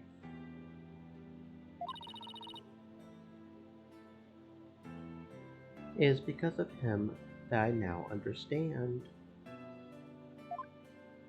The divination seance is my sacred duty. I must fulfill it no matter the risk. Your benevolence. Mother taught me that the divination seance was a mirror reflecting naught but the truth. But I began to have my doubts after Barbhead disproved the insights it offered. And now I don't even know who or what to trust anymore. Father, Mother, even Nana. I had believed in them above all others. But I finally know now. I know in what I can trust.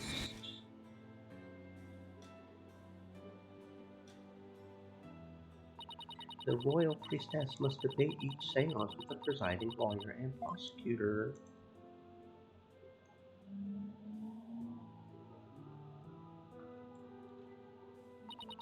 So that it can be interpreted properly.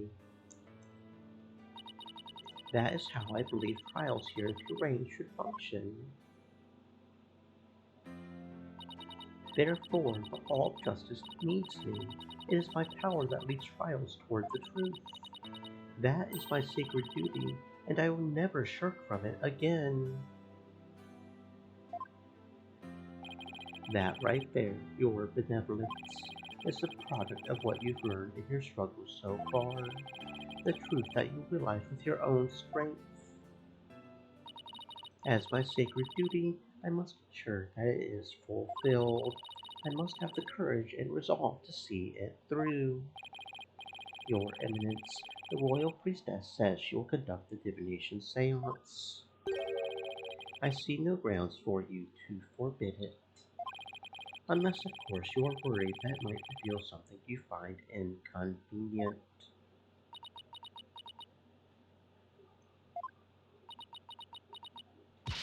Mother, I am done letting you have your way. Rafa, you would actually rebel against me, your mother and queen.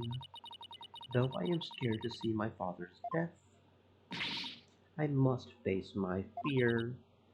That is what Hornhead has taught me here today. Rafa. I am the royal priestess Rafa Padma Kurain. And I am prepared to face my father's death.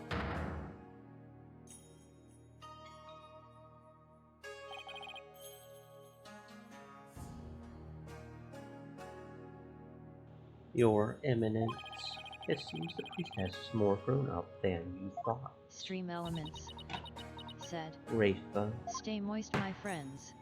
Hydrate. Well then, let us proceed with the divination seance. The victim's final moments. This should be interesting. I wonder what Inga's memories are going to show us.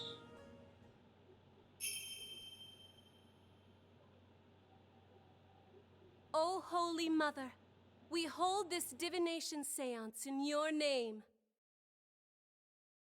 Let the eyes of everyone here be clear, and our ears be unstopped.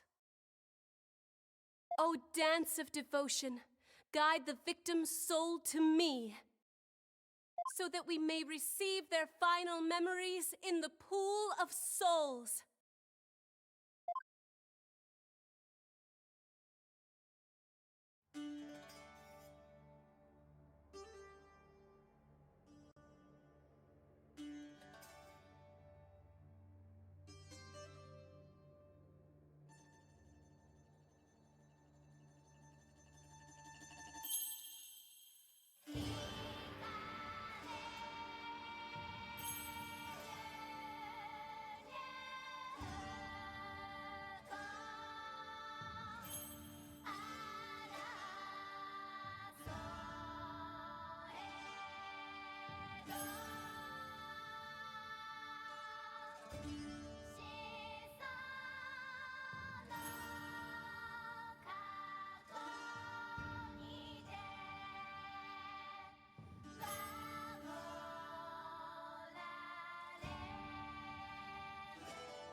Oh, what in the faceless being?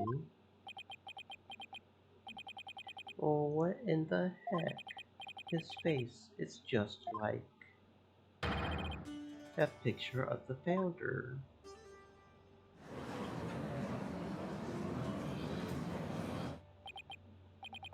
I think that's the last thing anyone expected to see.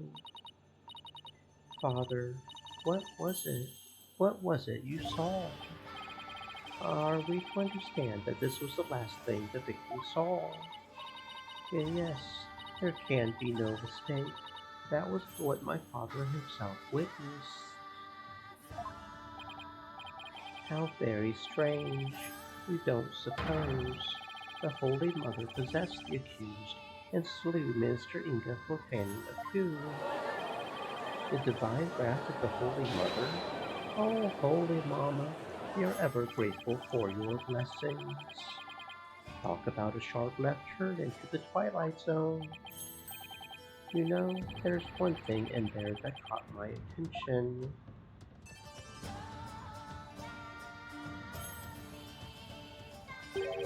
That laugh. Who does it belong to? And why are they laughing? Who knows? Though I suppose it could be Dirk after he slew my husband. But that figure didn't even have a mouth.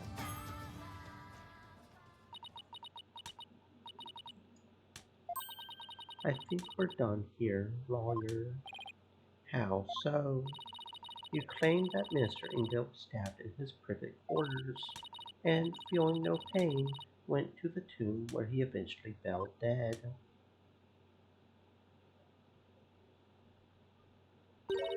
But this seance vision proves he was stabbed in the tomb and felt great pain, no less.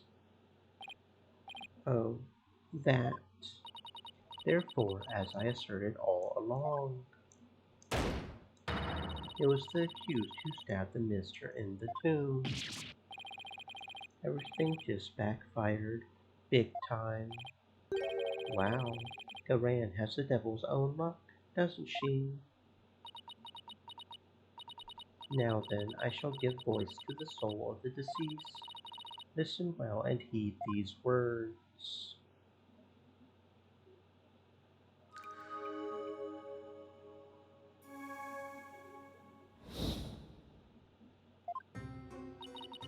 At around 3, my father was waiting in the tomb to make the hostage exchange. He was drinking grape juice while gazing upon the picture of the Holy Mother. He had been waiting vigilantly when suddenly he heard Dirk's voice. The next moment he was stabbed in the back and collapsed.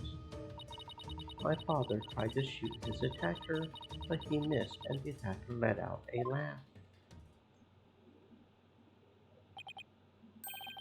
So, what now, Mr. Wright? It's up to us to knock holes in Rafa's interpretations of Inga's memories. In other words, we need to prove that her understanding of them could be mistaken. Okay, I'll give it a try.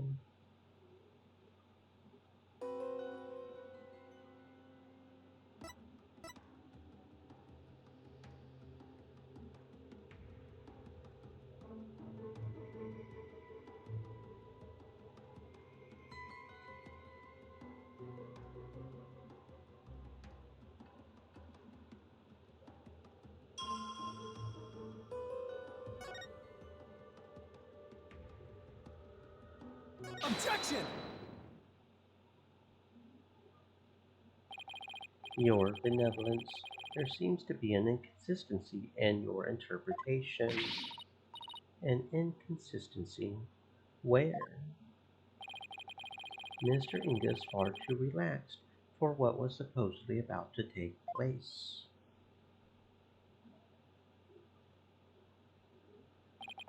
When he heard the voice you claim is Dirk's, he didn't seem the least bit alarmed.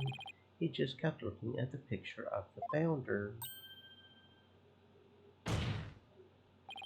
That's strange, right? He was waiting for Dirk to arrive with the founder's orb. But when he heard that voice, he didn't even turn to look. Don't you think he would have been worried about being attacked from behind?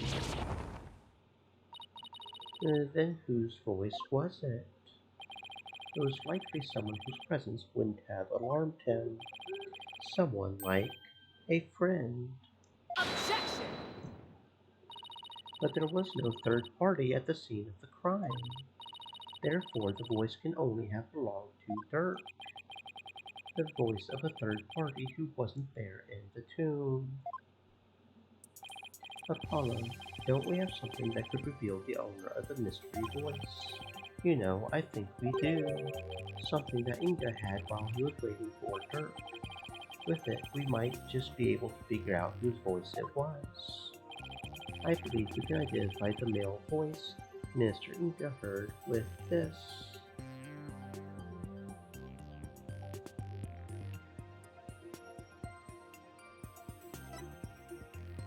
Take that!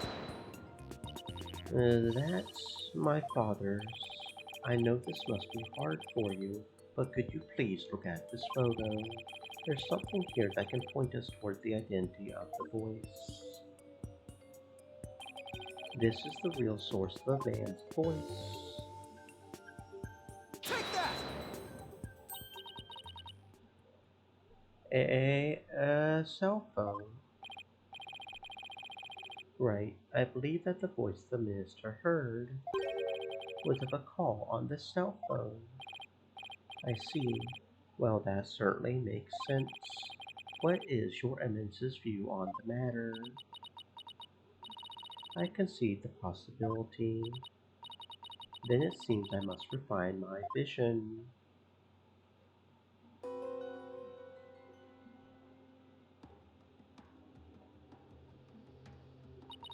It appears that the voice belonged to one of my father's subordinates. Why do you suppose he was talking to one of them then? My father had members of the secret police positioned throughout the palace. They were supposed to contact him as soon as they saw Dirk and the rest of you. Okay, now we're getting somewhere. Your benevolence, I believe you have an insight to revise. I know, Barbed Head. Don't presume to tell me how to do my duty. Now that you know how to do it, instead of just assuming it's the absolute truth. My father then took a call from a subordinate at the palace. That doesn't change the end result, of course. So the voice was coming from the phone. That's good to know. But there might have been other sounds coming from the phone. Sounds that could be clues. Let's take another look at Rafa's insights and really focus on the various sensations. Okay, I think I'm getting the hang of this now.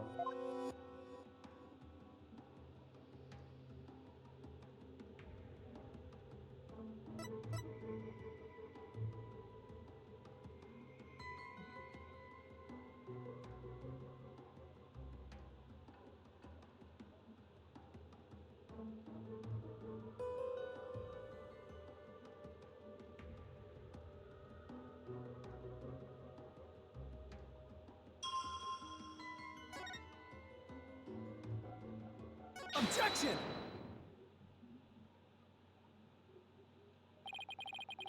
I hate to break it to your benevolence, but you misinterpreted something again. Oh, what do you mean? Again? Smooth move, Apollo. I think you just hurt her feelings. She may put on a brave face, but she feels more than she lets on. Let me rephrase that, your benevolence. Your interpretation of your father's phone call to a subordinate at the palace is inconsistent with his final memory. What do you mean by that? A lion's roar could be heard over the phone. Don't you find that strange? You claim the call was with someone at the palace. But let me ask you, do you keep lions there? No, the only animals at the palace are little birdies and my pet frog. Wait, that giant one in front of the minister's house is her pet. Besides, there aren't any lions in Touraine. We don't even have any zoos. A rather sad state of affairs, I'm afraid. Well, I remember hearing a sound like that. The lion's roar coming from the phone is actually something hanging out in the bazaar. Isn't that the cry of the war bat over in the bazaar? Your benevolence, do you think you can clarify the voice for me? Very well. I will now attempt to further refine my vision.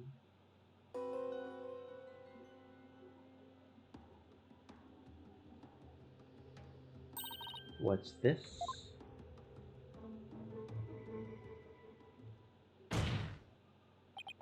Just as I suspected, it was the call of a warbad. That means the subordinate Mr. Ingo was caught talking to was in the bazaar, not the palace. But why is it important where the call came from? What significance could it have? She's right. Is it important to know where the call was made from? It's actually very important. Knowing that the person on the other end was at the bazaar means that the loud explosion might not have been the sound of a gunshot. But I can think of no other item that makes such a noise in the area. Go ahead, Apollo. Tell Rafa the real source of that sound. Will do. Well, Hornhead, I'm waiting. What was the true source of that explosive sound? Take that! What is that? It's Albie Ergade's statement. In it, he claims that Dad's a rebel threw a firecracker at him while he was at the bazaar. Then, yes, the sound heard over the phone was a firecracker exploding. Objection! And yet, a bullet was found at the scene of the crime. A bullet fired from Mr. Inga's gun. How do you explain that? Well, we don't know whether it was fired during the course of the crime, right? Or do you have evidence that proves when the pistol was discharged? No, I have none. Wait a second. If that loud bang was a firecracker, then could that laugh at the end have been... No, it can't be. Oh, it can, and it is. The laugh came from none other than the Joker who got a kick out of startling Albie with his dragon snot shouts. That happy-go-lucky Dad's a rebel. What? Someone should really put a leash on that guy. I shudder to think how one man could be the cause of so much trouble. Hey there, AJ, PW. Y'all can thank me later. No one asked for your commentary, Mr. A Rebel. Your benevolence, you need to revise your insight. It would appear so.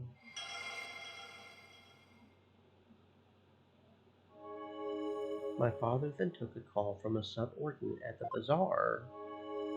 The true source of that loud bang was a firecracker Dad threw.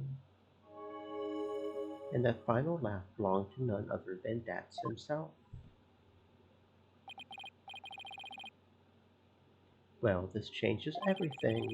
Let's go over the details of Rafa's insight again. Okay, I think I've got this down now. Time to find another inconsistency.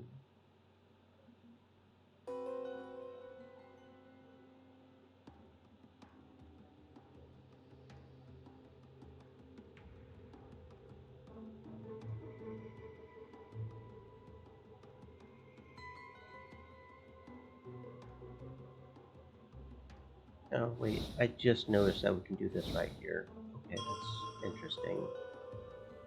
I thought we had to wait for it to play, but we can actually skip. Okay, cool.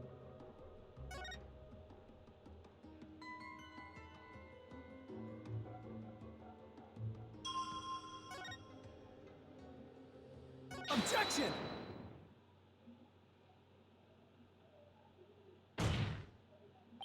Your benevolence, there's a glaring problem with this insight.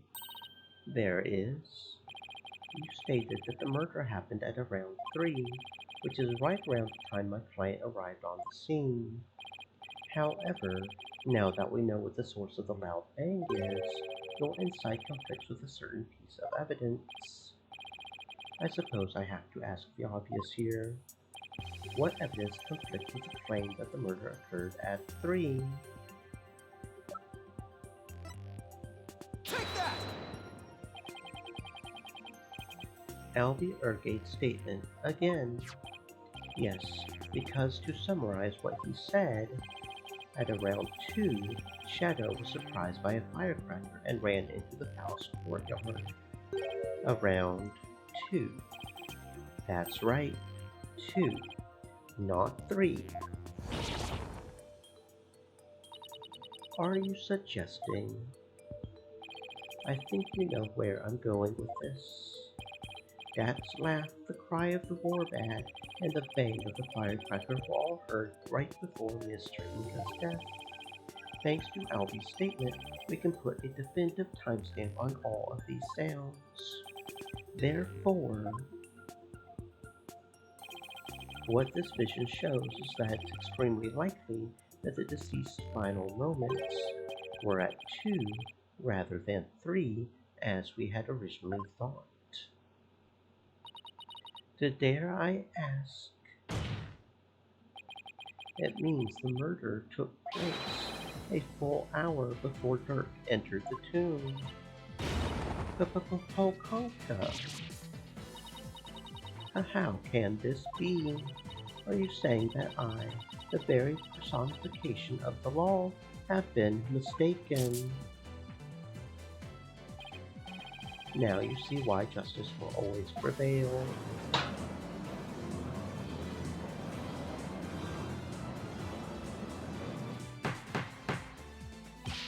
Peace, peace, I say.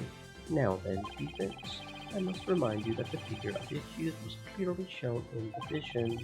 How do you explain that? I wouldn't say it was clearly shown. After all, the figure didn't actually have a face. You are absolutely right. Without a face, we can't be certain of who it was. Furthermore, need I remind you that if the vision is from 2, Dirk was still with me and Mr. Wright, which means this faceless figure couldn't possibly be him. So then what are we to make of this 1 hour difference? Oh wait, to 2 o'clock, that's when my mother was performing the rite of channeling. The palace guards had all been reassigned to guard the channeling chamber for the rite. Don't tell me. The royal residence, it would have been virtually unguarded, which means the real killer could have easily slipped unseen into Amara's tomb.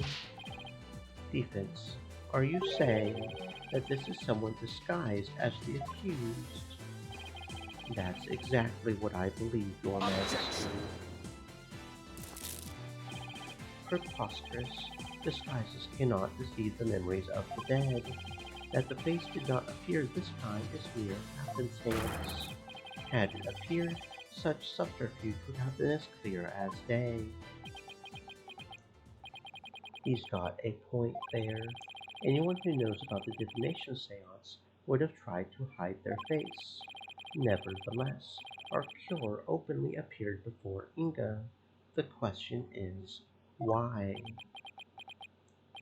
Apollo, maybe the cure could afford to be so bold because they knew their face wouldn't show up in the seance vision. What? It's possible that the cure dared to dress in Dirk's clothes and stand square in front of Inga precisely because they knew they could get away with it. But how could anyone be so sure of something like that? A long time ago, I heard of a cognitive disorder that impairs a person's ability to distinguish between different faces. What if Inga had it? Then are you saying that this is literally how Inga saw the world? Yes, we can't normally see through the eyes of others, but in this case we can. And if he had that disorder, I imagine this is how faces appeared to him in life. Okay, let's say that the killer knew that Inga had such a disorder. They could definitely use it to pin the crime on Dirk.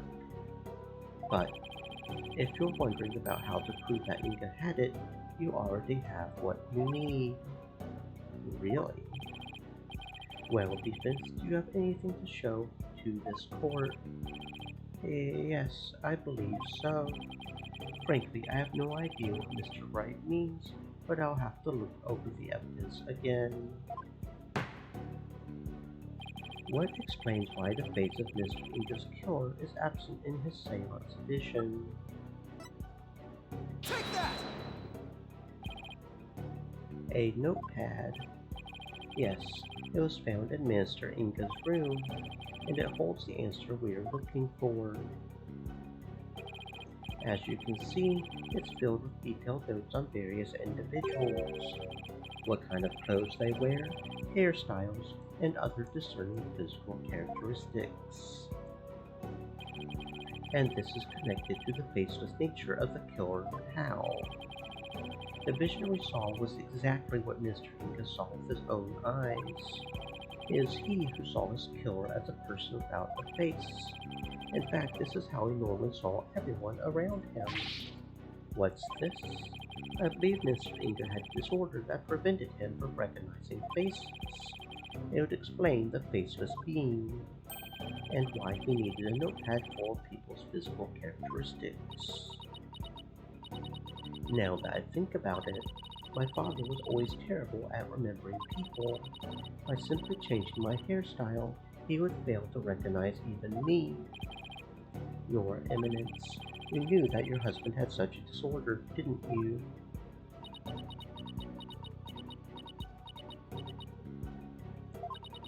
He never wished for it to become public knowledge. I suppose there is no use in keeping quiet about it now. It is as you say. My late husband had a special disorder that hindered his ability to recognize faces. The medical term for it is prosopagnosia. Prosopagnosia. Yeah, that's probably how I said prosopagnosia. So Mr. Wright was right. The memories of those afflicted with such disorders in life do appear strange at times. There is precedent for this. So the killer likely knew about the disorder and used it to their advantage. Right. So there's someone who is both knowledgeable about the divination seance and aware of Inga's infliction. Your Eminence, who knew about your husband's condition? A small number of servants who tended to his needs, and me. Surely you're not about to insinuate that I committed this crime. Oh no, Your Eminence. Still, could she have done it? Garan has an alibi, remember?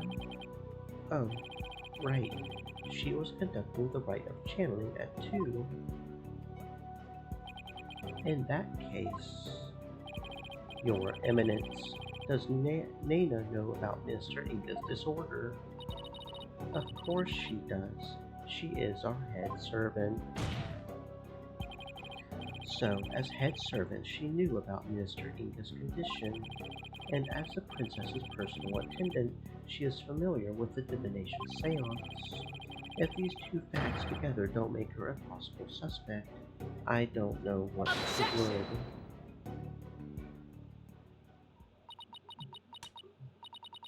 You witness lawyer, how quick you are to forget the facts.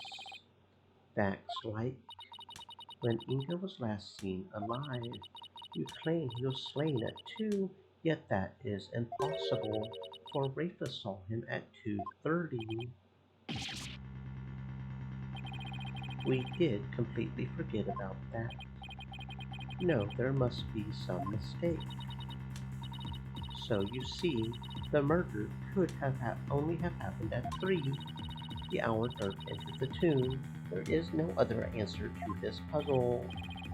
Why don't we ever get to make up answers like Iran makes up laws? Guess it's back to square one. Well, where did we go wrong? I don't think we're the problem. We just seem to be short one piece of the puzzle. Our deductions so far explain everything to a T. Everything except for Inga's sighting at 2:30. I see, and without that final puzzle piece, all of our deductions fall apart. Apollo, if Inga's sighting is the only anomaly, we'll just have to find a way to make it fit into the bigger picture. Time to think outside the box then, right? Let's see. It would be impossible to see Inga walking around after he had been killed. But what if there was a way to make people think he was alive, even though he was dead? Like a way to make people witness the living dead. Sounds like some kind of TV show. Things like that don't happen in real life.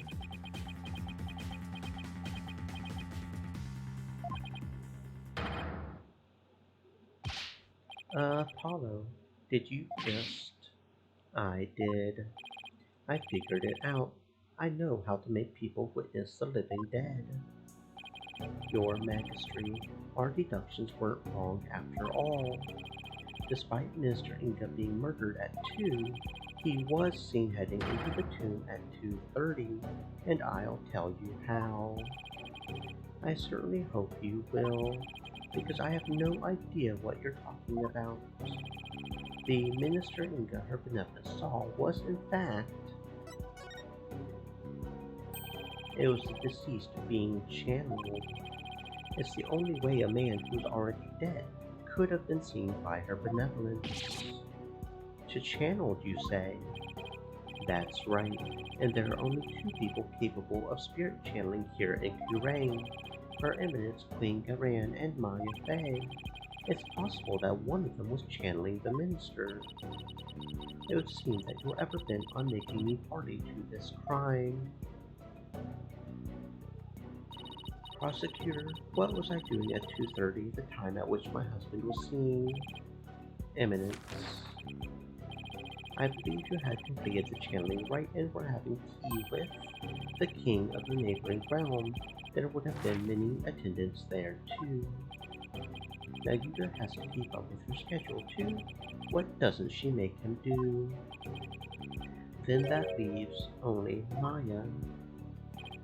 Yeah, it does. Maybe someone was forcing her to use her power toward nefarious ends. The real killer could have been threatening her. That cannot be. So then, Inga's scream. That was probably from when he woke up from being called back to this world. After all, that's when the flow of time would have picked back up for him after he died. So Mr. Inga probably leapt to his feet, thinking he had just had a nightmare. Then realizing it was almost time for the hostage exchange, he raced off to Amara's tomb, not even realizing he was already dead. Then, her benevolence really did see a dead man running.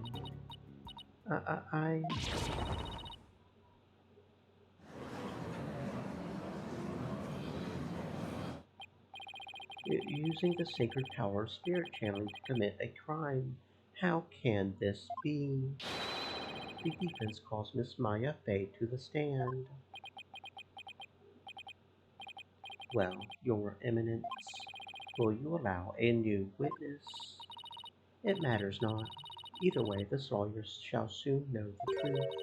He will know just how much of an imbecile he is in the face of my infallible arguments. Insult me all you want, witch, but you'll be eating those words when I expose the truth. Very well. Let us adjourn until the next witness is ready.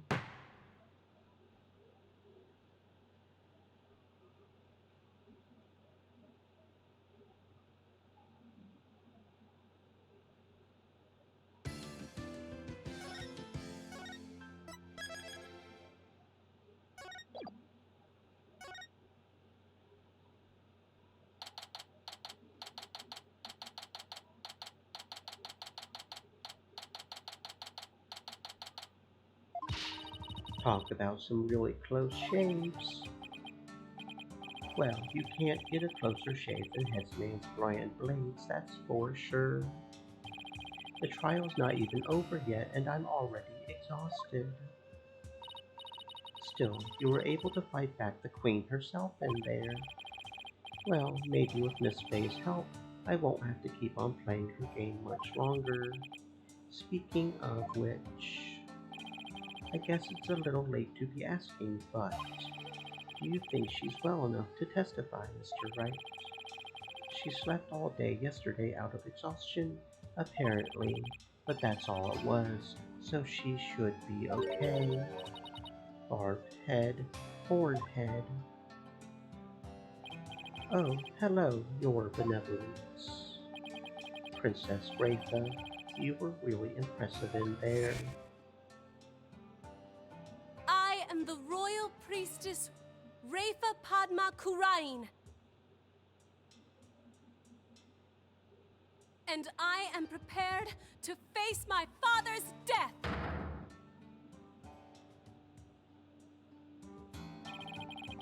Despite your mother's opposition, you stood your ground, and in doing so, you fulfilled your duty as the royal priestess. It was all thanks to you and your friends. Your belief in me gave me the courage to follow my path. So, you have my gratitude. Don't mention it. I know, I shall thank you with a gift. What would you like? A cow? A horse? Or perhaps I shall reward your efforts with a royal shoulder massage. That's okay, your benevolence. Your gratitude is more than enough. Thanks.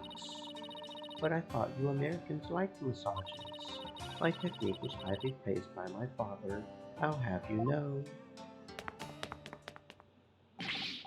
Hey you, lawyers, where's the accused? Dirk. That's a good question.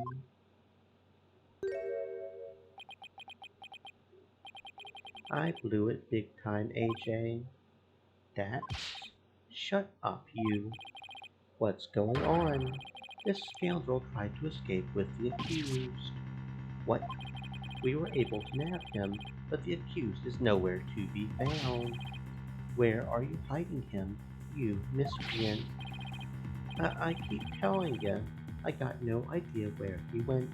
I mean, yeah, we booked it together, but I lost track of him after that. So Dirk's on the lam now. Probably, but who knows? He vanished in the blink of an eye. The vanished? You want to know something, AJ? Dirk said to me, I can't put Amara in danger. I have to set her free before it's too late. Or, don't tell me he's gone to rescue her. But that's what I am telling you. It's why I helped him escape in the first place. Dats, do you realize what you've done? Well, what's done is done. Still, why did he choose to go rescue her now? Maybe he didn't want to die with any regrets or something. You know, just in case he ended up on the chopping block. Why, Dirk? I thought you believed in me. Don't be like that, AJ. He'll be back as soon as he frees Amara. You'll see. That's not the point, Dax. Listen, lawyer, you let us know immediately if the accused contacts you. The trial will now resume. See that you are ready. Wait, the trial's still on, even without the defendant. Those were Her Eminence's orders, so you will return to the courtroom at once. Let's go, Apollo. All we can do is see where the next testimony leads.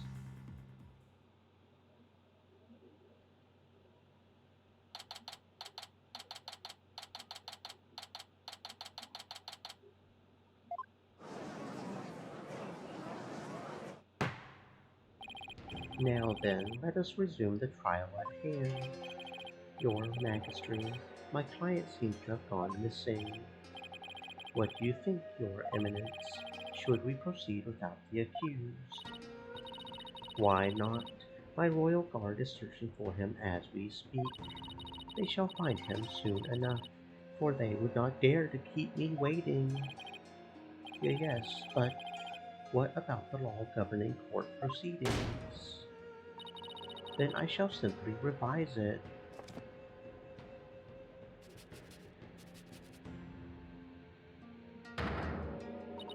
As ruling sovereign of Kurain, I proclaim the following. Should the accused be an enemy of the crown, they may be tried in absentia.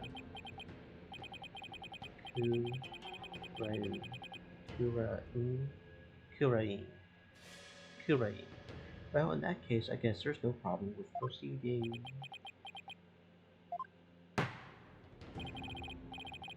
Will the witness, Miss Maya Fey, please approach the stand?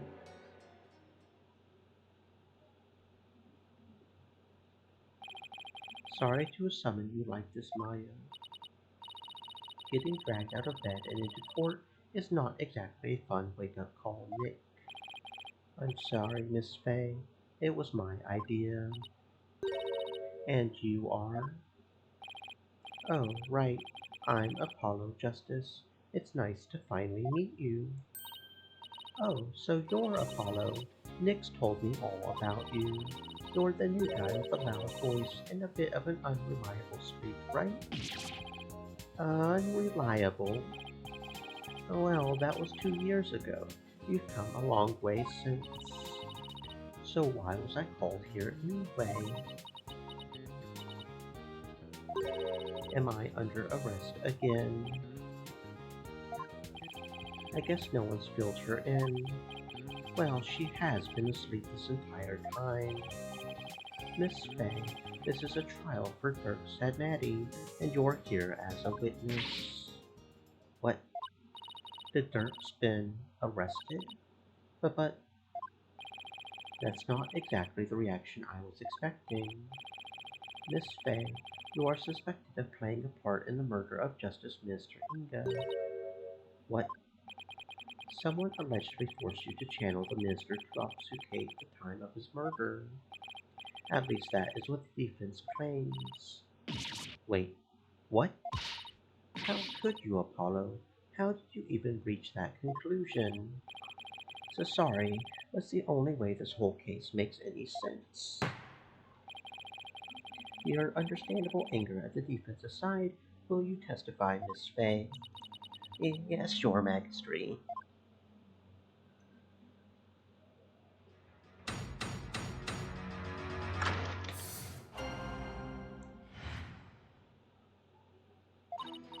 I don't have any idea what's going on, but I know I didn't channel Mr. Inga. I didn't even have the chance to do something like that. Besides, I would never go quietly along with some criminal's plan. Though I guess there are some things I would go quietly along with. It seems the witness doesn't believe she has ever channeled Justice Minister Inga. And if her words prove to be true, defense, your entire argument becomes moot. You do understand that, don't you? Yes, of course. It doesn't seem like Miss Fey is lying. Apollo, Maya was being awfully secretive about something just now. Then I guess I had better dig a bit and try to get her to open up to me first.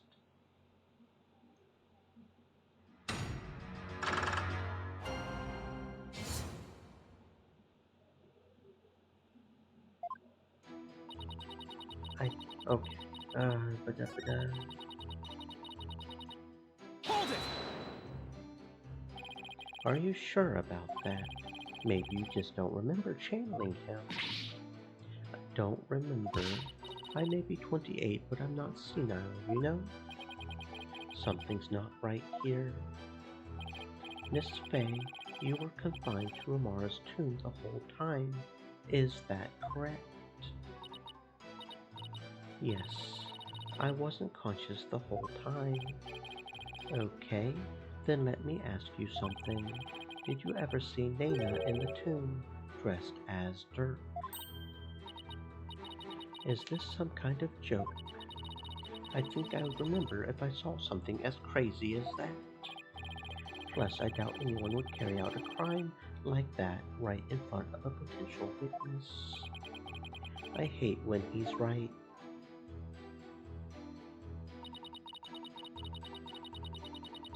Hold it! You didn't have a chance to channel him. Does channeling someone take a long time? Not really. Once you get the hang of it, it's pretty much instantaneous. But I was all tied up, literally, so there was no way for me to make the channeling Libra with my hands to do it. Right. I guess you really didn't channel Inga then.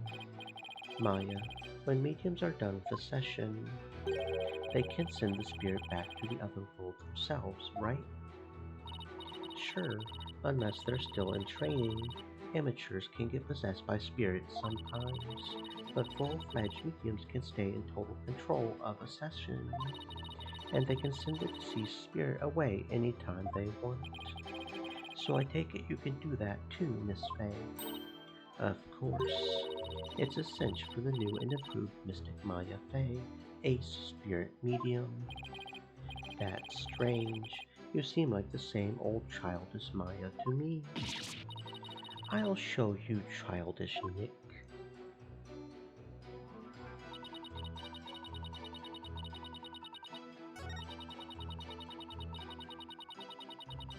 Hold it! It sounds to me like you're trying to hide something, Miss Faye. Didn't anyone teach you about respecting boundaries, Apollo?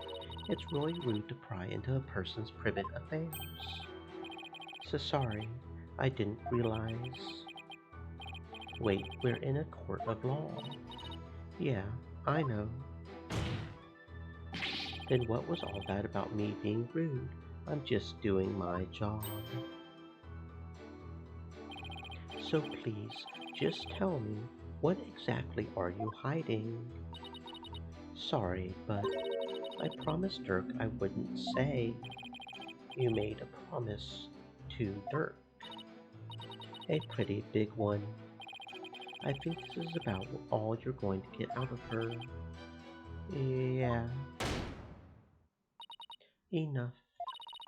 The witness is denying that she channeled any spirits. Further questioning is pointless. It appears your little fiction has been soundly exposed for what it is. You should listen to her, Apollo. I don't even know why you suspected me in the first place. I mean, you don't have any evidence of me channeling Mr. Inga, do you? Oh, evidence.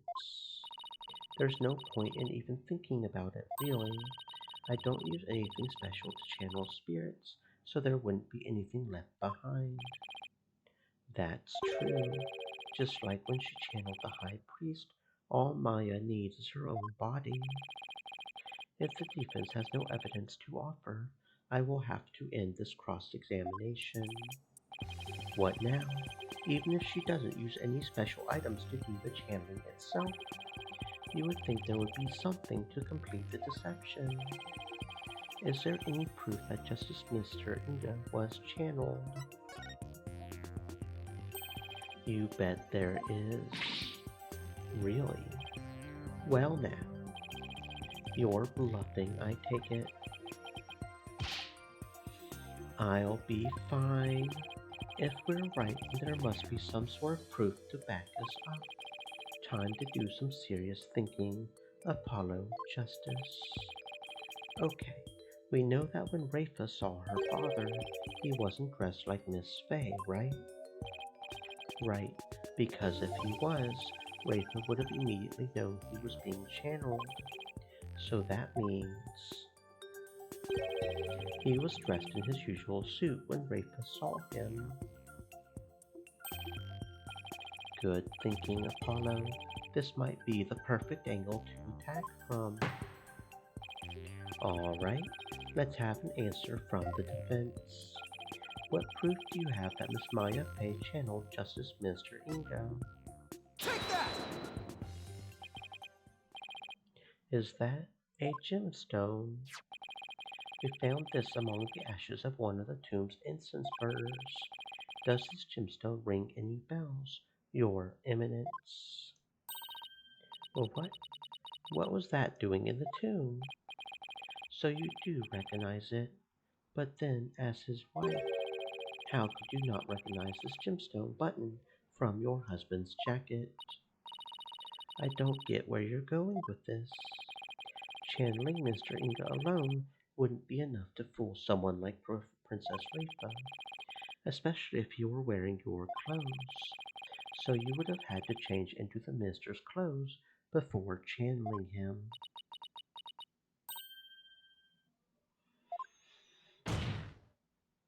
Miss Fay, you used the minister's clothes as cover while going from his room to the tomb, where you burned them once you no longer needed them. What? She seems genuinely surprised by that apology. Miss Fay, yes, you know my husband's name. It was Inga Karkul Kurain, right?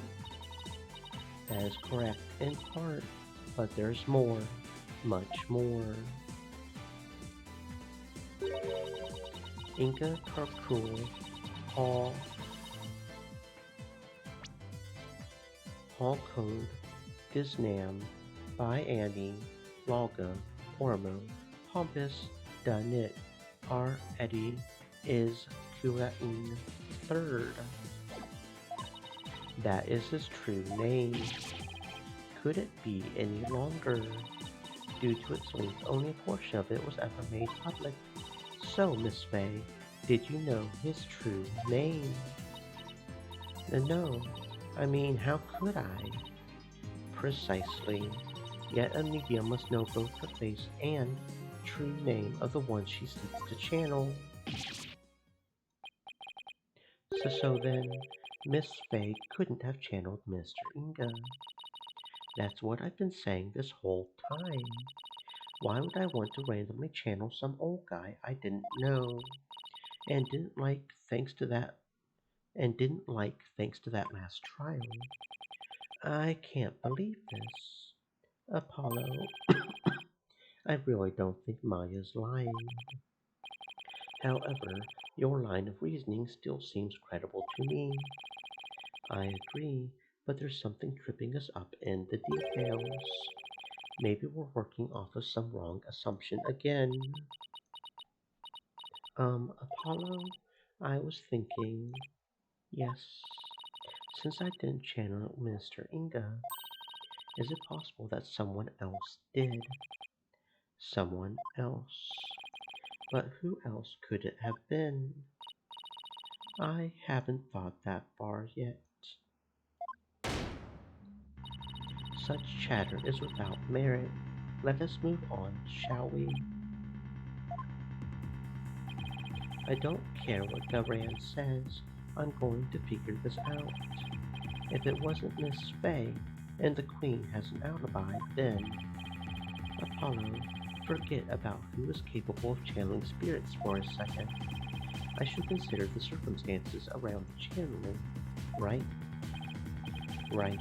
We know Rafa saw her father come running out of his private quarters. If he was being channeled at the time, who could it have been? It had to have been someone who was in Inga's private quarters.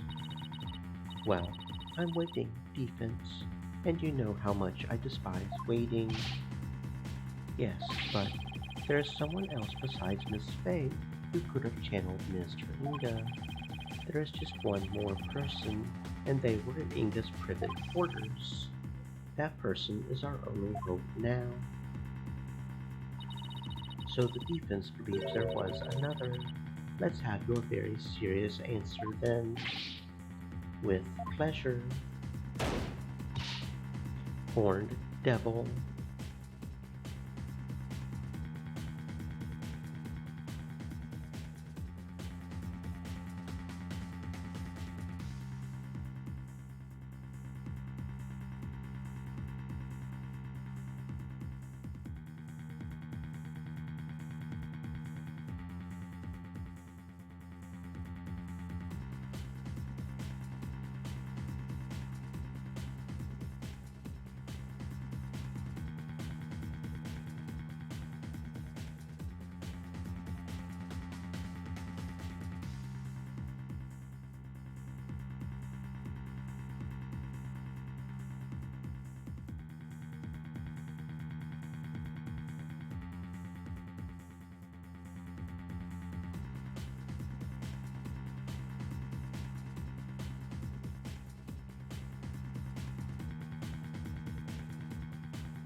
Who could have channeled Mr. Inga? Take that! Nana, Your Eminence said it yourself. That's right. Nana never did go into the tomb that day. Instead, she entered my husband's private quarters. How do you know? It's quite simple. Shoe prints were discovered in Inga's private quarters. Shoe prints that belonged to Nana. Ah. And then there's her benevolence's statement. She said that Nana disappeared right after she entered Mr. Inga's private quarters. The room from which Mr. Inga himself came running out of not long afterwards. You're not seriously suggesting. It's the only thing that makes sense. Nana channeled Mr. Inga and left his private quarters thereafter. That's why no one has seen her since. And why only the Minister's shoe prints were found outside his residence.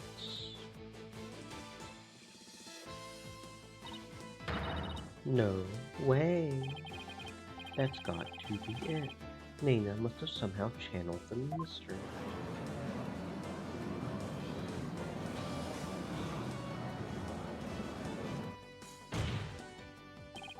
All of the circumstantial evidence has fallen into place. You can't ignore it anymore. You can't claim Nana isn't connected to this case somehow. In light of this, the defense calls Nana to the stand. Oh well, Your Eminence.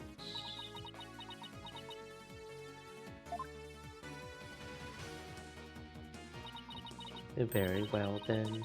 Let us call Nana to testify. Now we can finally crack this case wide open.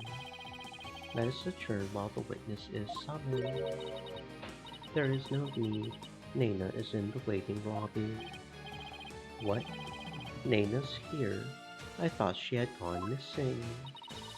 It seems she was feeling unwell and simply wished to rest undisturbed.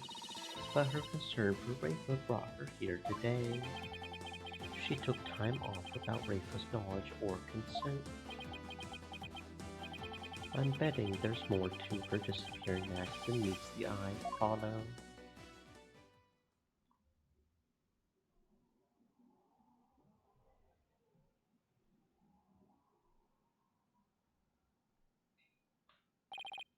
Miss Nana, do you understand why you have been summoned here today?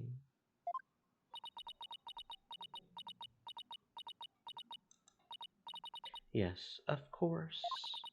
Her Eminence has informed me that this man here suspects I've committed a crime. So this is Nana. That's quite the hairdo. Though I will say, I suppose I'm not as old as I had thought. If this horn-headed nincompoop would take me for a criminal. The nincompoop? Isn't that Rafa's favorite insult? I guess Nana rubbed off on her, what with all the time they spend together. You there, young hornhead. Yes?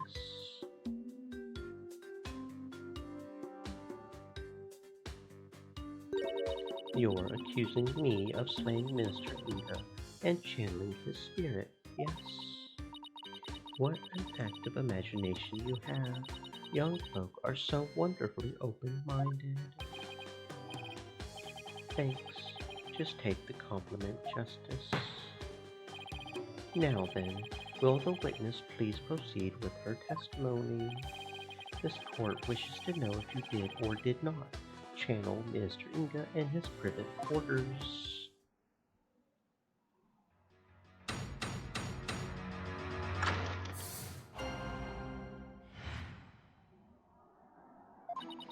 I was feeling under the weather yesterday and decided to rest these weary bones. Besides which, a lowly servant such as I could not possibly be an honorable spirit medium. Only members of the royal family can learn the art of spirit channeling here in Kurain. Stream elements. After Said, Queen Amara's passing, "Stay moist, Her my friends. Eminence, Queen Garan, Hydrate." is the only spirit medium left. If you believe a medium to be the culprit, it would have to be that young lass, Miss Maya Fey. And there you have it. It seems we have summoned her for nothing. Only those of the royal bloodline have the power of spirit channeling. That a servant such as Nina could channel spirits is a most unamusing jest. On the surface, anyway. But our line of reasoning has led us to this end, that Nina channeled Inga's spirit. Alright, the defense may now question the witness.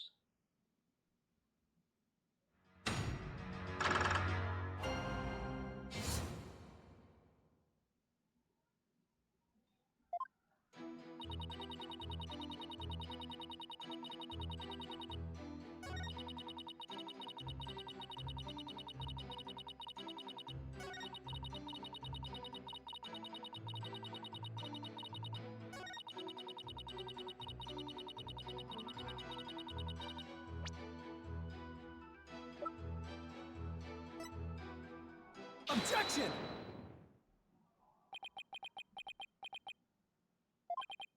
Okay, so I presented what makes sense in terms of a direct contradiction, except I don't know how to make it make sense in the larger context of this case. Well, is the defense going to follow up its loud objection with a sound explanation? Sorry. How do I put this?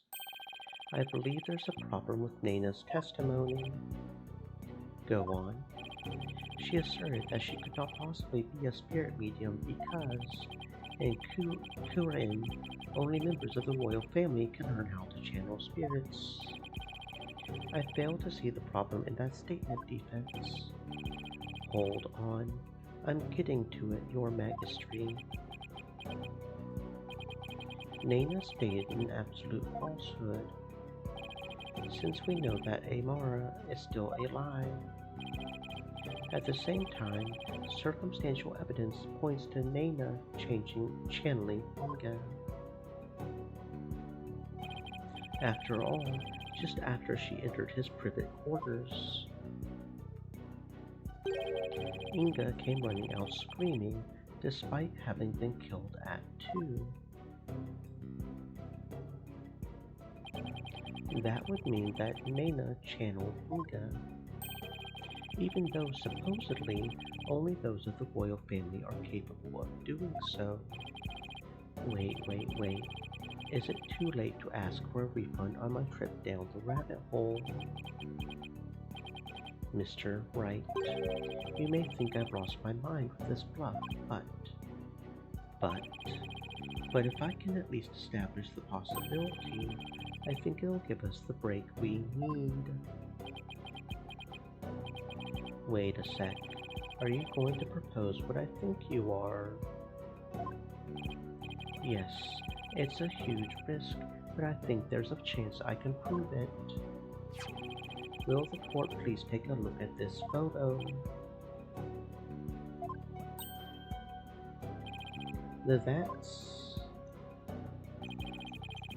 This photo's very existence, to say nothing of the person in it, contradicts the witness's claim that Queen Garan is the only remaining spirit medium in Kurain. Born devil, you mustn't. Oh, but I must. Under these circumstances, the outcome of this trial depends on it. But you already knew that, didn't you, Your Eminence? Will the defense please explain who is shown in the photograph? The person in the photo is the previous queen, Amara Sigitar Kurain. Contrary to popular belief, she was never assassinated. In fact, she's very much alive. What? But that's nonsense. Take a good look at the law book in this photo, Your Majesty.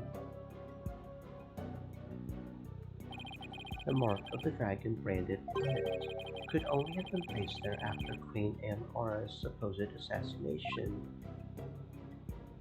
Amara. Queen Amara is still alive, as the lawyer gone mad. While I personally find it hard to believe, I will allow the defense to continue. You may proceed, defense. Queen Amara's death was staged to keep her safe from her would-be killer. Yet, according to Dirk, she is actually being held captive somewhere. But the real truth is that Queen Amara is not being held in confinement. Rather, she walks freely among us. Here, in this very courtroom today. But how? Satorai Maomandomo Samashi de Tashi no Ketaragase Soroka! Do not be deceived, Your Majesty. The Red Pepper is skilled in weaving plausible lies. It is the cunning lawyerly art known as bluffing. But knowing this, there is no need to fear his forked tongue. That's where you're wrong, prosecutor, because you'll be quaking in your boots soon enough. Is that so? It's my turn, Naguta, to wake you up to the truth right before your eyes. Queen Amara is still very much alive and has been disguising herself as... Take that! But that's... This is the simplest and cleanest explanation for everything we've covered so far. The person who killed Minister Inga. Someone with intimate knowledge of the divination seance. The medium who channeled the minister in order to mask the real time of his death. Condense these traits into one person, and you get a spirit medium of royal blood. And that person is none other than you, Nana. Your true identity is the former Queen Amara and the killer we've been looking for all along. Whoa, what? Objection! Have you finally lost your mind, Mr. Justice? What you say is beyond blasphemous, even in the depths of hell. Oh my, such frightening allegations. Indeed, and absolutely ludicrous to boot. Her Eminence Queen Amara yet lives, and is actually Miss Nana here. You have truly gone off the deep end. You don't have to take my word for it. In fact, a certain someone can help me prove it. Your Eminence.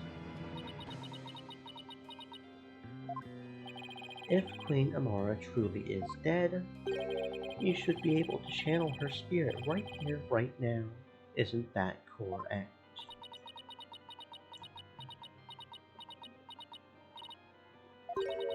I can deny it no longer. The lawyer speaks the truth, namely the woman who stands here before us. Is Amara the former queen believed to have perished 23 years ago?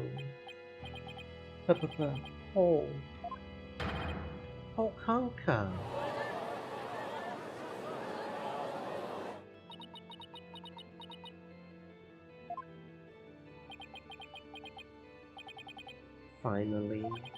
We finally got Inga's real killer on the stand.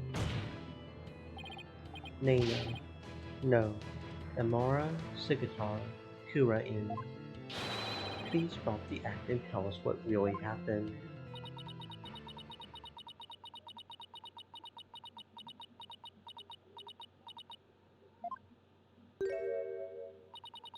Oh, dearie me. I guess I shouldn't have underestimated the power of youth. Well done, young hornhead.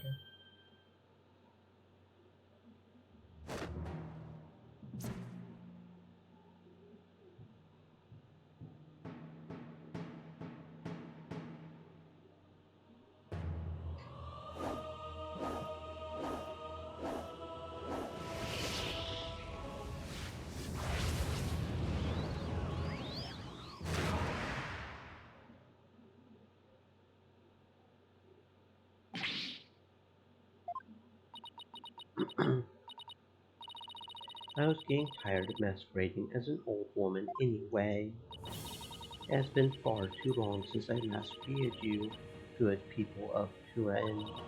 It is I, Amara Sigatar Kurain, your former queen. Queen Amara? Oh, what?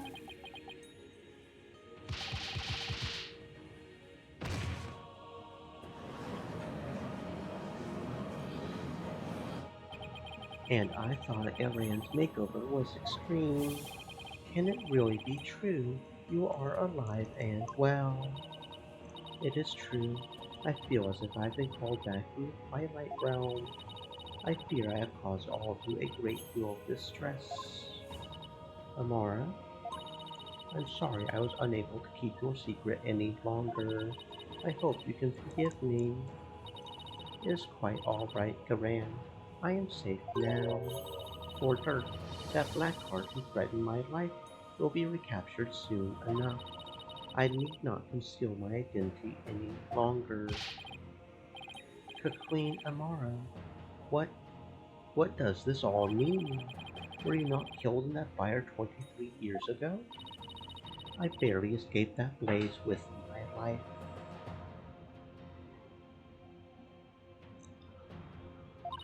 But though I survived, I knew that scoundrel would make further attempts on my life. Therefore, I staged my death and abdicated the throne to my dear sister Garan. But the building of that great tomb, and disguising yourself as a lowly servant, why would you do such a thing? Garan, I would have you explain. I wished for her to be close at hand. It was the only way I felt I could protect her, and it was the best way to hide her from the eyes of the public. After all, who could conceive of Amara lowering her station to that of a servant? She's got that right. Even Dirk thought Amara was held captive in some far-off place. He never even guessed she was living as a servant, right in plain sight. I must say, a life dedicated to the servitude of others is not the least bit disagreeable. It is a quiet, humble existence, far removed from the tedium of regal duties. But those days of peace have ended. And it's all because of you, Hornhead. You should consider yourself lucky if that's all this ends with. If there is something you wish to say, then say it. It doesn't matter who you are, you won't escape the crime you committed. The defense moves to indict you as Justice Minister Inga's real killer.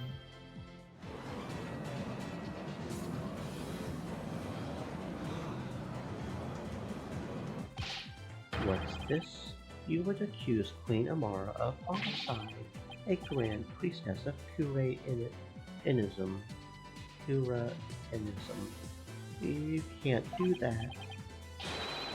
She's virtually a goddess in the eyes of her people.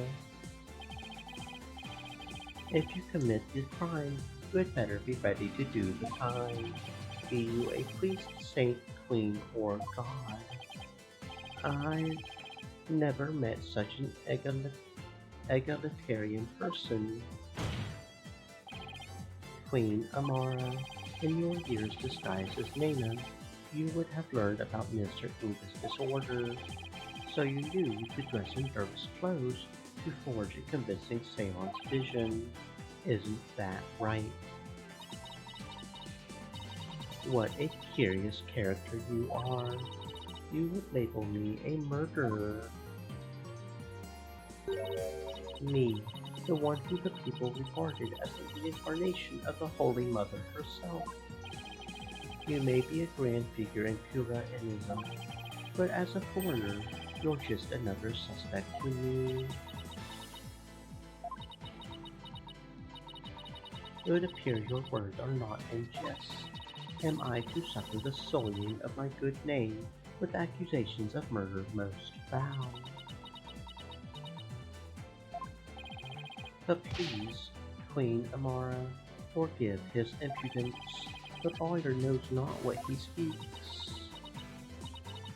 Fear not, good magistrate, for this is the sacred law of justice. Though I am a grand priestess, on this stand I am but a witness like any other. I shall face his accusations with grace and benevolence. Your compassion overfloweth your mercifulness. Young lawyer, in my benevolence I must warn you that your assertion suffers from a tragic flaw. There's a flaw. Nayuta. Yes, your mercifulness. Who was present in the tomb when the murder was discovered? Dirk Sadmati, Maya Fey, and the victim, Mr. Inga. I see. That is a fatal flaw indeed. It appears Queen Amara couldn't possibly have gone to the tomb as Mr. Inga. What? Why not? Do not keep the defense waiting, Nayuta. Explain how wrong he truly is. Yes, your mercifulness. Her benevolence, Princess Rafa, saw Mr. Inga enter the tomb around 2:30, yet you, the defense, claimed the person she saw was the minister being channeled by Queen Amara. However, if her mercifulness had channeled him and moved to the tomb, then once she was done channeling, Queen Amara would have re-emerged and been left stuck in the tomb. Oh, yeah, had she tried to exit before you all arrived. Princess Rafa, who had been looking down upon the courtyard, would have seen her. However, her benevolence saw nothing of the sort. In conclusion, Queen Amara could not have left the tomb without being observed. And yet, was she there in the tomb when the murder was discovered? Defense. No, she wasn't. Now do you see? Your flimsy claim has been uprooted like a sapling in a flood. Well, that was entertaining. Prosecutor Sadmati, assume the prosecution of this case and clear your good mother's name. You wish for me to take over? Yes, prosecute your father to save your mother. That's some bullshit right there. What a poignant fate you bear, but bear it you must. Are you ready? Yes, your eminence. And there you have it, your majesty. I shall watch the rest of the proceedings from the sidelines. I relinquish complete control of the sacred hall to your authority once more. Oh, why, thank you, your eminence. Now then, your mercifulness, your testimony, if you please.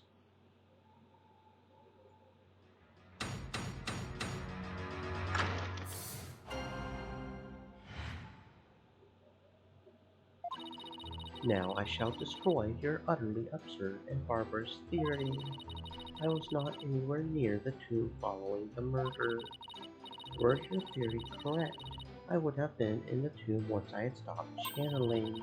My husband Dirk is the killer, but he has fled from the sacred hall.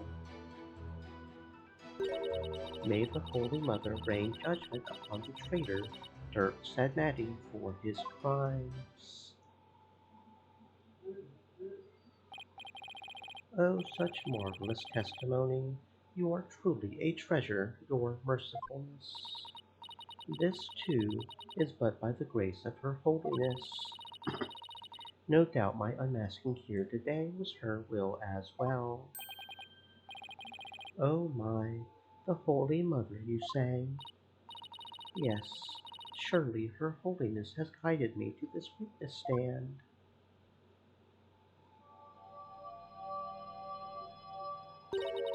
And to the purity of truth. How magnificent! Queen Amara, the Holy Mother's messenger here on earth. Praise be for Queen Amara. Blessings, blessings upon her mercifulness. Where did those animals even come from? Now then, the defense may question the witness. But remember, she is a grand priestess, so disrespect will not be tolerated. That means no pointing out conflicts, inconsistencies, or any other flaws in her testimony.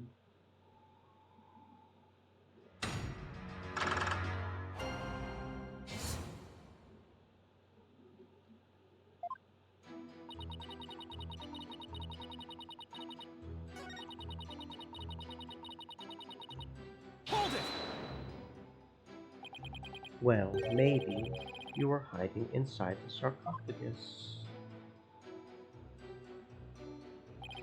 After all, it does technically belong to you. I bet you would have no trouble opening it. If I had been in there, I could not be here today, for the tomb has been under constant surveillance since the murder.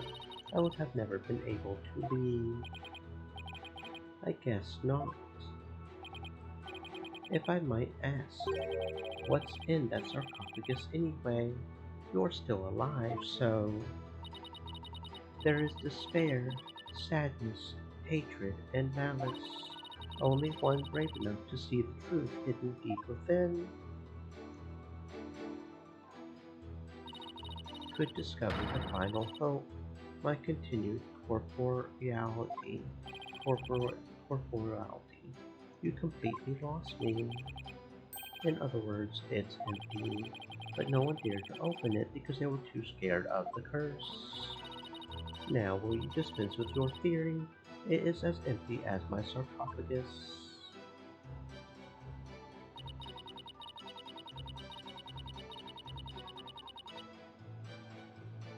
Hold it! I'll admit you weren't in the tomb after the murder. Very good, but that very truth refutes your theory. Even if I had channeled Mr. Udo and entered the tomb, the moment I ceased channeling him, I would have re-emerged at the crime scene.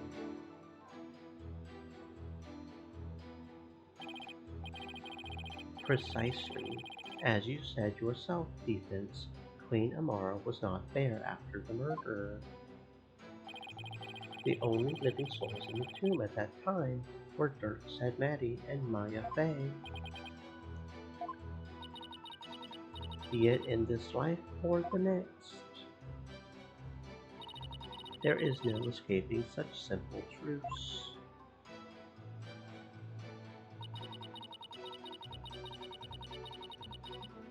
Hold it! There must be a reason why he had to make his escape today. A reason. Perhaps. Perhaps what?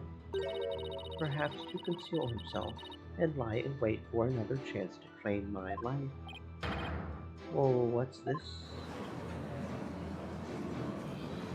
Objection! No, no, no. It's definitely not like that, your mercifulness. First of all, you don't really believe he's trying to kill you, do you? After all, you two ran off together after he rescued you all those years ago. That was only because he had the audacity to claim it wasn't me. You must believe me. It was my duty as a wife to her husband to bend an ear to him, was it not? Communication after disagreement is the secret to a long and happy marriage. Sure, I guess. What do you think, Mr. Wright? Don't ask me. That is why I listened to Dirk. However, he didn't have a shred of evidence to support his claim. It grieves me to admit it, but my husband truly did try to murder me. That's quite enough. It's abundantly clear that Queen Amara's testimony is flawless. Do you understand now, lawyer? This is bad. The judge isn't going to let me cross-examine her much longer. Amara should have been in the tomb after the minister's murder, but she wasn't. I don't get it. How did she just vanish from the scene of the crime like that? It shouldn't be possible for normal people to... For normal people. Maybe what? Your Majesty, I think I can explain why Queen Amara wasn't there in the tomb after the murder. Very well, defense. Do explain. I believe it was accomplished through a method only she is capable of, and by using the special method, it would be possible for her to literally disappear. Well, don't keep us waiting. Let's hear it. How did Queen Amara disappear from the tomb? All she had to do was channel someone. Then she could easily disappear from the scene of the crime. After all, she would literally be someone else. Why, I believe that actually makes sense. What do you have to say to that, Queen Amara? You believe that I, a Grand Priestess, would use the sacred power of spirit channeling to commit murder.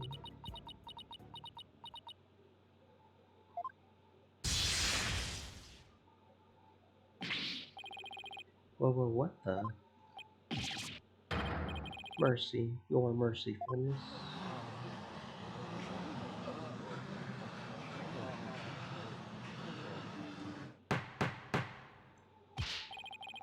How dare you spew such vile blasphemy, defense? You will retract your last statement or face immediate execution.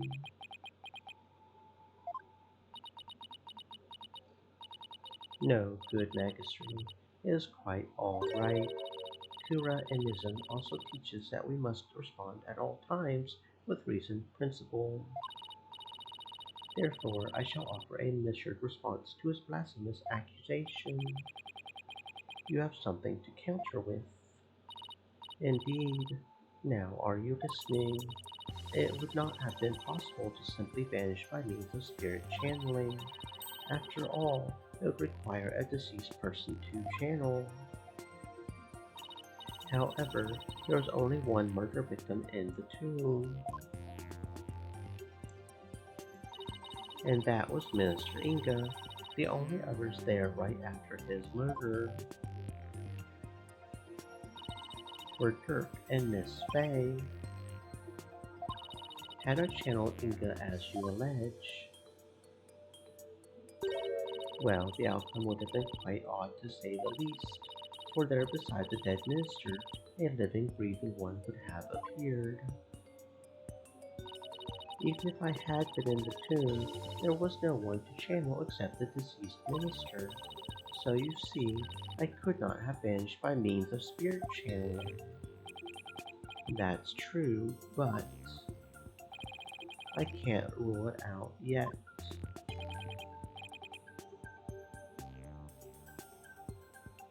Because, well, I just had a really fucking disturbing thought. What if there was another victim? Someone we haven't identified yet. How absurd.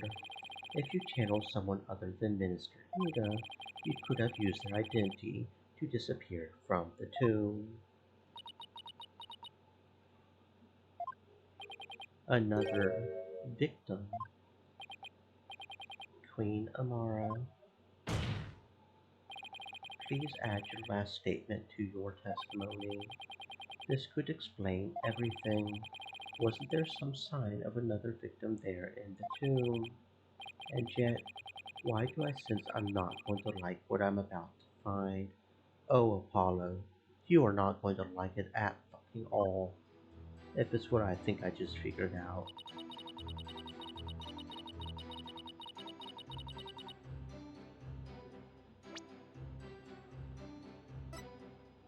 Objection! I can't believe I'm presenting this, but it proves that there was another victim. Still, the only ones there at the scene of the crime were...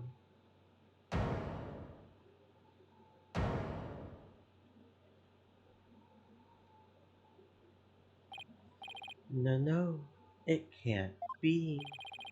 Would the defense care to share something with us? Queen Amara, you knew, didn't you? Whatever are you talking about? If you won't tell this court, then I will. Well, don't keep us waiting. This case includes a second victim. One of the two people found alive in the tomb after the minister's murder was actually already dead. But a second victim, Apollo? Queen Amara, after you channeled Minister Inga and moved to the tomb, you vanished from the scene of the crime by channeling the other victim. That explains why no one found you after the murder was discovered. Oh, you putrid effort of all the half-witted buffoonery to come tumbling from your lips. But suppose I indulge you and play along with your little delusion. Tell me, Mr. Justice, who was the other victim?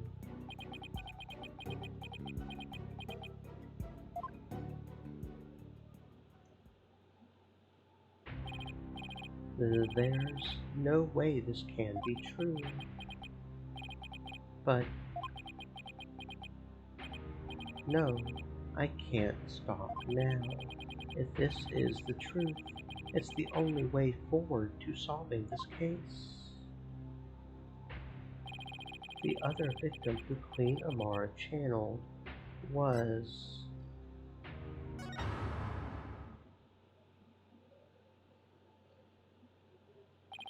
Listen, son, even if you manage to prove me innocent tomorrow, I don't have long to live. There is no escaping death now that it has its sights set on me. Dirk knew everything, but he couldn't bring himself to tell me. I have one more big secret. I'm afraid I can't tell you what it is. I would be betraying a certain someone if I did. He couldn't accuse the love of his life. The sad truth is, the other victim channeled by Amara was... Take that! What? You can't. That's not possible. The defendant, Dirk Sadmati, is the one Queen Amara channeled. He's the other victim. This is insanity. Popolkanka. Apollo, what are you? Do you realize what you're proposing? Objection! I demand an explanation, Mr. Justice. I don't know when or why Dirk was murdered, but the facts and evidence speak for themselves. And this is where they've led me. I see. After Inga's murder, Dirk and Maya were the only ones in the tomb. But if one of them was actually dead and being channeled by Amara, that would explain what he meant when he went into the tomb and lost consciousness. He got fucking stabbed as soon as he went into the tomb. He was fucking murdered right there in front of Maya. That's why he doesn't remember, and then he suddenly woke up standing over him because that's when he was channeled. He's been fucking dead the entire time. His body's probably in that sarcophagus. Oh, fuck, that does not feel good at all. Fuck. But it can't be, can it? Dirk's bloodstain at the scene of the crime was the clincher for me. He wasn't even injured, so how could he have possibly bled that much? The only logical explanation is Dirk had also been murdered. Objection! Then that's enough. Your explanation cannot be the truth. Nayuta, I hate to break it to you, baby. Your mama killed your daddy.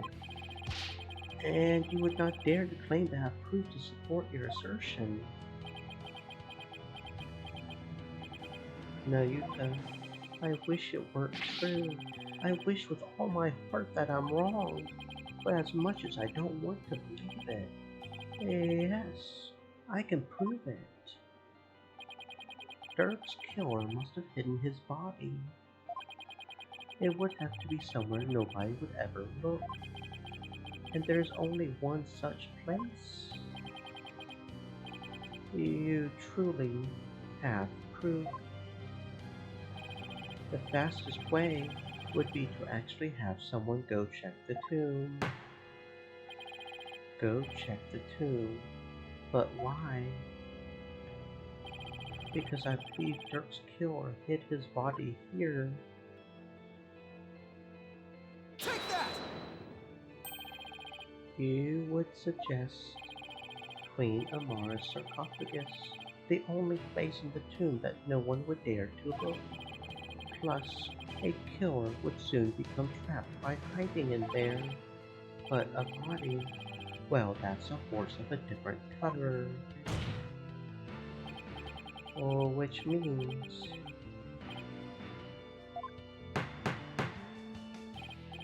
I believe we must search the sarcophagus at once.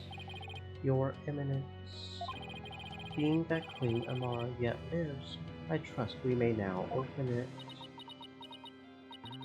If we must. Your Majesty, I believe Detective Sky is still there at the tomb. Let us contact her at once and have her conduct a full investigation into the matter.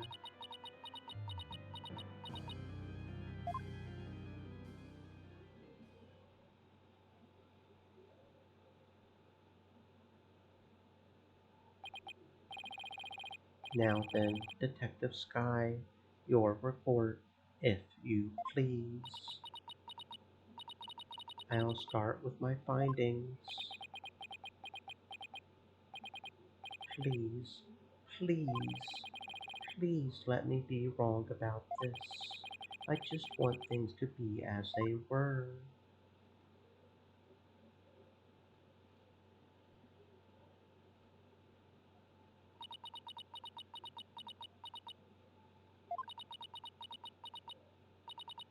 A search of the sarcophagus revealed a body that appears to be several days old.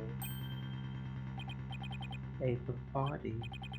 Detective Sky, tell me it wasn't Dirk.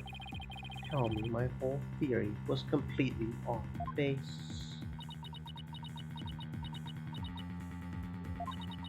I have a photo of the body. and I have positively identified it as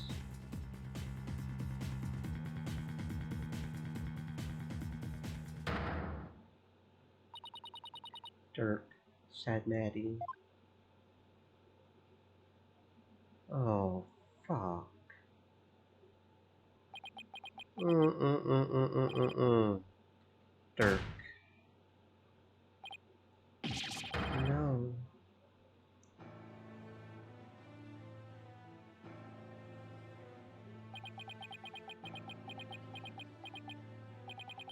Why? Why did this have to happen?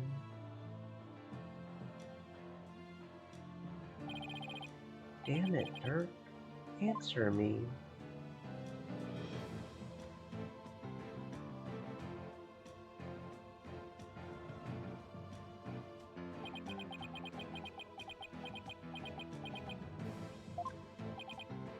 How can this be?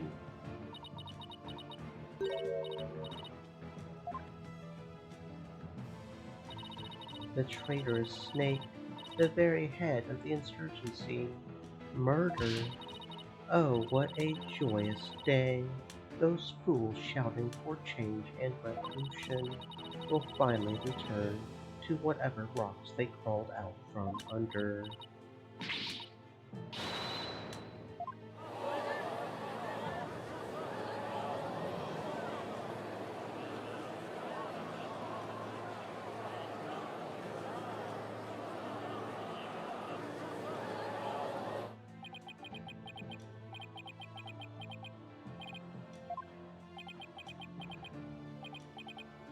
Who? What was I even fighting for? Apollo, what am I supposed to do now?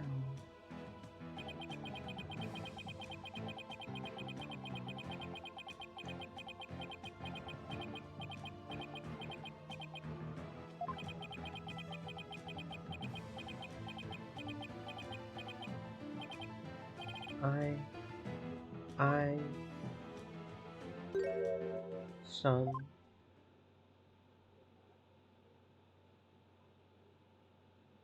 a lawyer, should never look the way you do right now. A dragon never yields. Even when wounded, a dragon bites down hard and never lets go till its dying breath. It glares, it roars, and it latches its jaws firmly onto its prey till the bitter end. That's what lawyers do to get to the truth.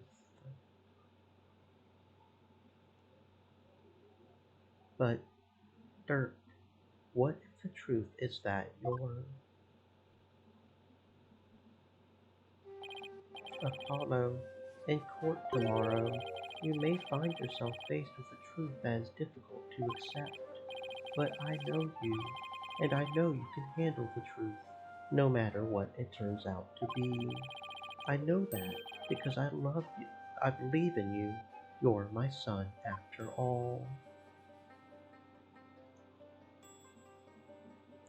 You, you believed in me that much, Dirk.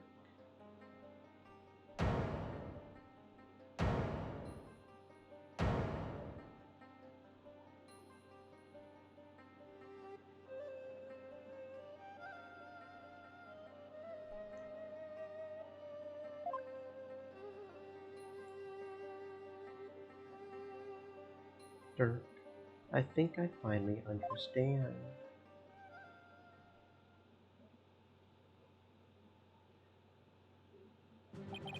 I can't yield. Not now. Not ever. Not after Dirk believed in me, despite knowing what was about to happen. Besides, Dirk left me with two things I must do. Are you alright, Apollo? Sorry about that, Mr. Wright. But I'm fine now. Hello? Detective Sky. Yes? How sure are you that the body's been there for a few days? I'm positive. No autopsy's been performed yet, but I would say it's been at least 3 days. Fortunately, the low temperature inside the sarcophagus kept it from decaying. Oh, and the chest area bore 3 gunshot wounds from a small caliber weapon. I believe they are the cause of death. At least 3 days. That means Turk was already dead by the time he came to visit me back in the States. Then who was channeling him? I think it would have to be someone who could get into and stay in the US without arousing suspicion, yet also had a solid cover story so they wouldn't be seen as missing. I believe this is who was channeling her when I saw him in the States. Take that! Maya? Oh, I see. She was being held hostage at the time, so it seemed only natural that she wasn't around. Right, and do you remember what she said earlier? So please, just tell me, what exactly are you hiding? Sorry, but I promised Dirk I wouldn't say. You made a promise to Dirk. A pretty big one.